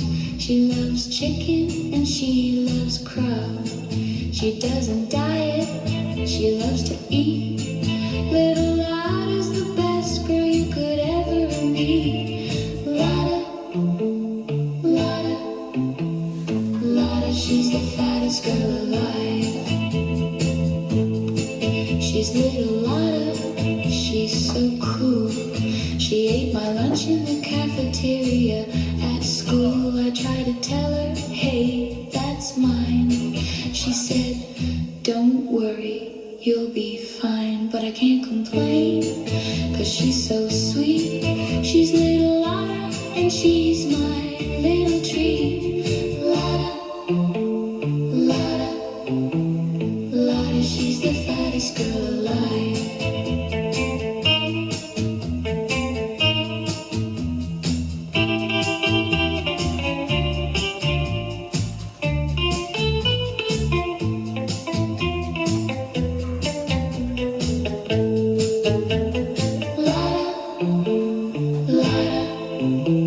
Lotta, she's the fattest girl alive.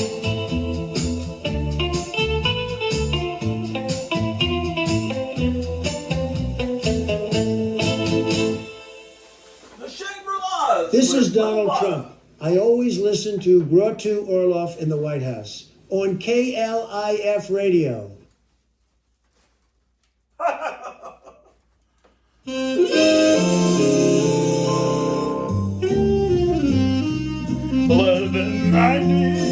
The station with the happy difference. The Grottu Orloff Show, every Saturday and Sunday.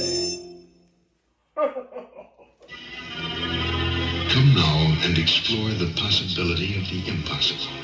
Centronics International presents a terrifying journey into the supernatural, narrated by the master of slithering evil, Rod Serling. It is tradition that ghosts and ghouls and various other citizens of the grotesque wrap themselves in malevolent mists and deep darkness, disguised as all manner of things. This is a terrifying encounter with the unknown.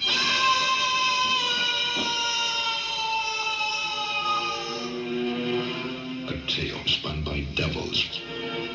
Encounter with the unknown.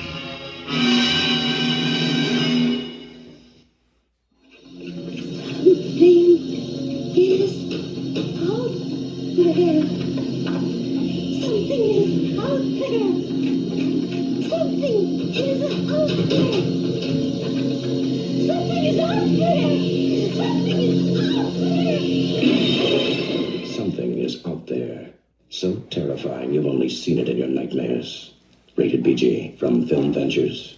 What you see is what you get with Females for Hire. And it's a lot more than you have ever seen. Yes, Females for Hire makes the happy hooker look like Mother Goose. It's all here, all of it, with everything left in and nothing left out. The story of the jungle they call the street and the girls who have become the most dangerous game on earth. Here is the marketplace, the buyers and the sellers, the conners and the conned, the dream and the nightmare. Females for Hire. They guarantee you a good time. The contract doesn't say you'll come out alive. You're playing with fire. With Females for Hire. From Independent International, rated R. Under 17, not admitted without parent. Now playing at the Century Drive-In in Grand Prairie. Hey, look at us, the whole gang. Yeah. Here we are, yeah. All together at the International House of Pancakes. Oh boy, and here comes our lovely waitress. Hello. Gloria. Gloria, Gloria, Gloria. Wait a minute, everybody, one at a time. Now, Billy, you're gonna have A waffle. Make mine a Denver omelet. And Cindy wants a chicken pot pie and buckwheat's over there and a Swiss burger here. And Barbara, what do you have? A hot fudge sundae. Swell. Okay, now, Freddie, what do you want? I want Freddie, make up your mind. Come on, Freddie, what do you want? I want a golden little boy. Who serves you the best damn pancakes in the whole wide world? And a menu of family dinners too. It's the Pancake House with the bright blue roof. The International House of Pancakes. That's who?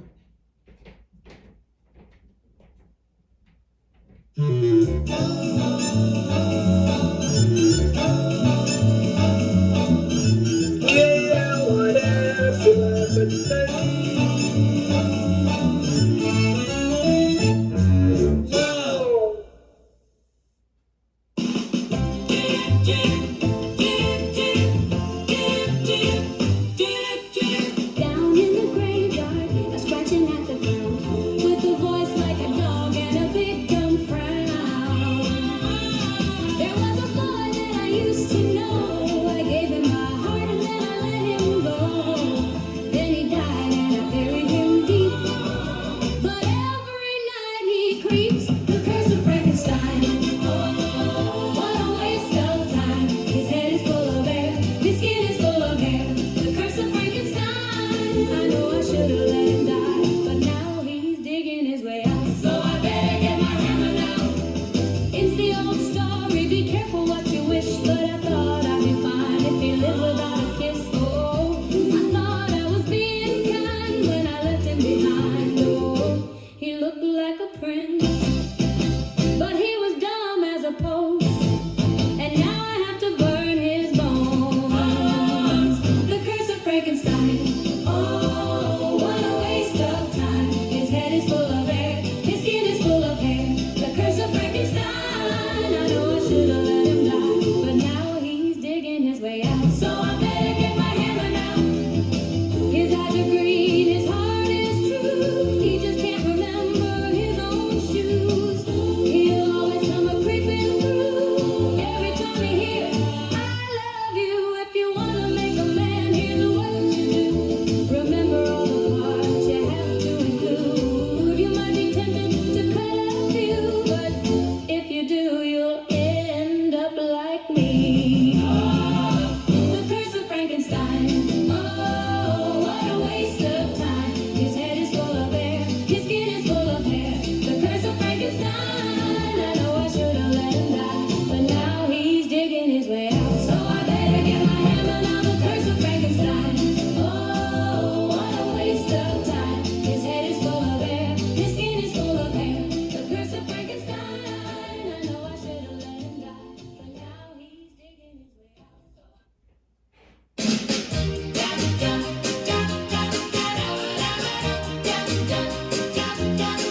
There's a brand new dance and it's called the asshole. It's gonna last and it's taking a toll. Everywhere you go, they're gonna play it.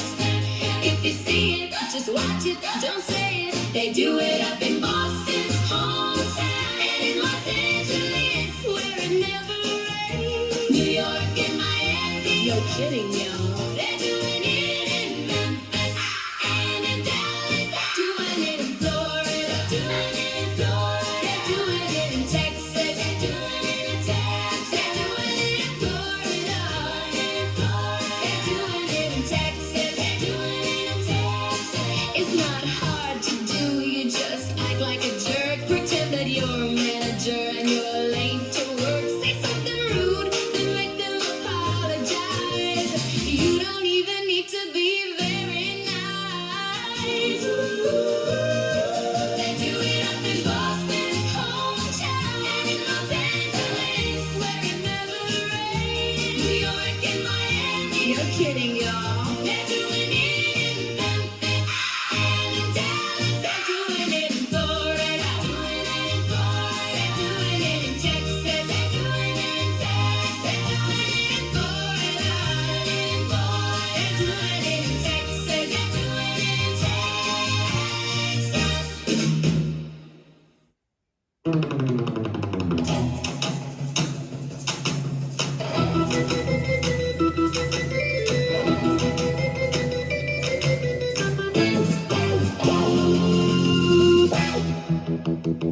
Look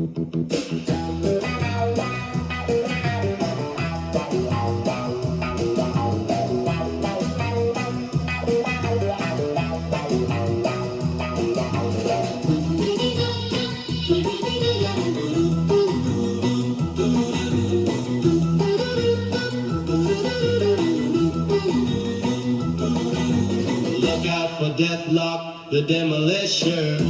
Deathlock, the demolisher. Look out for Deathlock, the demolisher. Deathlock, the demolisher.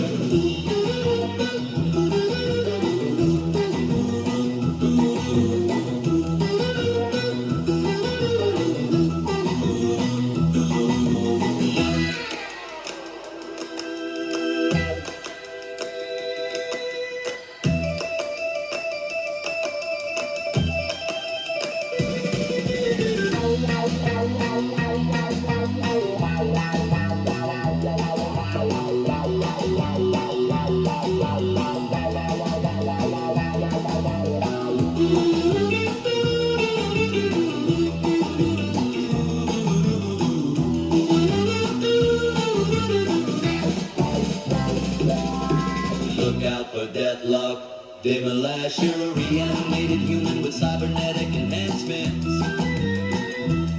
He was once called Luther Manning, a soldier who was reanimated and turned into a weapon.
Hey, it's 10:15 a.m., man. KLAF 1190 Radio.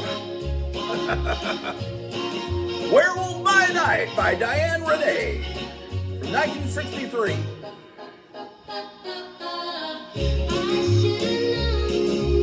He was the type to break my heart under the full moonlight. Now he's a werewolf by night. He was an angel in the sunlight, but now he's a werewolf by night. And I can't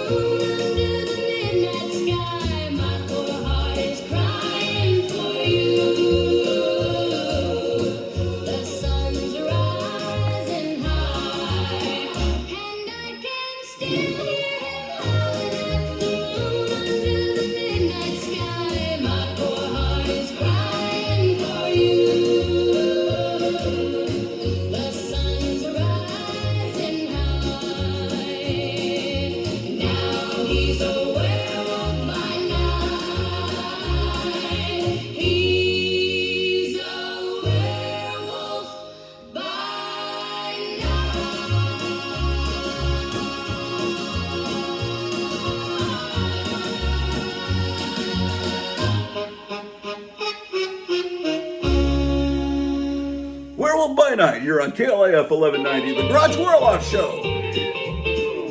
1017.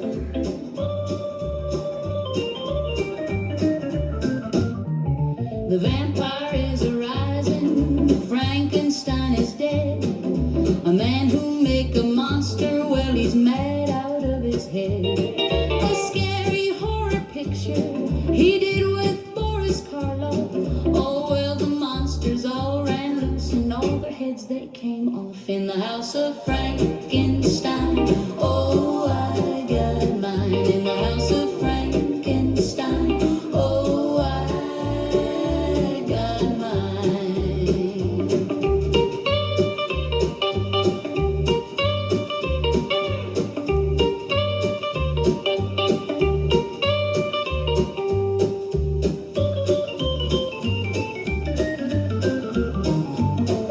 A model of the werewolf, well, they tell me he's a beast. And don't forget the creature in the Black Lagoon at least. The ghost of Mr. Invisible, well, he never stays around. The mummy's in a crypt and the phantom's underground in the house of Frankenstein. Oh, I got mine in the house of Frankenstein. Oh, I got mine.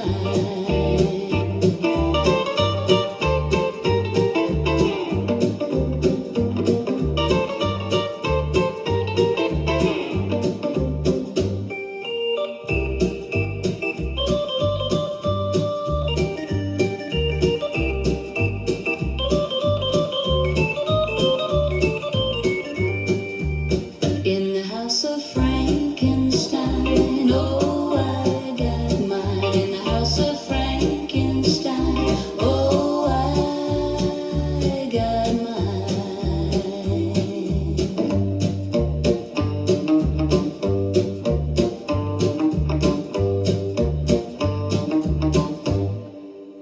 Oh, yes, you tuned the Grottu Orloff Show.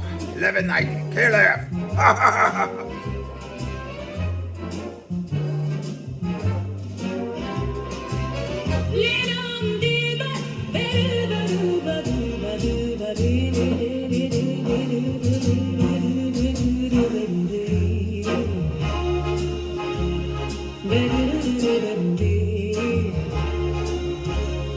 Les monstres de la terre sont confinés dans Monsterland.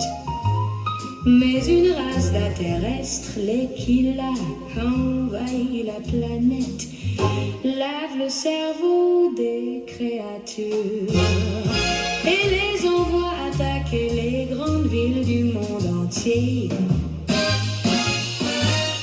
pour forcer l'humanité à se rendre un courageux équipage de vaisseaux spatial combat.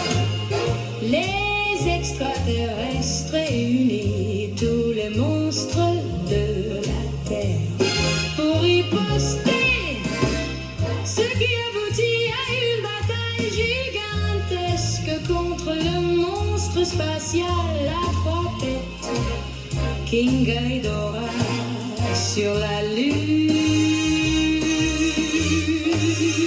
venu d'une autre planète. Son vaisseau spatial atterrit dans le sable. Attention, la voilà qui arrive. Tous les gars s'enfuient. Vampire là est là pour nous sauver tous. C'est notre pilote préféré. Quand elle bat des cils, tous les gars tombent sous son charme. Wow! Et des chauves-souris, toutes ces choses cool.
copine préférée.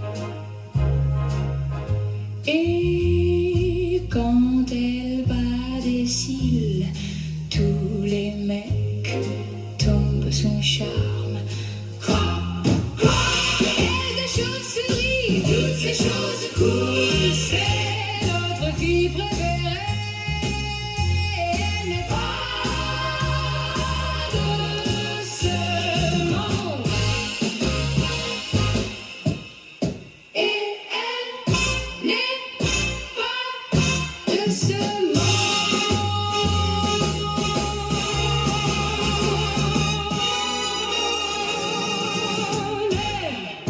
Richard Bardell from 1965. You're on KLIF 1190, the music of your life. The Grottu Orloff Show. Well, I got a postcard in the mail with a postmark from Mars. Said there's life out here on Barsoom, and there's work for them that want it. You can be anything you want to be underneath the Martian moon. Destination Barsoom, destination Barsoom. The trip is long and it's all uphill. It takes a week, but we get there still. And the first thing that I see is a woman with green skin. But there's more oxygen on Mars than there is on Earth, I swear to you. Destination Barsoom, destination Barsoom. The Martians want to live on Earth, and all the Earthlings want to live on Mars. 'Cause the planet that you're on is always just worse, but it could always be worse. Well, the heliumites, they're a fickle bunch. They'll burn you once and then they will again. And the Tharks don't care if they hurt your feelings, but I love it here. It's not so bad, and they gave me a new job. I think I like it. I'm the king of Mars. I'm the king of Mars. I wish you were here. I wish you were here. I wish you were here. I wish you were here. Destination Barsoom, destination Barsoom, destination Barsoom, destination Barsoom.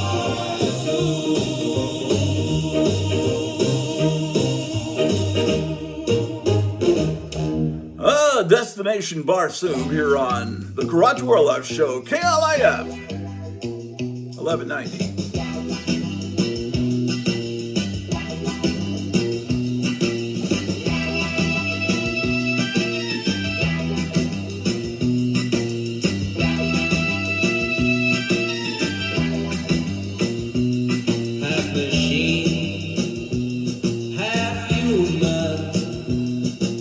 Soulless monster born of man.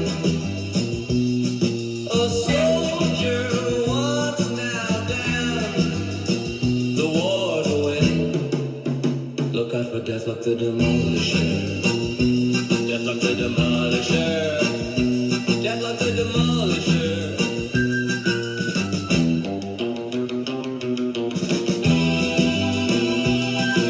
A future world in chaos. A modern Rome.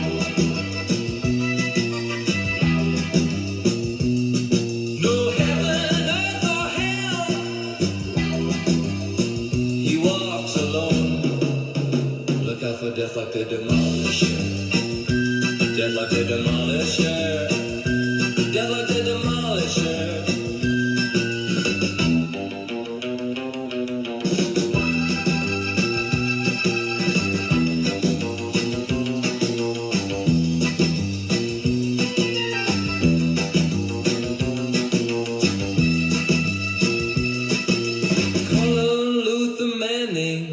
A patriot of flesh and bone, reborn, reanimated, now a weapon, not a man. His story's told. Look out for death like the demolisher. Death like the demolisher. Death like the demolisher.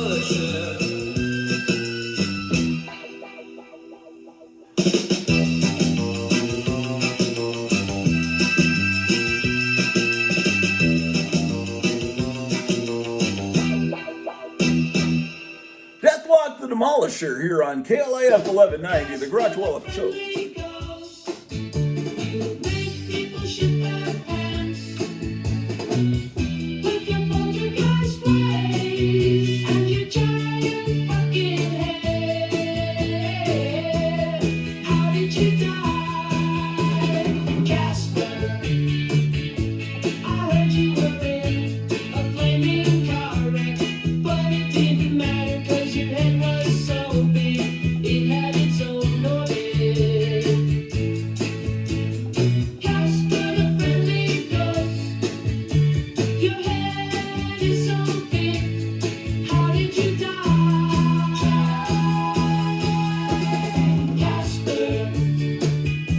You make people shit their pants.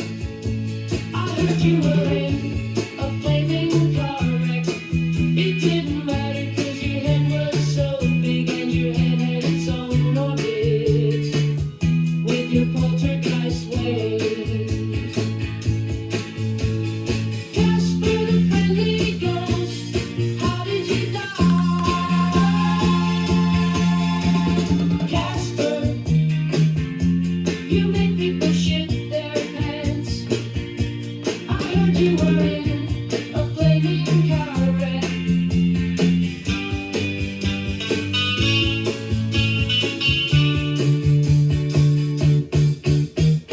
Casper the friendly ghost, your head is so big. How did you die? Casper, you make people shit their pants.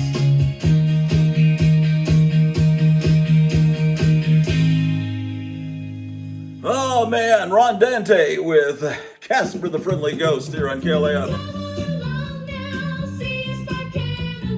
We might get tired of. Who gives a shit? Josie and the Pussycats, globetrotting fighters of evil and tyranny. Josie and the Pussycats getting it done.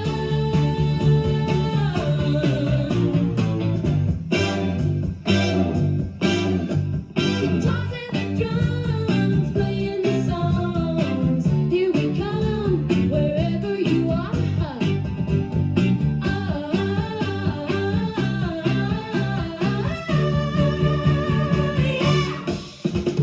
Josie and the Pussycats, globetrotting fighters of evil and tyranny. Josie and the Pussycats getting it done.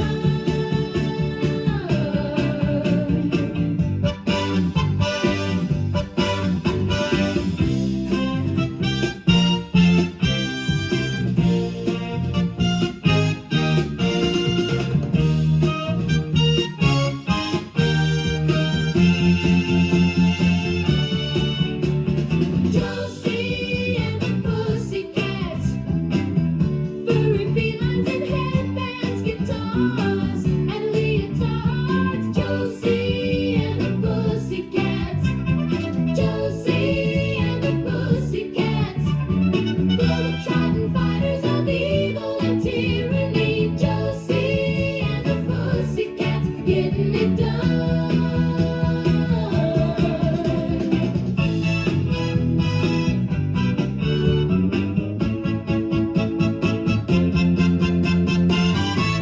Cheryl Ladd with the theme to season 7 of Josie and the Pussycats, ladies and gentlemen. Grottu Orloff. Let's rock and roll. Teenage witch, she is so groovy for a house. She'll turn the high school dance into a flaming bloodbath. Sabrina,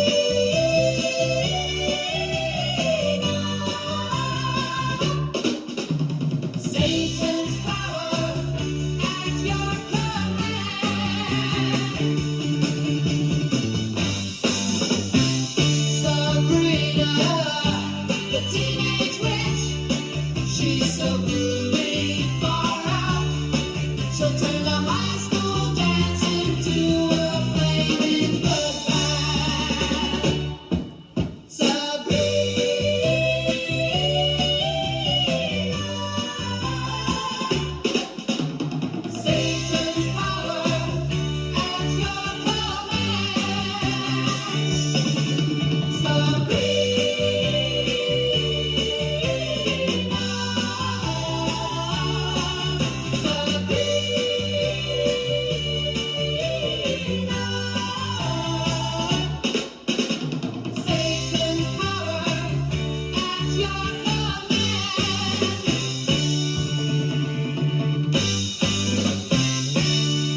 Marie Severin with the theme to Sabrina. Oh shit.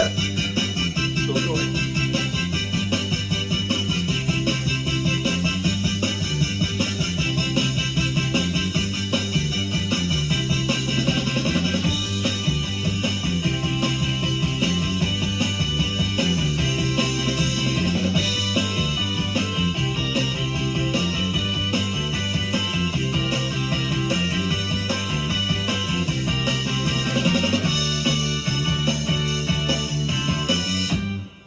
Marie Severin from 1971 here in the Grottu Orloff Show, KLIF 1190 from 1957. Came from another planet. Her spaceship landed in the sand. Look out, here she comes. All the guys run. Vampirella's here to save us all. She's our favorite pin-up doll. And when she bats her eyes, all the guys fall for her. Fangs, bat wings, all the cool things. She's our favorite girl, and she's not from this world. And she's not from this world.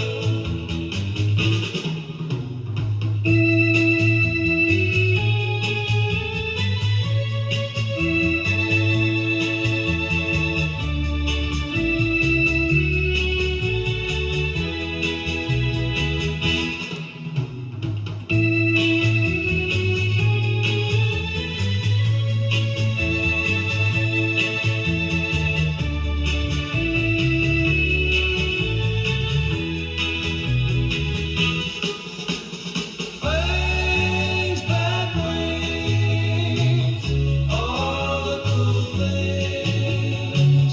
She's our favorite girl, and she's not from this world. And she's not from this world. Vampirella's here to save us all. She's our favorite pin-up doll. And when she bats her eyes, all the guys fall for her.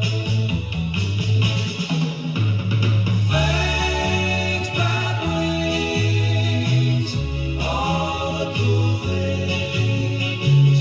She's our favorite girl, and she's not from this world. And she's not from this world.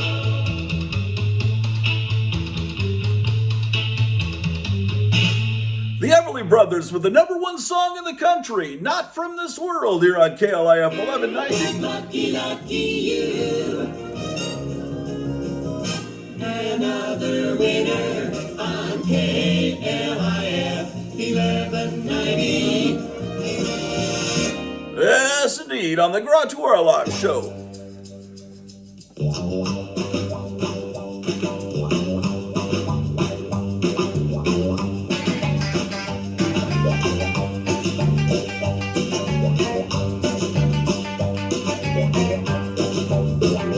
Well, she took my soul and she ran it down the hole.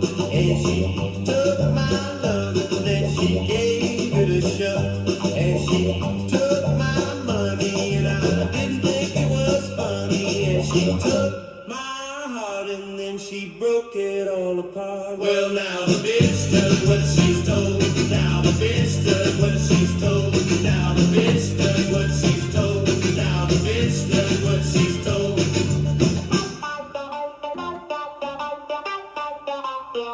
Well, I gave her my trust and she ground it in the dust. And I gave her my soul and then she ran it down the hole. And I gave her my money and she didn't think it was funny. And I gave her Well, now the bitch does what she's told. Now the bitch does what she's told. Now the bitch does what she's told. Now the bitch does what she's told.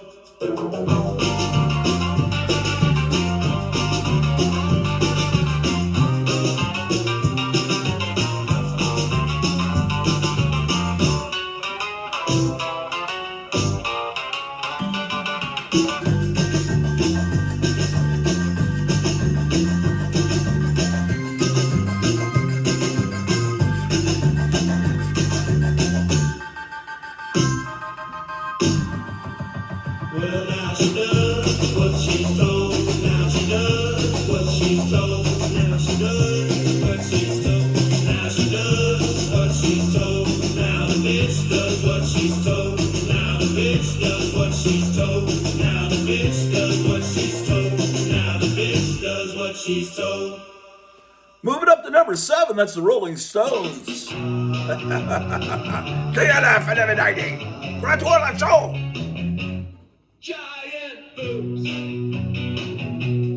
Giant boobs. James Bond. Batman. Topless go-go girls. Frankenstein. Hold my Glenn. Glenn, Glenn, Glenn. Beach party. Beach party. Beach party. Beach party.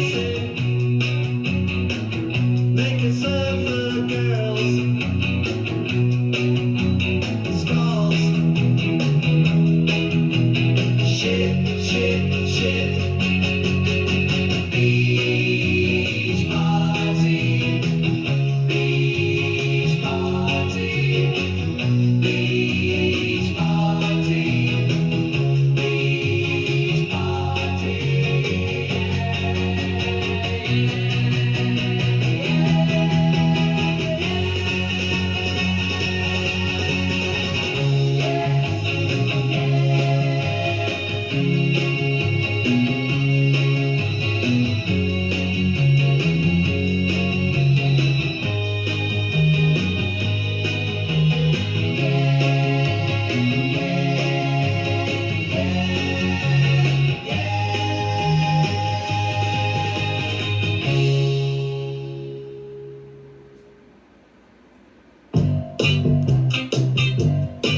Hey kids, look for comic books, some comics, only 12 cents.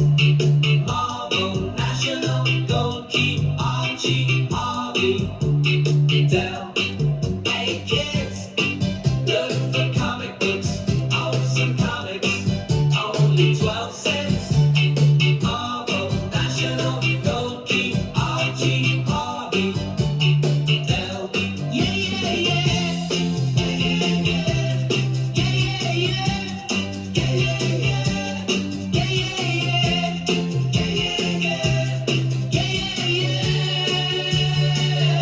Oh shit. Gotta have more. Gotta have more. Gotta have more. Oh shit.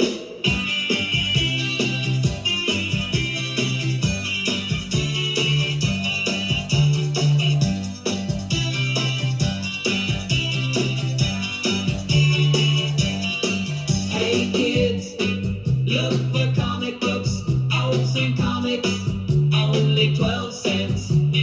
Marvel, National, Gold Key, Archie, Harvey, Dell. Yeah, yeah, yeah. Yeah, yeah, yeah. Yeah, yeah, yeah. Yeah, yeah, yeah. Yeah, yeah, yeah. Yeah, yeah, yeah. Oh shit. Gotta have more. Gotta have more. Gotta have more. Oh shit. Hey kids, look for comic books, some comics, only 12 cents. Marvel, National, Gold Key, Archie, Harvey, Dell. That's the Dave Clark 5 here on KLIF 1190, where we're wrapping up the show Sunday morning, almost 12 p.m., ladies and gentlemen. I hope you've enjoyed the show.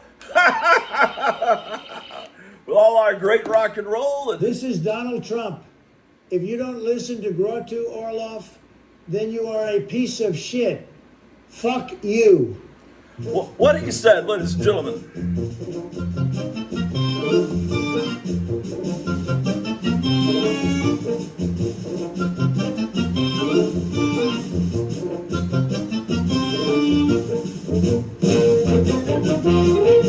Yes, I'm glad you tuned in this morning to KLIF, the station with the happy difference. We've been doing this show for about 9 months now, ladies and gentlemen, and I hope you've been enjoying it. We're gonna keep going. We got a great spring and summer ahead of us with lots of great new tunes, all from the robots at Suno.com. You're moving with Big Cliff in Dallas. KLIF. These women have just seen their doctor, Dr. Death. He stalks the city through the dark of night. I think somebody's coming toward my apartment. He has powers more terrible than any man who ever lived. Dr. Death is worse than Dr. Pepper. What do you want? It may be Dr. Death, making a house call. Rated R, restricted. And there's Diet Dr. Death. This is Rudy Ray Moore, better known as Dolomite. I've got an all-girl army that knows what to do. They're fast as hell and practice kung fu. Shit. LSB Feasters. Yes, indeed.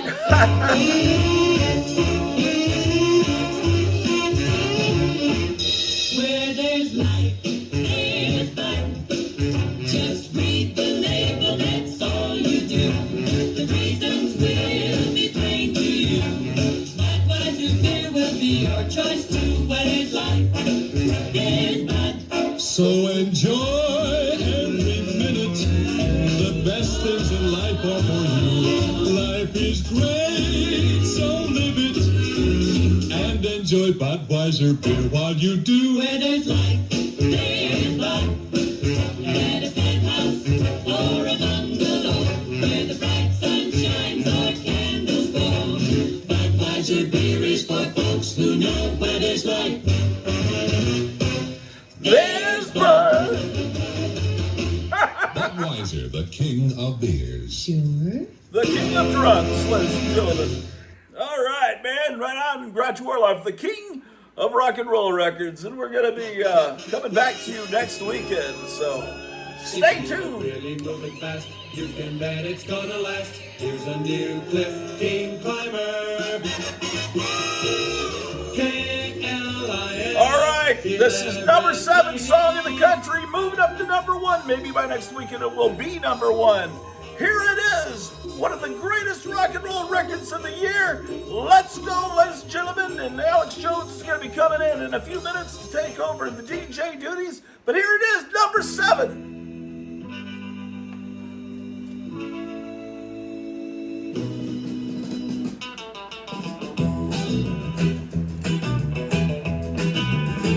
She knows I'm a man who won't be used, but she plays me for a fool, knows I won't refuse. Though I wanna be through with you, but you're so low down, and I know that. But she knows that, I know that. I'm no good at knowing that. I know that she's crawling back. She's a piece of garbage and I love her for that. And I know that she's crawling back. She's a piece of garbage and I love her for that. And I know that she's crawling back. She's a piece of garbage and I love her for that. And I know that she's crawling back. She's a piece of garbage and I love her for that.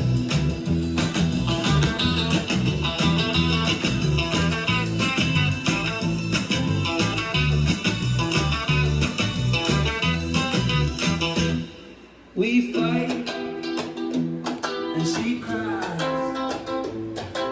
Says she loves me too, but I can understand that she sees it through. And I wanna be through with you, but you're so low down.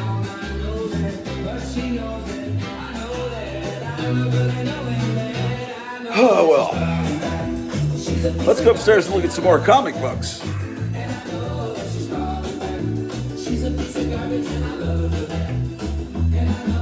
Yeah, I think by next week this song will be up #1, the new Rolling Stones song.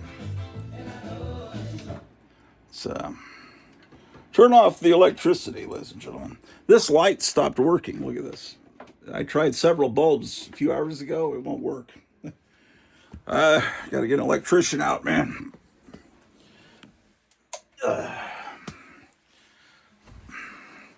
Nothing works here, man. Nothing.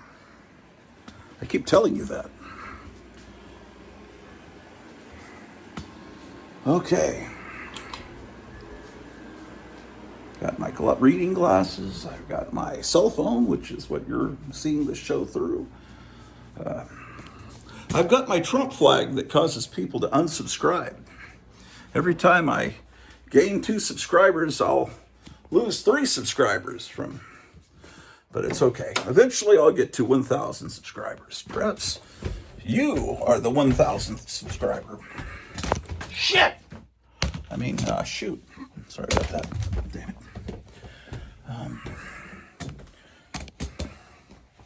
Darn it. You know, there were a couple of songs that we just played about Deathlock the Demolisher. And what inspired me to write those songs was that Kevin Johnson at Gotham City Comics got a collection with a bunch of Deathlock comics. And I was trying to remember which ones I had. And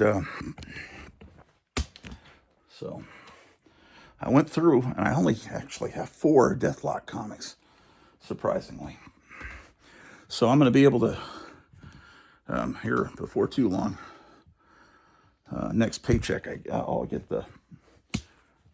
pretty much have the original run, missing maybe an issue or 2.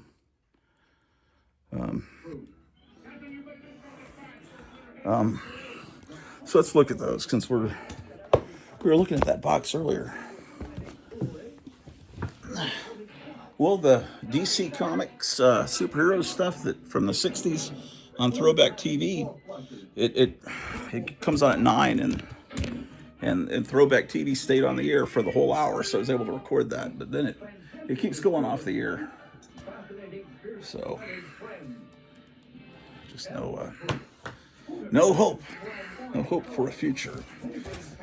Something's wrong, man. They got to fix that. I hear that Roku's about to change their the look, their layout of their. It's gonna look different on your Roku box. All right. What were we looking at? We were looking at Amethyst, weren't we? Oh, we were about to look at Aquaman. I have most of my Aquamans are from the 60s. This is 70s Aquaman.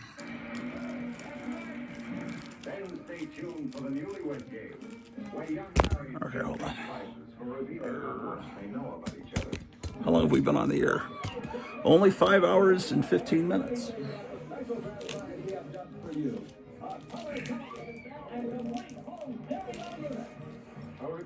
All the people that don't like my music are going to miss these comic books at the end of the show. I have some issues of Cobra I need to get from Kevin, too. I don't like when they kill people off, man. I don't like that. Okay. New High Sierra Ice by Menon.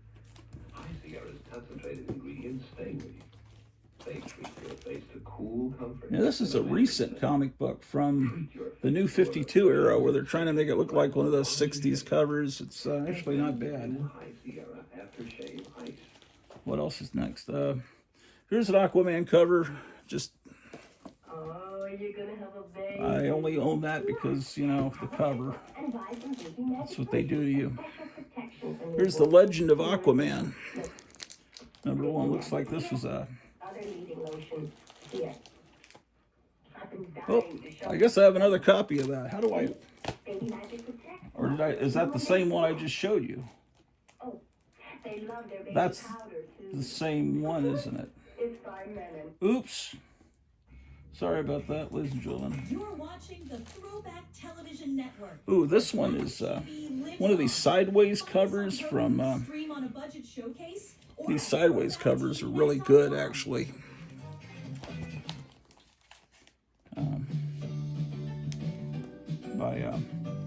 See, Darwin Cook was one of the greatest comics artists ever in the history of mankind, but he didn't live long enough to, I don't know. No one ever talks about Darwin Cook, but in 20 years, everyone's going to discover him. Like, it took that long before everyone. I was buying all the Dave Stevens covers when they were coming out, all the comics, but now people know because some documentary came out on Tubi TV or something to tell them to like them. Iraq was a good. Iraq, Son of Thunder. I need to do a song about him. This was a good DC comic from the 50 Cent era. So there was good comics coming out of that time period. Oh shit! This this will get me in trouble. The Superman theme. Every time the Superman theme plays, because there was a CD that came out of DC theme songs, and this is on it, so therefore it'll set off a copyright claim.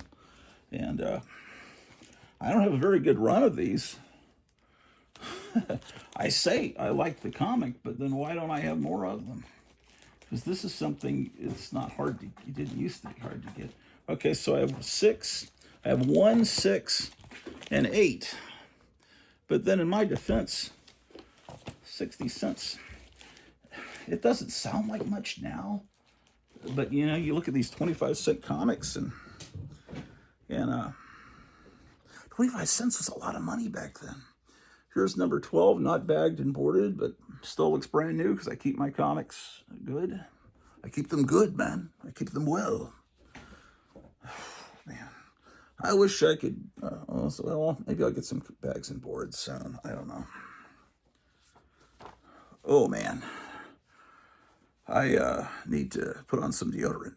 It's good this show is not in smell-o-vision, because when you lift these comics, you smell your underarm. Oh, boy, horrible. That's Alfredo Alcala. No one talks about him enough. No one talks about Alfredo Alcala, Darwin Cook, Ernie Chan, also known as Ernie Chua. What's wrong with these people? Okay, I'm showing you, I was talking about something different. Now I'm showing you Iraq.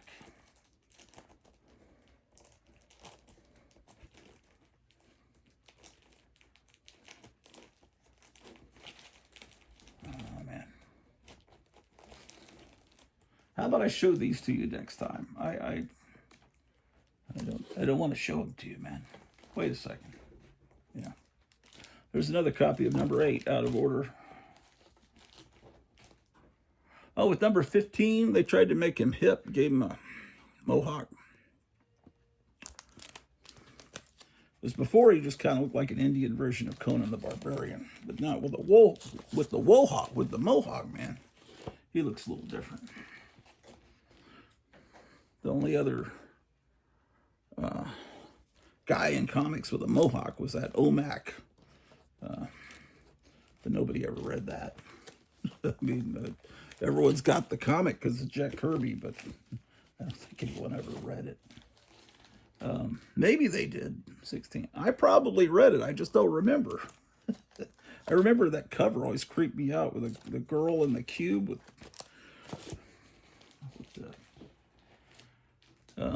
this looks just like a Conan the Barbarian cover because Alfredo Alcala also did Conan the Barbarian art, but that looks just like one of those covers.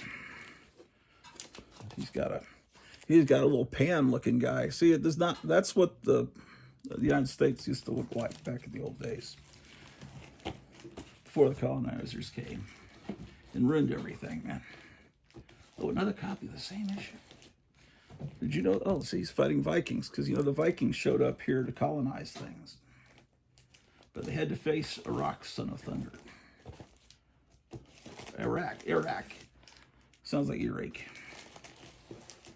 I don't think I've ever pronounced the name out loud. I've only heard this in my head. I've never talked to a single person in my lifetime about Iraq, Son of Thunder. So I have never actually said the name out loud, never vocalized it. But this was a good comic. You see, I guess maybe it got really good around this time period. Oh, look at that. See, Roy Thomas is writing it now here in this dollar comic.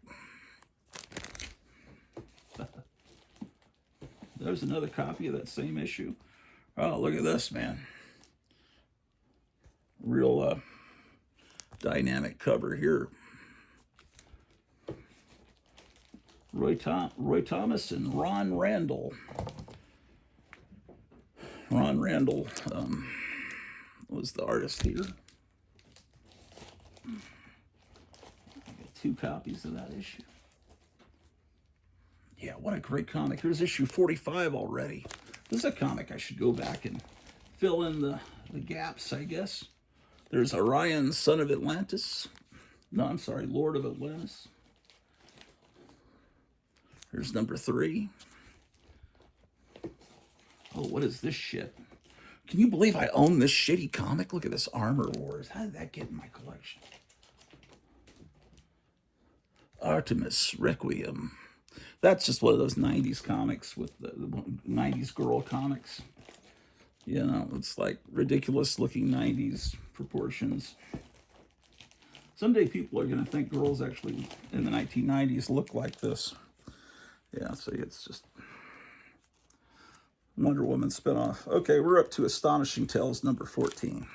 The earlier issues of Astonishing Tales are going to be in the Silver Age boxes. This is where we're going to see what we came to see up here. Oh, I could turn the sound up on the TV now. This is the recording I made earlier of the Superman cartoons and Aquaman. Okay. Okay, so number 15. But this is the one, man. This is my childhood copy. I remember loving this comic. Astonishing Tales with It. Number 21. And I think they start calling him It, the Living Colossus here soon. 22. Yeah, with this issue, so do I have them all? 21, 22, 23. Yeah, because I love this comic. 23, it's It, the Living Colossus. Marvel started calling everything living because they were nervous about the... I'm speculating they were nervous about the comics code saying you couldn't have undead characters. So that's why they had Morbius, who was a vampire, but he was Morbius, the living vampire.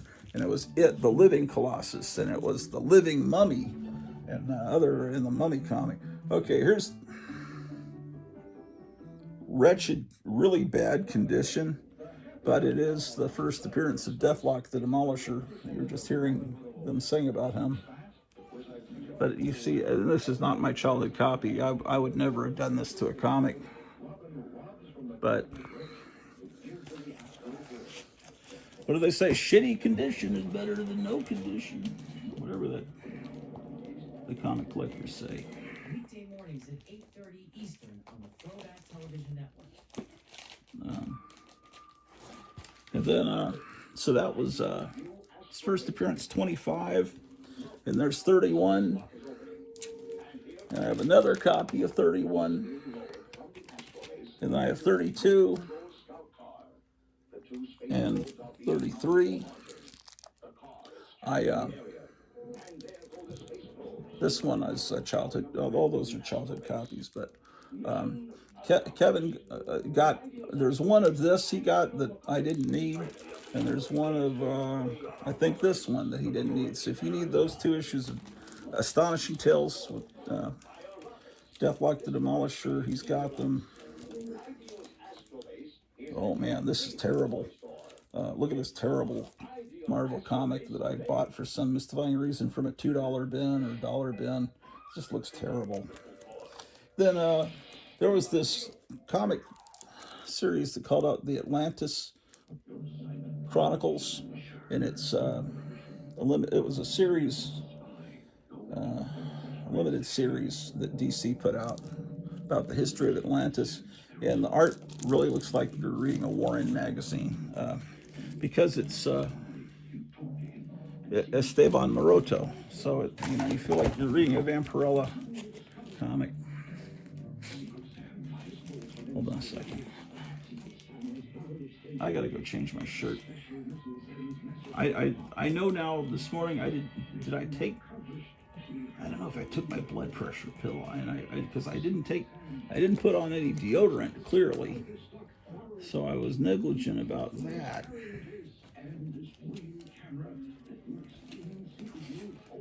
Okay. I thought I had a more complete collection of Iraq, Son of Thunder, but that's not a hard comic to acquire, I wouldn't think. But it's one of those things you never think to acquire, and you never remember which issues you have out. You have. Oh, the Batman theme will get you too. Batman 68. Okay. What other astonishing oh, is that the end of that's the end of Astonishing Tales, I guess, or is it? Yeah.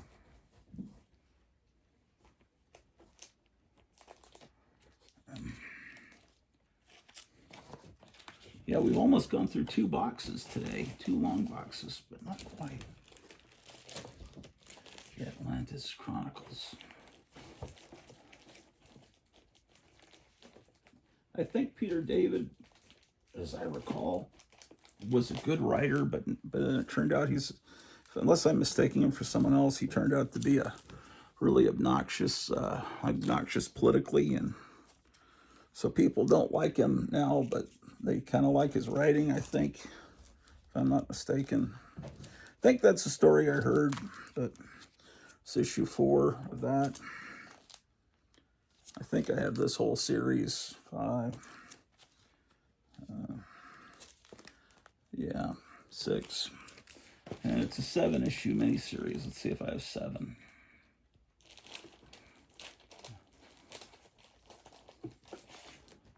I do indeed. Now, this one doesn't have a comics code. See, it was sold directly, distributed to comic stores. Remember, I was talking about how I didn't like those, but sometimes I did. It's just hyperbole with me, I hate it all, man, because these aren't comics that were sold on a spinner rack. So to me, they were hurting rather than helping. Because once comics no longer became available to kids, the industry died, in my opinion. Okay, so then we've got, there wasn't much Bronze Age Adam comics that I know of. He had his run in the 60s, but there was this Gil Kane miniseries, Sword of the Atom, which is cool. There's 2. These are, they used to be books that you'd find in the $2 bin. They're not sought after by collectors. 3, 4, it's like Sesame Street. 1, 2, 3, 4. And then, oh, what a great cover this is. Sort of the Atom Special. Look at that. Oh, I guess we're about to get into the Avengers. Well, that'll be a good start for the next episode. This is Avengers 1.5, which is made to look like a 60s comic, but isn't. And that's great.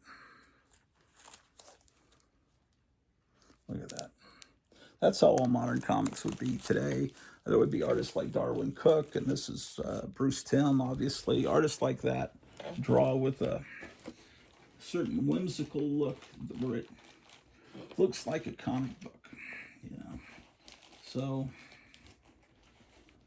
in my world, this is the first Bronze Age Avengers, issue number 93, because it's the first one with a Marvel Comics strip across the top. So that's where we'll begin the next exciting installment of the Grottu Orloff television program. So, how about that, ladies and gentlemen? Oh, and I've got tons of more music to go. So Let's free this phone from this tripod.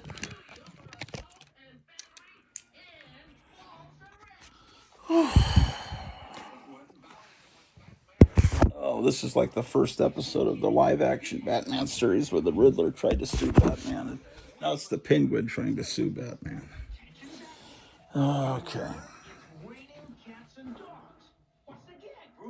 Man, it's starting to get hot, so I think maybe it's the time change is appropriate. I guess it feels like spring. Let's see what it's like outside. Oh man, here's the cat there getting some sun, and there's Ambrose getting some sun, and here comes the little bitty kitten down there. Yeah, it's getting hot, man. $102 pistol. Well, if you stuck with me 5 hours, 31 minutes, and 47 seconds, then you really are a friend. I wonder what's going on in the news. It's always interesting to find out.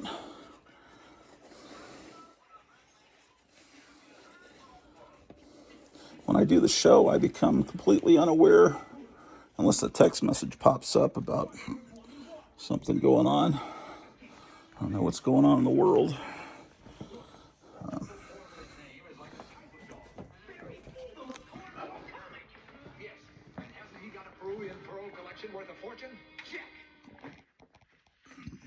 Yeah.